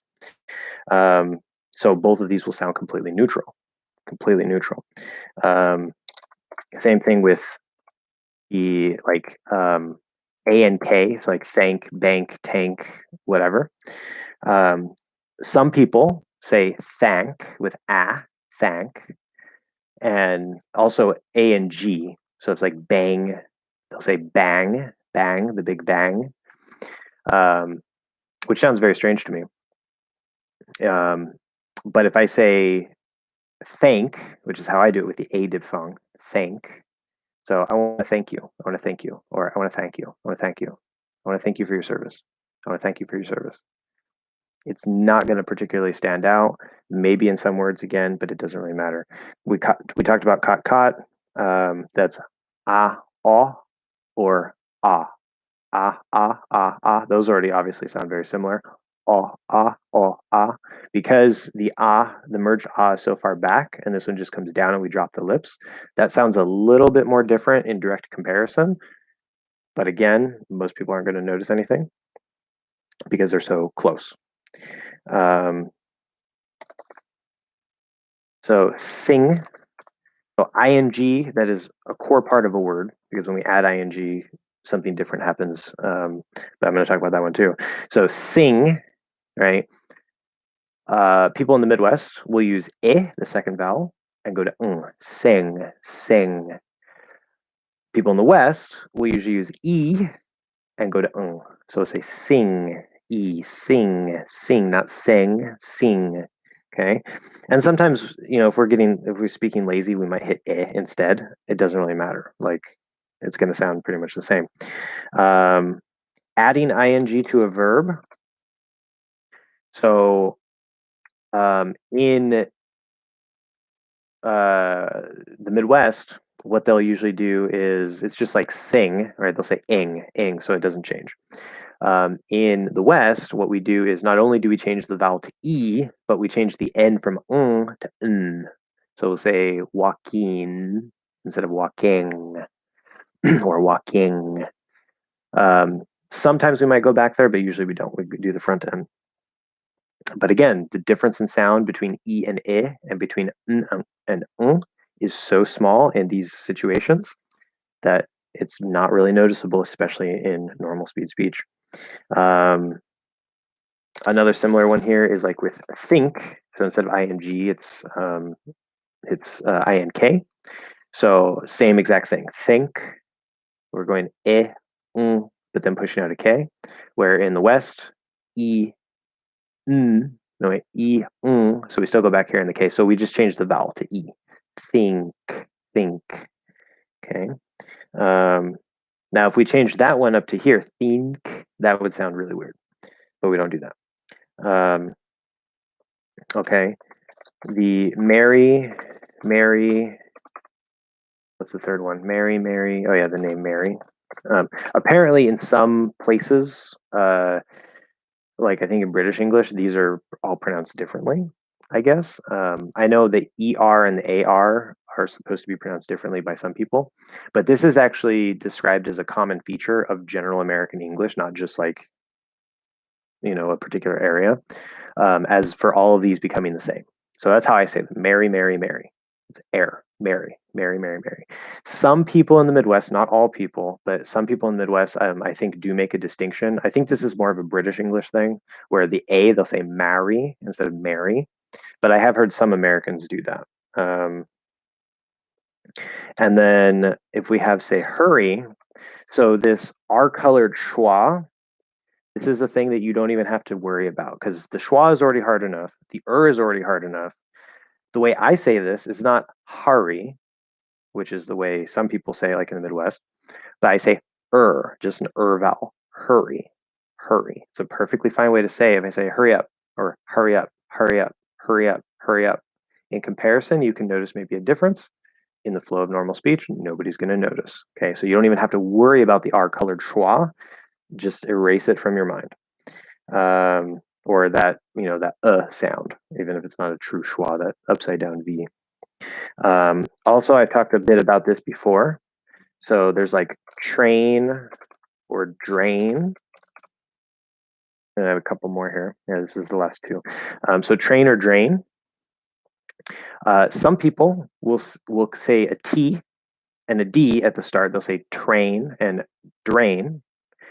But a lot of people, like the way I speak, will say train. So the T disappears, it becomes a CH. Or drain, the D disappears, it becomes a J sound. And even people who say train and drain, when they're speaking really fast, it's likely to blend into ch and j anyway, because that's why this change happens. It's just a faster way to speak. So unless you're listening for it, you're probably not going to notice it. And then I versus reductions, because the schwa is the most common reduction sound, obviously. The I is also a common reduction sound, but in at least the way I speak, I think it's a Western American thing. Many times where something can reduce to a schwa, it can also reduce to I. Not all the time, but it can also reduce to I. Like if I say, so full pronunciation is E, enough. And you'll really hear that if it's really emphasized, enough, right? Basta, basta ya, right? So enough. But the E is not stressed, right? It's the second syllable it's stressed, enough. So you'll either hear a schwa, enough, enough, enough, or you can hear an I use both. I use enough and I use enough, enough. Perfectly fine. And it and as reduction sounds, not as clearly pronounced sounds, but as reduction sounds, are so close together that this is probably why this happens. There are some cases where, as I said, the trying to change the schwa reduction into an it does sound kind of weird, and I'm not sure why. So this is maybe a point of contention. But yeah, it's not really going to matter. So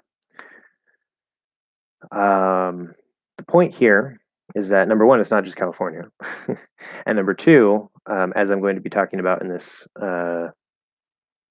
big upcoming lesson, that what is considered neutral to the average American's ears is not just people who speak from the Midwest. It's most of the country, actually, like through the Midwest, through the West. Obviously, there's certain areas in the Midwest and there's certain areas in the West that have a bit more of an accent that stands out, like people who say salmon instead of salmon or almond instead of almond. Most Americans in the country will be like, why are you saying it that way? That is super weird and annoying. But people in the San Francisco area, in the Silicon Valley area, for some reason, they started developing that pronunciation.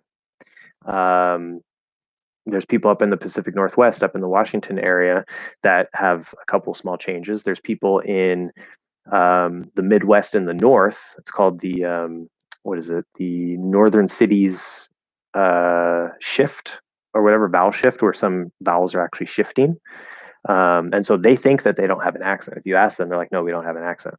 But actually, if you look at the specific sounds that they're making, according to linguistic data, they do have an accent. So this myth, it's really a myth that the Midwest is a neutral accent, because it's actually, most of the country has a neutral accent, minus the South, minus the Northeast around. Like there's a lot of area in sort of the Northeast section that does sound very neutral, but when you get sort of that like New Yorker accent, Boston accent, like I'm from Boston, right? Get in the car, right? Obviously there's some areas in there that have a very clear accent, but through from the Northwest or Northeast through the middle of the country, ignoring most of the South, that's the Southern accent, up and through the North, and then all the West, right? So probably like 2/3 of the country sound neutral to each other. And if we're listening closely, or we say certain words like sure, shore, right? This is pronounced by some people sure, some people shore, or like me, sure. And those words will stand out. But you just got to pick a pronunciation. Like there's always going to be some words that just stand out because people say them differently. That's how it is. But in general, the changes are so small that in the flow of normal speech, the average person is not going to notice, right? Nobody's really going to notice it. So somebody from the Midwest, now my ears are more open and I can kind of, because I've sort of worked with you guys and I've been trying to pay attention to it, now I can kind of hear the aw and the ar and all these things that I don't use. But before that, somebody from the Midwest, like I lived in Missouri for 2 years and I didn't notice anybody having an accent when I was 10, right? They all sounded like me as far as I could tell. And it goes both ways, right? Again, there's some speakers who maybe for some reasons they can pick out certain details if they're paying attention, but most people aren't focused on the exact little, are you using the cot-cot merger or are you not? Like most people don't even know about the cot-cot merger as a concept. So they're definitely not going to notice that.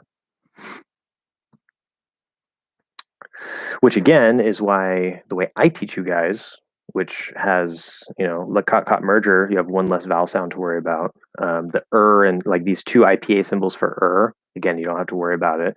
I'm trying to make it simpler and easier while still not sacrificing any naturalness, which is essentially based on the way I speak, because a lot of the information that you guys get is based on the way people in the middle of the country speak, with those things that are just a little bit different. And actually, one thing I found in my research that I was talking about last time is the thing that most accent reduction coaches teach actually was taken from received pronunciation, right, official proper British pronunciation, and adapted, like with the vowel placements on the chart and everything. It was adapted to an American context, because like we don't say or, we say or, right? We have an actual R there. And it's an idealized accent, right? The way that most teachers teach you guys is an idealized accent or an ideal accent that nobody actually naturally speaks, at least not completely. So all the more reason, I think, to learn from me, where I'm making things easier for you guys. I'm, the cot-cot merger, again, one less sound to learn. That's easier. I'm giving you hacks, like you can use the California O, but just make sure you round your lips. It's very close to most languages O sound, but you just have to round the lips. O, O, O, O. Sounds pretty natural. If I say go, go, instead of go, go, go, go, go, might sound a little bit stiff. Adjust your tongue a little bit, you're fine, right? So depending on your language, you might have to make a little bit of change with the tongue, but you can use that monophthong O and round your lips instead of trying to do the diphthong O, O, O, right? Which I use both naturally. But this is what I'm trying to tell you guys. So it's not that other teachers are wrong, they're perfectly right. It's just a lot of what they tell you is not necessary, even if you want to sound neutral. So, well, I wouldn't say a lot of what they tell you, but some of what they tell you. We'll say that. So anyway, we are at almost 4.5 hours. Anything else? I've been rambling on. I'm going to have to go eat soon and do some other stuff. So when Josh ends the stream, in order to go to AJ Hoag's channel, try in the comment section why AJ sucks so much. I'm going to watch tour of US accents by The Wire. Oh yeah, I'm going to mention that in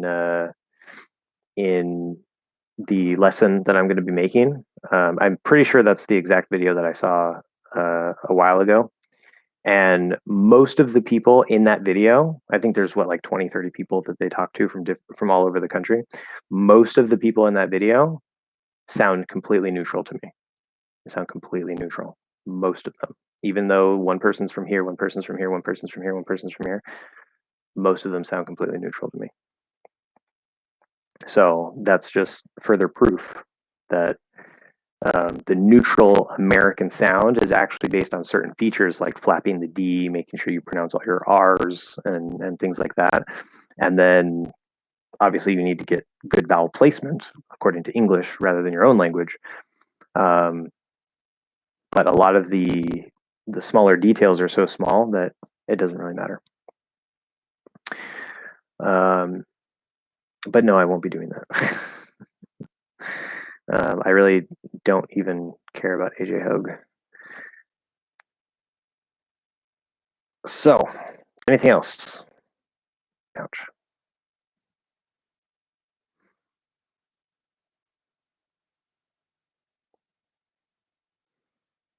Last chance.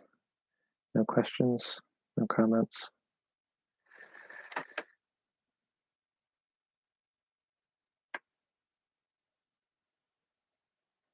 Okay, so then I am going to go. I know sometimes it's kind of slow, so, but I'm not seeing anything. So there we go. Enjoy the rest of your day. Thank you. Have a good one. Yes. Thank you guys. Have a great weekend and next week, and hopefully I'll see you here again next time. But otherwise, yeah, watch lots of my videos. Anyway, thanks, Gabriel. See you guys later.